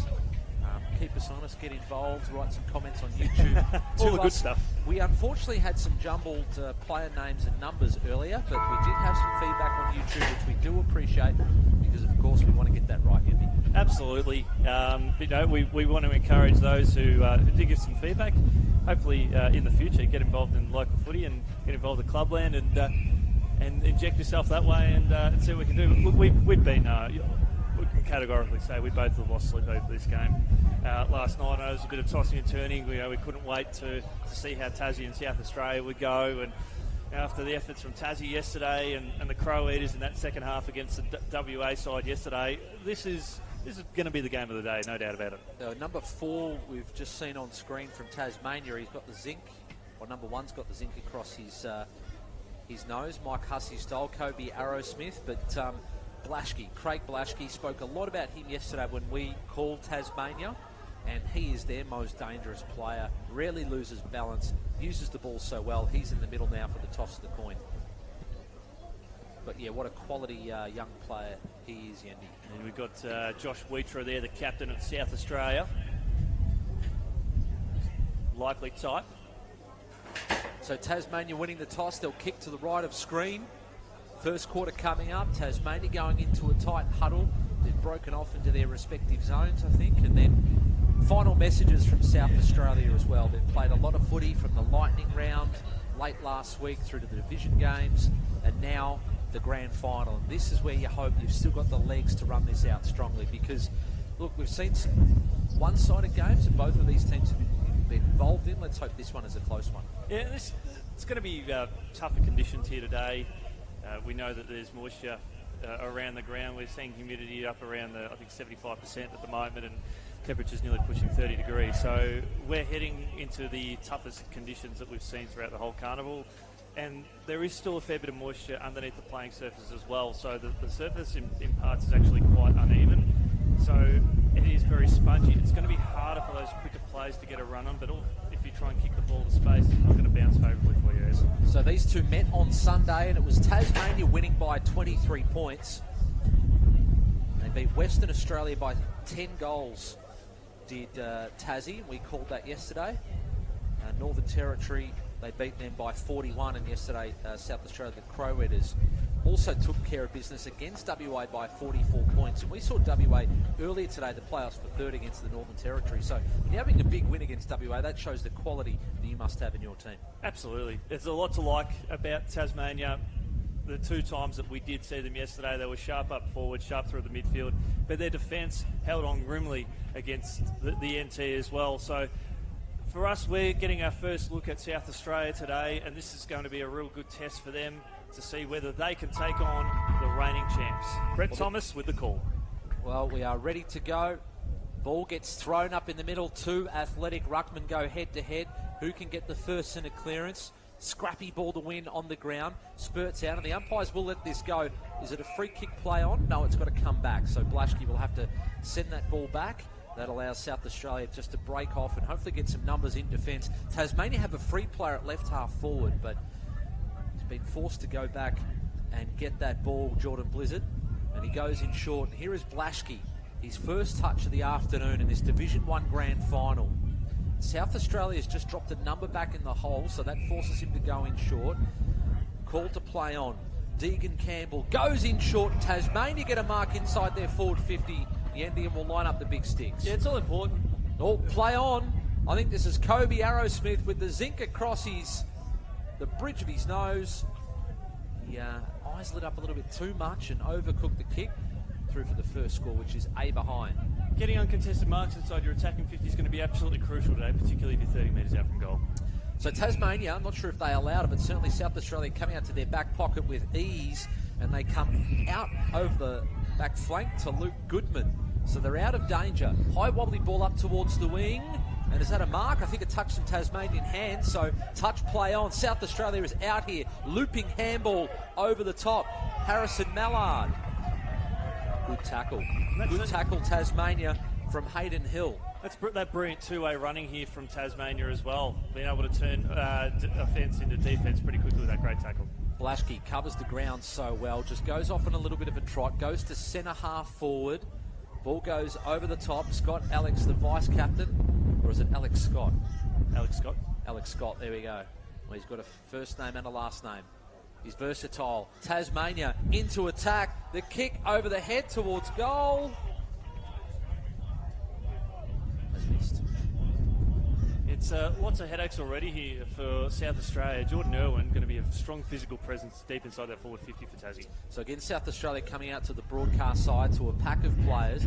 They've got numbers at the back though. Tasmania closing in. The kick has been squeezed out by Luke Goodman, and he's found a mark. Good stuff there from Brad Kinross. Kinross on true centre wing on the Toyota logo. Well read off the boot though. Joe Corbett takes it and goes. Tasmania want to come through the middle. The kick though gets his teammate with a little bit of work to do, but they go for the old 1-2. Blizzard into attack to full forward near the goal square. Strong underneath the footy. Arrowsmith tracking the ball near the goal line. Is he giving away a free kick for too high? He has, to be taken by Zach George Dent. This is that strong running from Tasmania. They've got those big options and big thumping kicks. Oh, speaking of thumping kicks, that's held up in the breeze. It's last touch out of bounds. No boundary throw in. So Tasmania get the ball back. Blaschke comes up, can send them into attack. South Australia with numbers in defence, but they're all closer to goal. Leading up at the kicker is Kobe Arrowsmith. Blaschke and Arrowsmith, two of their most dangerous, lively players, Yendi.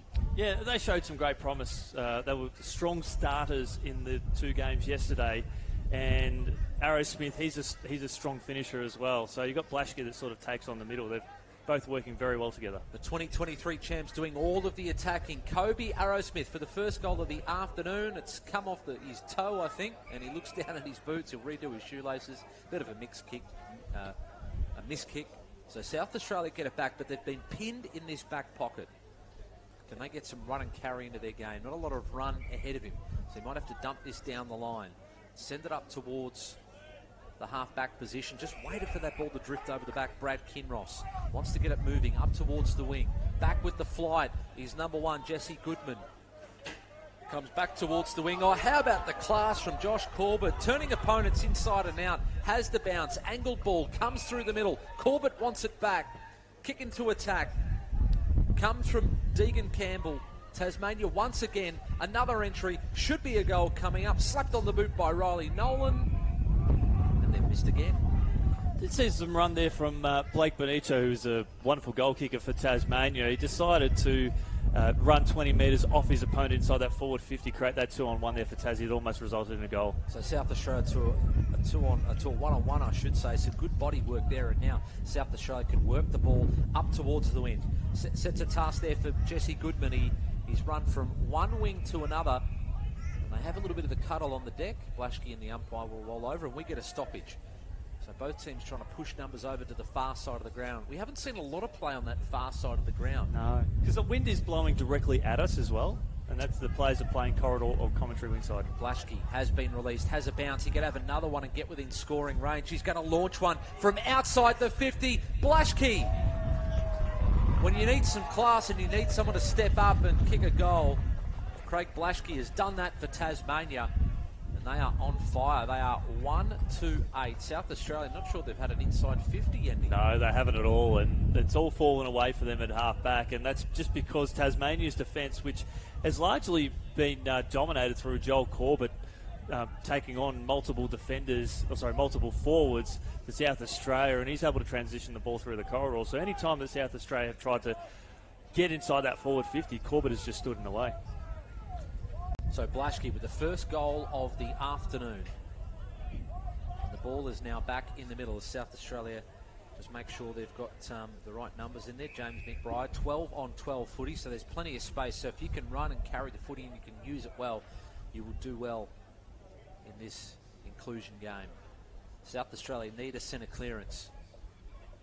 Tap forward though. Blaschke is tackled, upended. Ball spills free. Tasmania trying to work the ball into attack again. Free kick has been paid, and they can send the ball inside their forward 50. Blaschke's just hanging off, just kind of waiting for the ball, but tells his teammate just to pump it in the 50 and put the South Australian defence under pressure. Will it have the legs to carry over the top to Blake Benicia? Players overrunning the footy. Arrowsmith going in. His handball was smothered. Went in with the boot. Now the tackle. Second, third efforts. Arrowsmith swings the ball in across the face of goal. And it's that man again, Blaschke. It's just the conditioning from the players as well to always kick for that corridor, even in the pockets. Their immediate instinct is just to put the ball into the corridor. And that was purely instinct there from Kobe Arrowsmith, knowing that he would have a teammate there. I'm not sure if they play together at club level, Arrowsmith and Blaschke, but the way that they can connect, they always seem to know where each other is going to be. Yeah, it's almost like Pippen and Jordan and back in the glory days of the NBA. These guys are better. His first goal was on the run. This one from the set shot. Slide angle, 25 to 30 out from goal. Swings it left to right. And that is a goal, and he is pumped up. He's pumped up, Craig Blaschke. They've done all the attacking. They need the goals to show for it. They've got 2-2-14 on the board. South Australia yet to score. 2 minutes to play opening term. And that's the benefit of Tasmania, is you've got Blaschke kicking goals and he's doing most of the work through the midfield. So they haven't had to rely on their forward options in the likes of Irwin and Benicia and several others that have started to really present. But that causes a lot of headaches there for South Australia because their midfielders are losing ground and their defenders simply are running out of options. So when the ball's coming in at such great speed from the midfield, it's very hard to find an opponent with make a contest. So Tasmania, a couple of early goals on the board. And Fast Frod 98 on YouTube, must be an SA fan. He's urging them on YouTube. Get involved, give us some comments as Corbett is upended. He has been quality across half-back. Stacks on the mill, umpire comes in. South Australia at centre-half forward.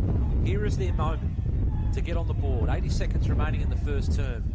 Good tap forward though into space. Blaschke once and twice along the deck, get some good purchase on that, but South Australia will go up towards attack. It just held off in the breeze, and good balance there from Hayden Hill, number 5 for Tasmania. They come through the middle.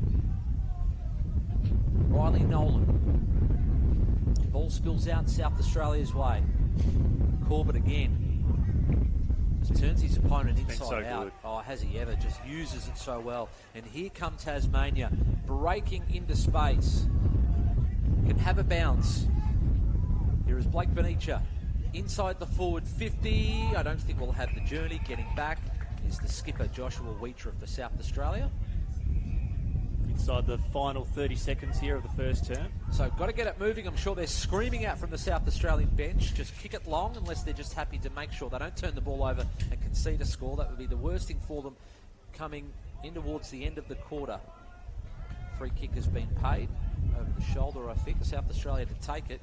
Got to get it up and get it moving. Siren will sound in 10 seconds from now, up towards the wing. Strong mark from Jesse Goodman. Pump it long. 5 seconds remaining. It's going to hold up in the breeze, and going from to that left of screen, I think the endy, maybe to the right, would be the scoring end. We'll find out, because South Australia will be kicking that way in the next quarter. So Tasmania at quarter time, off to a good start. They lead South Australia 2-2-14. The Crow is yet to score. Quarter time in the AFL Open Division 1 Grand Final.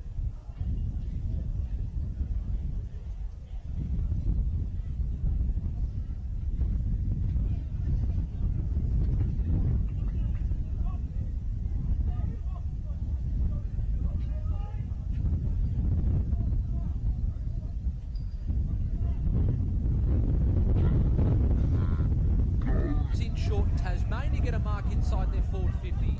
Yeah, South Australia with numbers in defence, but they're all closer to goal. Leading up in the kicker is Kobe Arrowsmith. Blaschke and Arrowsmith, two of their most dangerous, lively players towards the half-back position. Just waited for that ball to drift over the back. Brags number 1, Jesse Goodman. Comes back towards the wing. Oh, how about the class from Josh Corbett, turning opponents inside and out. Has the bounce. Angled ball comes through the middle. Corbett wants it back. far side of the ground. No, because the wind is blowing directly at us as well, and that's the players are playing corridor or commentary wing side. Blaschke has been released, has a bounce. He can have another one and get within scoring range. He's going to launch one from outside the 50. Blaschke, when you need running the footy. Arrowsmith going in. His handball was smothered. Went in with the boot. Now the tackle. Second, third efforts. Arrowsmith swings the ball in across the face of goal. Run this one from the set shot. Slide angle, 25 to 30 out from goal. Swings it left to right. And that is a goal, and he is pumped up. Swings it left to right. And that is a goal, and he is pumped up. Told him. Just a little bog, he said.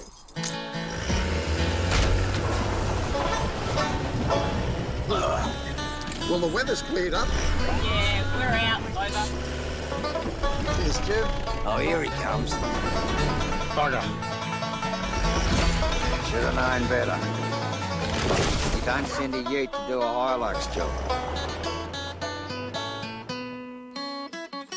Toyota.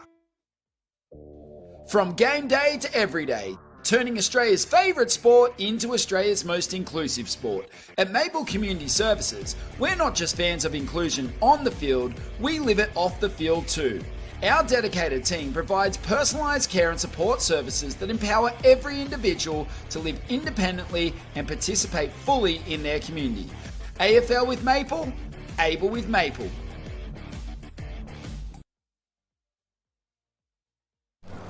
Working hard since 58.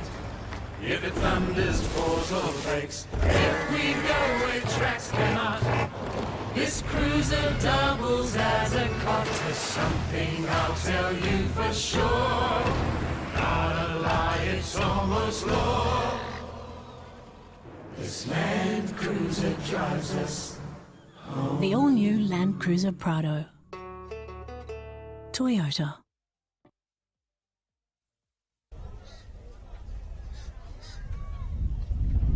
So second quarter, moments away. Tasmania dominating that term in terms of inside 50s.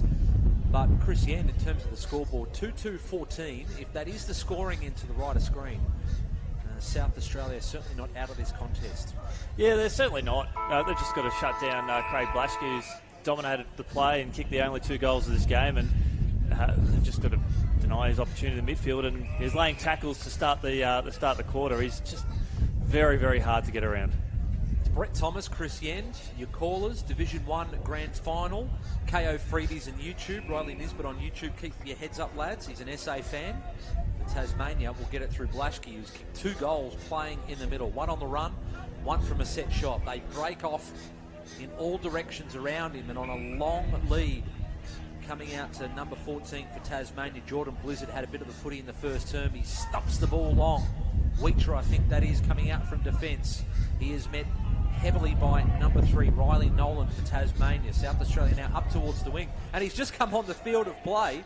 Matthew Shapley, maybe he's been on the bench the whole time, just waiting for it to come in that direction, then just kind of snuck on. Well done. Oh, some big collisions there at half forward. Blaschke saw a teammate out of the corner of his eye, and that is Blake Benicia.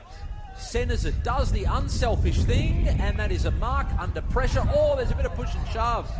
Don't give away the 50. It probably should be a 50 there. I think that's Franz Pearson who's taken the mark for Tasmania as at the end. And lucky not to give away an extra penalty there, South Australia, Weecher. It's in the number 18. Oh, sorry, yeah, you're right. Yeah, for Tasmania. Geordie Irwin, who he's just got that big body inside that forward 50, and he rotates with Jordan Blizzard, so creating lots of headaches for Tassie. So Jordan Irwin, goal number 3, just drifting to the right-hand side. The breeze took a hold of that. Franz Pearson plays for South Australia. He is there, 18, but the big forward there from Tasmania just missing the goal. So 2-3-15. Inside 50 numbers would be well and truly in Tasmania's favour, but in terms of the score, plenty of time for South Australia to drag their way back. And they come out towards half-back. It bounces over the pack of players. Corbett coming out from half-back, aggressively tackled. Umpire says fair contest, will throw it up. Oh, too high. So the outer zone umpire has made the call and said it'll be too high and we'll go to Tassie. Yeah, and Corbett wants to play on. He might be forced to come back here. He's got it off to Blaschke. Sneaky player, just kind of got off and realised everyone was looking at the umpire, complaining about the free kick. So Tasmania to go into attack again through Joel Corbett to Blaschke. It's probably those two, and Kobe Arrowsmith would be Tasmania's three best. They come into the pocket.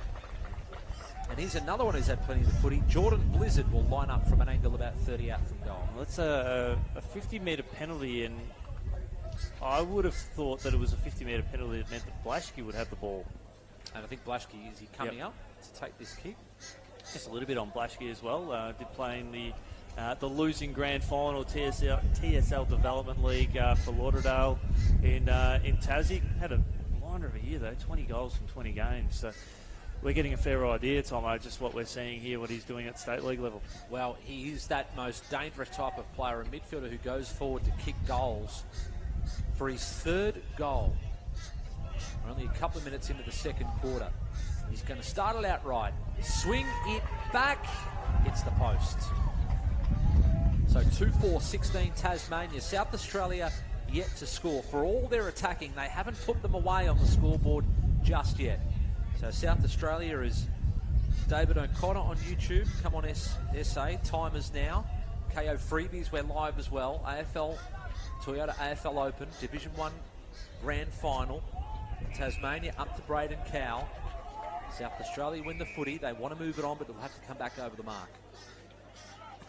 They just need to find some presence inside that forward 50. I really want to see South Australia's numbers push further up the ground and then have their runners in the form of Jesse Goodman and others just double back.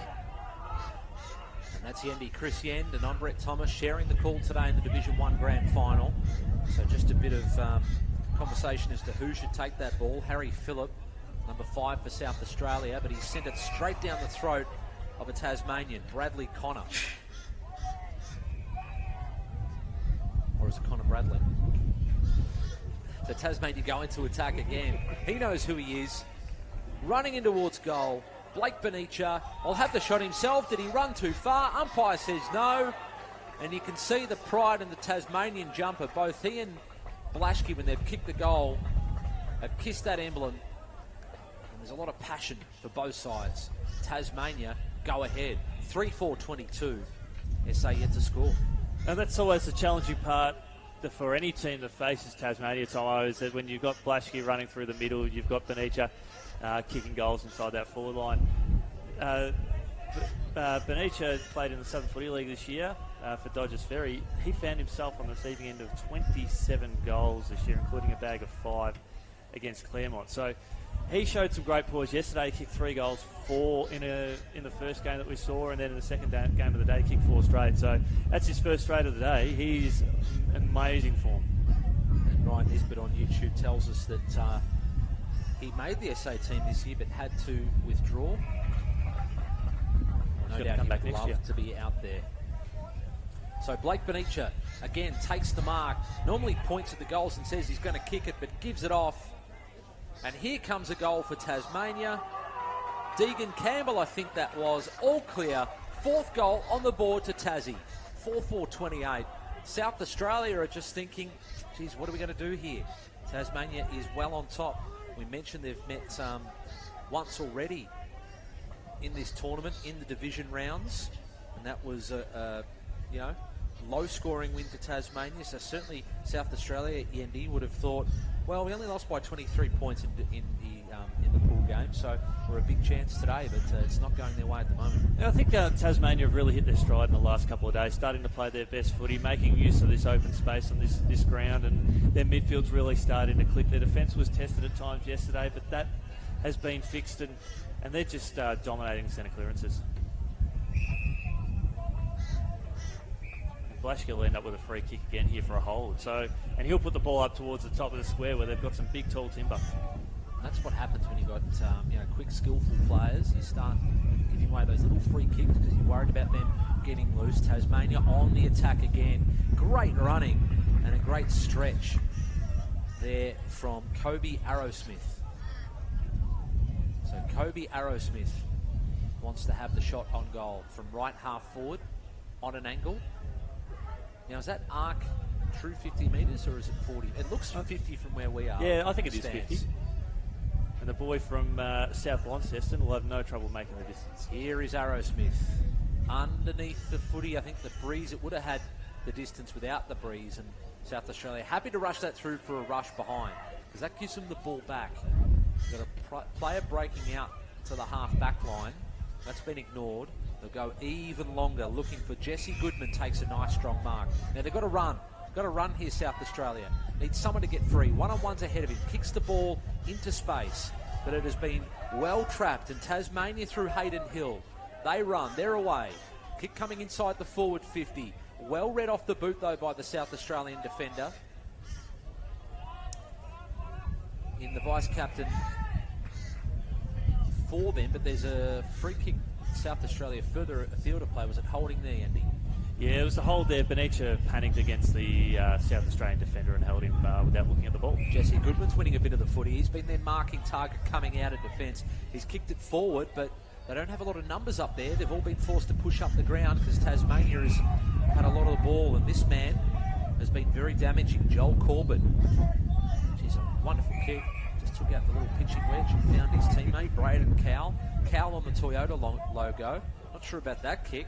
A lot of loft underneath that. It'll bounce for Goodman, who will just get it back. He might as well handball it to himself. Tackle by Blaschke. Umpire hovered, and he said incorrect disposal. It was a throw. They won't be able to take the advantage, Blaschke, so South Australia will try and push back. Zach George Dent wants to get back into the hole for SA. Hard to believe Kobe Arrowsmith is just 18 years of age. So Deegan Campbell runs inside the 50, just pulls it onto the chest of a teammate, forced him to lead toward the ball carrier. Blake Benicia turns around, will line up the goals again. Yeah, that was great work there from Blake. He was 5 metres behind his defender, who wasn't aware how far away he was, and then he just doubled back and ran into the space. And using that breakneck speed, that quick 20-metre sprint, which is really good from that 0 to 20, set himself up with a very important mark. Blake Benicia lines up the goals. Loves a goal, this fella. So Tasmania, can they go back-to-back? They're looking strong right now. I don't think he likes that off the boot. It is a behind. 15 seconds remaining in the half. And they move to 4-6-30. SA yet to score. The siren will sound soon as the ball is brought back into play. Overlap handball. There is the siren for half-time, and SA will need the break. They need to regroup, gather in, find out if they're running out of legs or just a little bit down on confidence. They'll move some magnets around. This game is certainly not over. A half to come in the Division 1 final, the Toyota AFL Open. It is Brett Thomas and Chris Yen. And the score at half-time is 4-6-30. SA yet to score.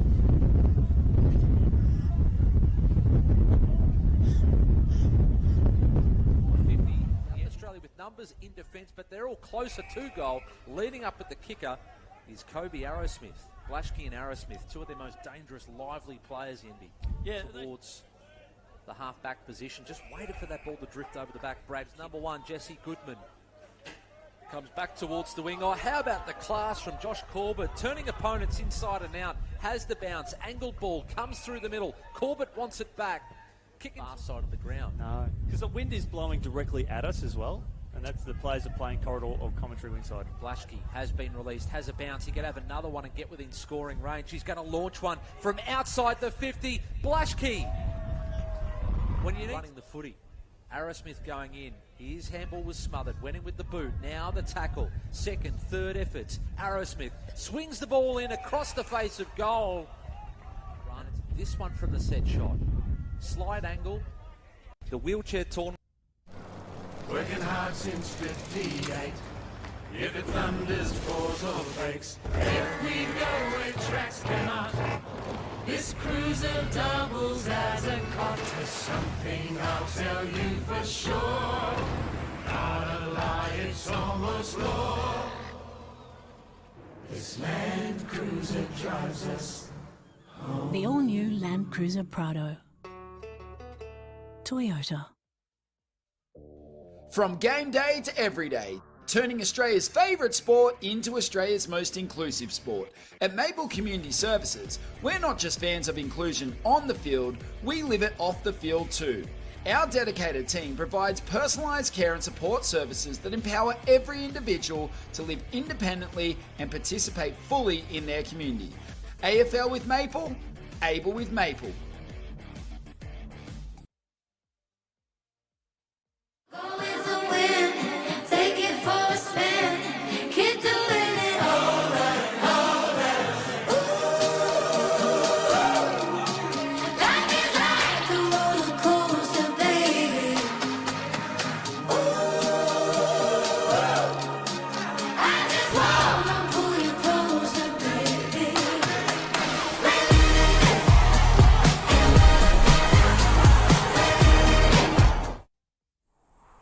Told him, just a little bog, he said.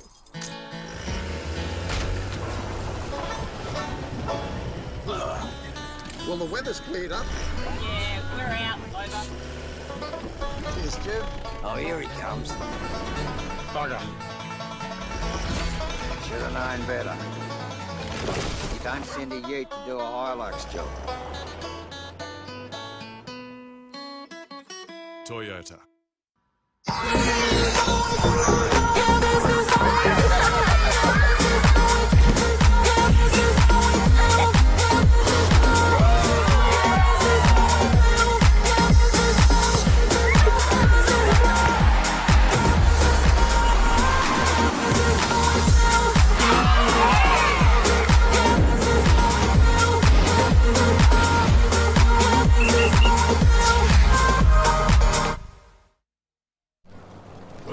Since 58, if it thunders, pours or breaks, if we go where tracks cannot, this cruiser doubles as a cot. There's something I'll tell you for sure, not a lie, it's almost law.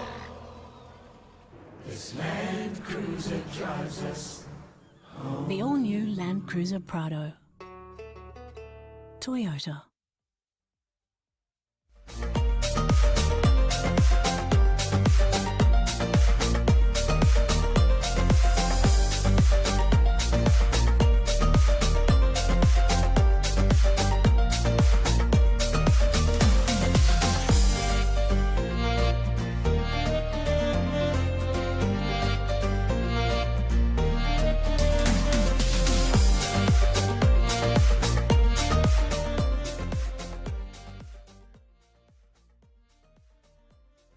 The first of its kind with the Inclusion Carnival and the wheelchair finals happening today. Basketball courts not too far away from us. We've got that grand final coming up shortly. Chris Yen will be in the chair with the Austin crew for the wheelchair grand final. But you're watching here the Division 1 Inclusion final. Tasmania back in the decider against South Australia and Yendi. SA with all the work to do in this third quarter. They haven't really been inside their forward 50 for the entire game, and that's been an issue for them. It's also been hard to sort of pump up some of their players because, yes, it's our first time seeing them, but they're just not getting their hands on the ball. The possession count will be firmly 70-30 in favour of Tasmania. So Braden Cowell is the ruckman for Tasmania. Number 9 is Brad Kinross for South Australia. Can SA get the first clearance? That's a really aggressive tackle. Maybe a little bit overzealous, a dumping tackle that would be called in the AFL and here as well. So South Australia is going to go with the sweeping handball out wide and try and find some run, but unfortunately it's been overrun. And now Benicia picks it up. He's got the shepherd there from Blashki, the support. He's going to have a bounce. He might lose it. He's given it up. And Jordan Blizzard will send it towards the goal square. The South Australian fullback, I think that's Wheater, just came up to meet it, had to win it or at least halve it. Ball still in Tassie's forward 50. Benicia picks it up, kick into space, getting back there was Scott Alex, number 4 for South Australia, I believe. Body's diving on the footy. Umpire's going to let that go for an eternity. Hovering seen enough, will throw it up directly in front of Tassie's goal. Well, this is their time, South Australia. They've got to bring the ball out towards the commentary wing. They've got some players sitting at half back. They need to...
championships. Yeah, it's just amazing. You're right about basically having that hand on him. He was out-muscled out of the contest, but it freed it up to Blizzard, and Blizzard with his trademark thumping left foot kick. They've just got too many players in that midfield that can kick the ball plus 40, and out the back, Kobe Arrowsmith, he's really showing that he's a player of the future to watch for Tasmanian football. KO Freebies, YouTube, Toyota AFL Open Div 1 Grand Final, wherever you might be watching. Jack White as on YouTube, really good point from him. Mercy rule's going to kick in soon. Don't think that's ever happened in a Division 1 Grand Final. You don't want to be on the wrong end of that, where coaches are basically encouraged to then move their magnets around just to make sure that it's not a completely ugly margin. That's not what this Inclusion Carnival is all about. That doesn't mean that the players won't go in as hard, but just gives them an opportunity maybe to get some momentum going their way. But then what do you throw Corbett in the forward line, and he's arguably been their best player? Well, that's a good point. Might have to sit on the bench and coach. He'd probably be pretty good at that too. Blizzard, ball comes goal side, shakes off his opponent. Never gave up though, did Harry Phillip. Got the smother, got a hand to it, then diving on, stacks on the mill, umpire rushes in. They're making some changes here at Tasmania, so Toddy Adams will come onto the ground. Well, for them too, even though they're that far in front, they want to get their benches, all their players, get out there having a touch in a grand final. Comes out to number 12 for Tassie, that's Deegan Campbell. There was a comment earlier that Deegan Campbell is Seth Campbell's brother. Seth in the AFL? Apparently, yeah. I'll check from that the up. Tigers. So J-Mac is telling us on YouTube there is no mercy rule in the Division 1 Grand Final. We'll find out, though, if Tasmania start changing all their players around. If Blaschke ends up at full-back, that's when we'll know. And he is in possession now, and he rarely wastes disposals. Jordan Blizzard with a mark at centre-half forward. Looks a little bit ginger getting up, so we'll see if he tries to pass this off. Zach George Dent getting back in the hole for South Australia just to provide that extra number. Tasmania have sent Todd Adams to the goal square just on the ground. It'll go in that direction. It might have the legs. No, it's going to drop forward. Will the mark be paid? He put it on his boot anyway. And the big fella, Todd Adams, sees that through for a behind. So he is the brother of Seth that's in the Richmond Footy Club who's played 23 games over the past couple of seasons, Seth. So no doubt Toddy will show that, well, he can represent his state, and something that Seth unfortunately can't do. So that was a cruel bounce for South Australia coming out of defence. Ball is tapped boundary side. That's 2-on-3 South Australia's way, and a good strong tackle from Riley Nolman forces a stoppage. 50 out from Tasmania's goal as Caleb Rigney comes on for South Australia. Umpire's going to throw it up. Bright sunshine, 29 degrees, quite humid as well. Going in hard all day is Jesse Goodman for South Australia. He's been one of their best. Umpire's letting this ball go on, see if they can tap the ball out, but we'll throw it up. Been some tired bodies out there. They've played a lot of footy. We're into the final 30 seconds of play in this third quarter. The premiership quarter it's called, and Tasmania just doing enough. They've set this game up to win themselves another championship. And there is a free kick going Tassie's way. So maybe a final chance at a goal. As Kobe Arrowsmith sprints towards the goal square, then leads back up, but he goes into the pocket. Blaschke trying to shake off his opponent. Squeezes a kick underneath Goodman. It goes across the face of goal. It bounces over some heads. Oh, don't tell me Benicia has kicked that. That is just all class from Blake Benicia, right on the siren yendi of three-quarter time. Oh, it's amazing. He's become the second player for Tassie to kick 2 goals, and then we've got a couple of... Actually, no, he's now one of 3 players to kick 2 goals for Tasmania. So they've really started to open up alongside Arrowsmith and Blankshire. It's a red-hot performance here from this Tasmania outfit. Look, I know some South Australian fans are disappointed watching this, KO Freebies and YouTube, but there is still a quarter to go. There's still a lot of footy yet to be played. Even if they don't win the game, they can come out and win the quarter and do their state proud. But it is Tasmania on top at three-quarter time, leading 7-7-49. South Australia yet to score.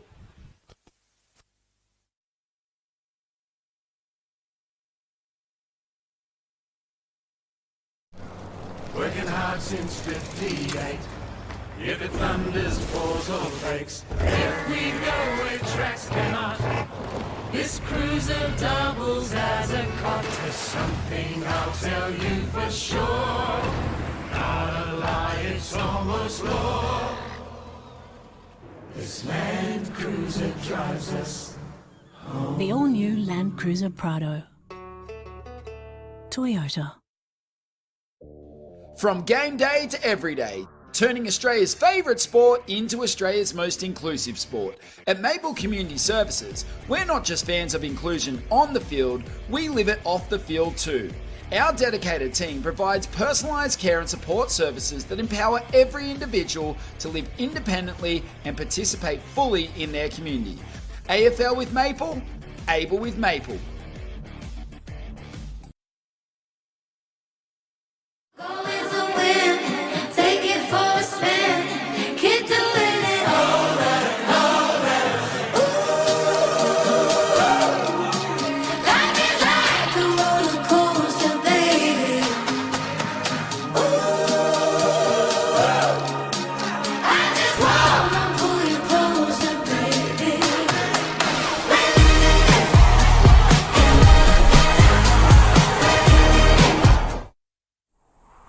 Told him, just a little bog, he said.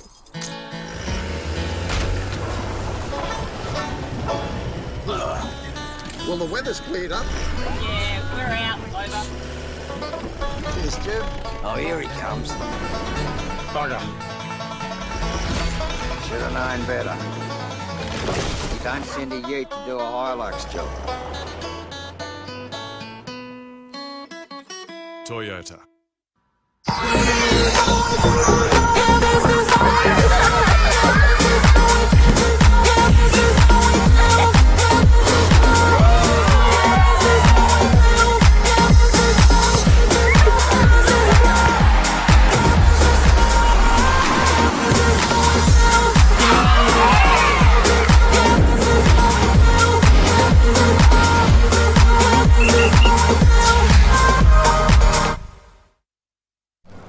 Working hard since 58. If it thunders, pours or breaks, if we go where tracks cannot, this cruiser doubles as a cot. There's something I'll tell you for sure, not a lie, it's almost law. This Land Cruiser drives us home. The all-new Land Cruiser Prado. Toyota.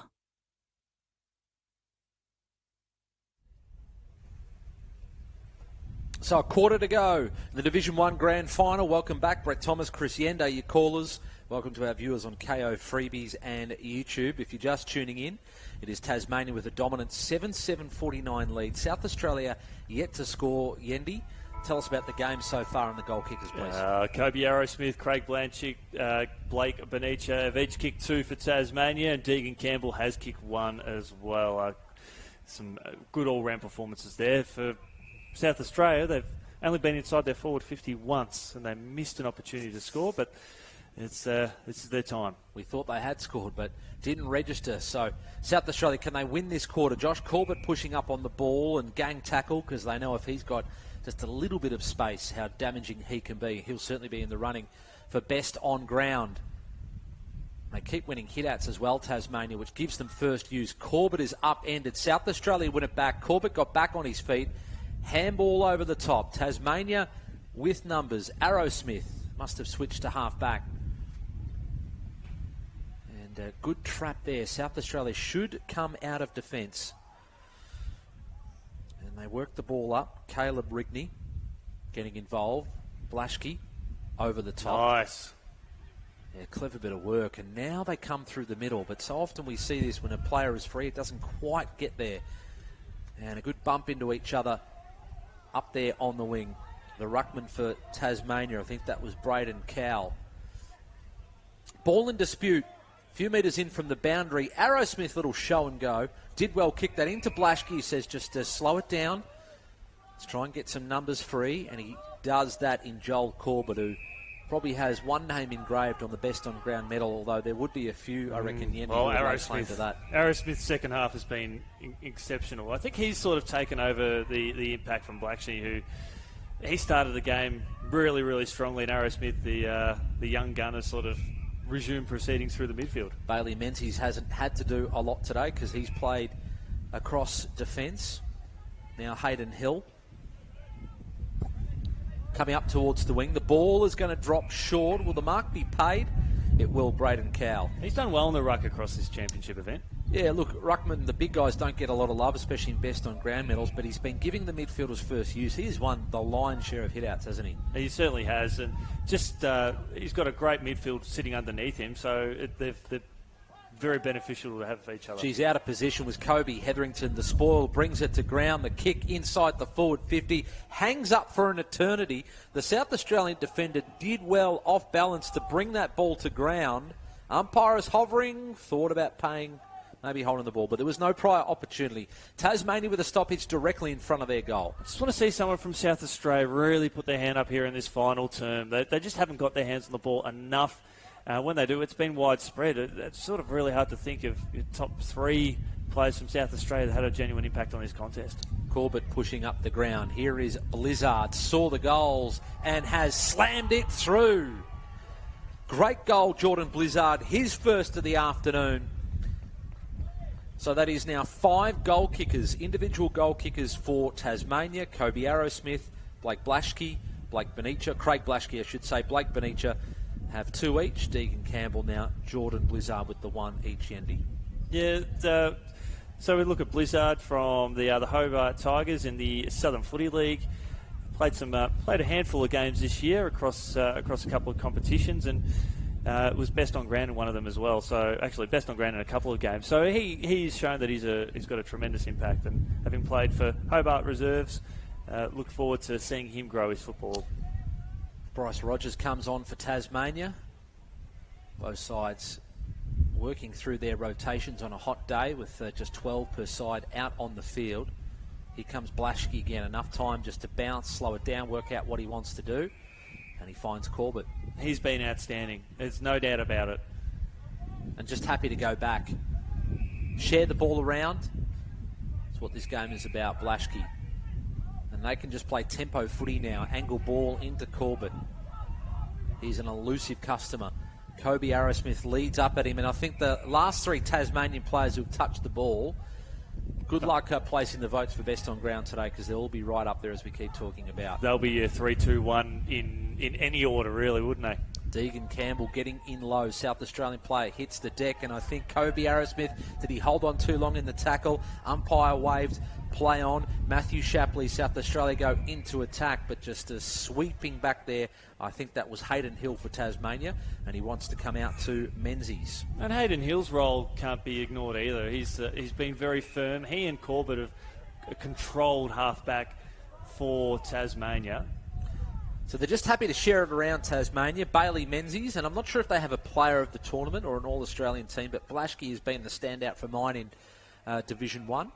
As we spoke about in some of the earlier games that we did, love to see Division 1 against Division 2 because they have that lightning carnival to start. Yeah. You have some good teams that find themselves in Division 2, as both Victorians did. This might be the first score coming up for South Australia. It is long. It is long. Was it touched on the goal line? It was not. It is a goal. They should get around and celebrate South Australia because that was a wonderful effort. Finally, they're on the board. Is that Andrew Doak? The left footer, big thumping left footer? I think that might have actually been Zach George Dent, number 7 for South Australia. Our viewers watching on YouTube will find it. Oh, you're right, Zach George Dent it is. Yeah, he's going back to centre-half back, so he came up a long way up the ground for that. He slams through the goal. That's a beautiful finish. He's got bandage on the right knee and on the left thigh. He looks like he's a little bit sore running back to centre-half back, but he's got a goal. Well done to South Australia on the board. 8-7 plays, 1 straight. Corbett handballing forward and then going back in, off the deck. Slipping and sliding. Going in strong was Todd Adams. Umpire calls a stoppage. will throw it up left half forward, just in the field of play. Just go back to your point about the lightning round. Vic Country started very sluggish on Saturday before getting better with every day, with every game. Look at this. Charging through was Joshua Wheatra. Or in Queensland, that was like Selwyn Cobbo, and he's letting Corbett know all about it. We don't need tempers flowing so late in this game, but Wheatra just thought, stuff this. I'm just going to go forward and bust through a pack like Melbourne Inga. That's a better comparison. He's got a bit of Melbourne Inga about him. Back in my day, it would have been Glenn Lazarus. The brick with eyes. South Australia get the ball out. Jesse Goodman was good, especially in the first three quarters. Kick into space. There's that man again. Corbett balks around one. Underground handball to his teammate. Chris Meal. Free kick and some tempers are flowing, boys. Yeah, we don't need this. Yeah, just separate there. This is where the player with the ball for Tasmania just needs to kick the ball. Yeah, that's right. So as soon as the play restarts, the sooner that players will separate. And there's a bit of a push and shove. We're talking to a few little spot fires, and I think, is that Corbett just on the ground there? Just a little bit slow to get up, maybe a little bit winded, or just talking to the umpire and says, free kick, and maybe should have been a little bit more. But look, we can understand the heat and the humidity that they've played in, the amount of games. You could actually understand why there might be some frustration at times, and especially from South Australia. They would have come into this final knowing it was about a 20-odd point loss in the first division game. They would have expected to be much closer than this to Tasmania today. Squares the ball up. Corbett might end up coming off for a rest. Here is Menzies pushing up the ground. Goes in short. No one around Chris Meal. And you mentioned about that frustration. I'd come off the back of the 2024 Pacific Cup, and same thing that teams had to play a lot of games over a shortened period of time, sometimes twice in a day. The longer the event went on, the shorter the fuses got, because it's just a lot of footy in a lot of tough conditions. They played in storms. It does take a lot out of you. So Jordan Blizzard took the mark. Second goal of the term. He's going to try and let the breeze take that right to left. It's going to drop short in the goal square. The ball is still alive, but just missing to the left-hand side. The big fella, Todd Adams, with the behind. He'd love a goal with 90 seconds remaining in this grand final. South Australia bringing the ball out of defence. Toyota AFL Open, Div 1. Tasmania on their way to back-to-back championships. Corbett thought that was a spectacular mark. Ooh. Ball hit the deck, and he just needs to be careful. Yep. He's played a really good game. Probably, if not close to, definitely best on ground. Ball is thrown up. South Australia worked the ball up in the Corbett direction. 1-on-2. Ball hits the deck. Well done, South Australia. The two boys kept their feet. And last touched by South Australia. And that will be a Tasmanian ball. Number 15 for SA is Ethan Hooper. A last touch out of bounds rule. Or well, the umpires elected to ball it up because it did come off hands, and she wasn't sure who it came off the hands. Which is kind of a smart way of going about it, isn't it? Yeah. And because you talk about, I think in the AFL we've talked about maybe last touch out of bounds. Maybe that's the answer. Rather than having silly replays, which will happen and take forever, you just ball it up if you don't know. Blaschke runs away for Tasmania. 30 seconds remaining. Can they kick the final goal? It's clean bowls Chris Meal. He's been getting involved in the last couple of minutes. 20 seconds remaining. Bodies diving on the footy. Some tired bodies out there. Siren will sound in under 20 seconds' time. It's a 50-point lead to Tasmania. They've dominated from the start to the end of this tournament. Back-to-back titles coming up. South Australia will take possession. Siren will sound. And there it is. Hugs all round for Tasmania. South Australia on their haunches, but they will know that they've been beaten by a better team today. The final score, Yendi, 8-8-56 Tasmania, 1 straight South Australia. And just looking at Corbett, as soon as the siren sounded, he fell to his knees, fists up in the air, looking up to the heavens. That's just how much that this game meant to him and all his teammates. And this is a big win for Tasmanian football, isn't it? As they are on the verge of getting their AFL system ready to go in the next couple of years. And look, tempers were flaring in that last quarter, but it's all fair in love and war. And at the end of the day, what happens on the field remains that way, and everyone gets around and hugs each other from both sides. And well done. It's been a long tournament. They'd be tired, they'd be hot, might be ready for a nice cool drink, just to get around each other and just reflect on what a great carnival this has been. The inaugural Toyota AFL Open. We've got the wheelchair final coming up. I can see South Australia, the wheelies there, watching their boys go down to a strong Tasmanian team. And Yendi, I'm going to put the heat on you now. Who would you give best on ground to for Tasmania today? It'll be Corbett, and then there's the length of the Flemington Straight. I think he was outstanding for the first 3 quarters, and it constantly got better. And I'm liking what we're seeing here. I know we've got the hopefully got the camera on the number 14 here from Tasmania. What are we going to see from the Blizzard? Where's the coach there of Tasmania? Yeah, well, it's actually good the camera's on him right now, because then he can just sneak in and you're about to see what he's planning to do. In fact, they've got 2 Tasmanian players now. I think they've caught on to it. Yeah, we're going to hold on to this. Craig Blizzard and Jordan Irwin. We love this. This is special. The only problem is I think everyone's going to see this coming, because they had a few issues just bringing this in. There must be a lot of liquid and perhaps ice there we in go. there. That's what we love to see. Oh, no, they've been running away. That's wonderful. It was a little bit spilt before it got on the coach there, I think. The coach of Tasmania, I think, is Darren Gerard. So anyway, Tasmania, back-to-back titles. Well done to Tasmania, and well done to you, Yendi. It's been an absolute pleasure calling with you across the last couple of days. Caught a lot of footy, and look, it was a fitting final in terms of the right team won. We would have liked to have seen a closer contest, but South Australia will come back here bigger, and next year bigger and stronger, no doubt. Absolutely, we cannot wait, and this is just this is an entree of what's to come for the AFL Open in the coming years. So the Toyota AFL Open Division 1 Grand Final. The champions are Tasmania. The final score, 8-8-56. South Australia, 1 straight goal.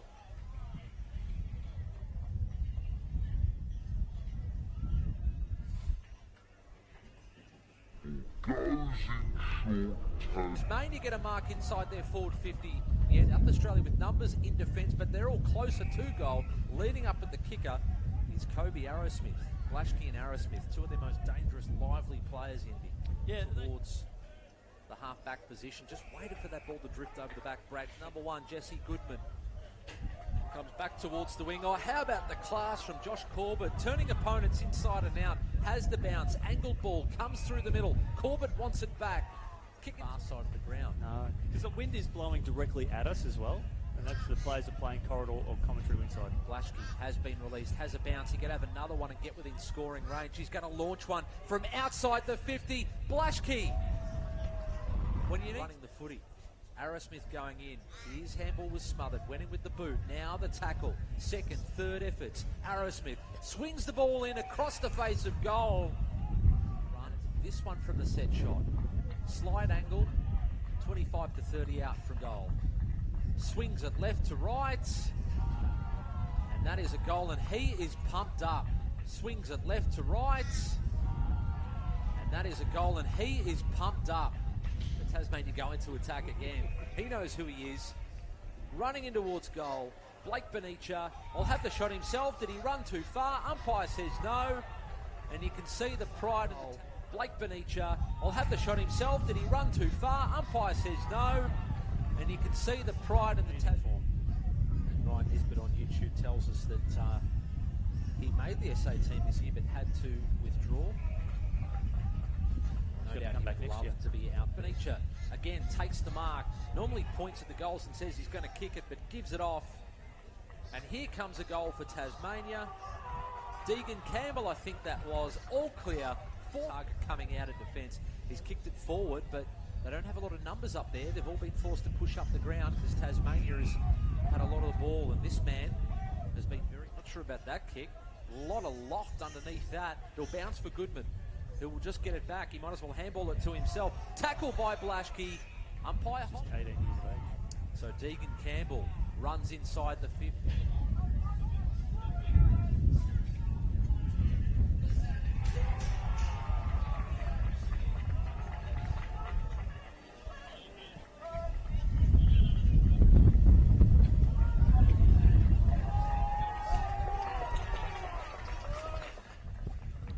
coming up towards the wing. The ball is going to drop short. Will the mark be paid? It will, Braden Cowell. He's done well in the ruck across this championship. The top 3 players from South Australia that had a genuine impact on this contest. Corbett pushing up the ground. Here is Blizzard, saw the goals and has slammed it through. A genuine impact on this contest. Corbett pushing up the ground. Here is Blizzard, saw the goals and has slammed it through. Great goal, Jordan Blizzard, his first of the arm. Yeah. You know, some good teams that find themselves in Division 2, as both Victorians did. This might be the first score coming up for South Australia. It is long, it is long. Was it touched on the goal line? It was not. It is a goal. Here is Menzies pushing up the ground. Goes in short. No one around Chris Meal. And you mentioned about that. And there it is. Hugs all round for Tasmania. South Australia on their haunches, but they will know that they've been beaten by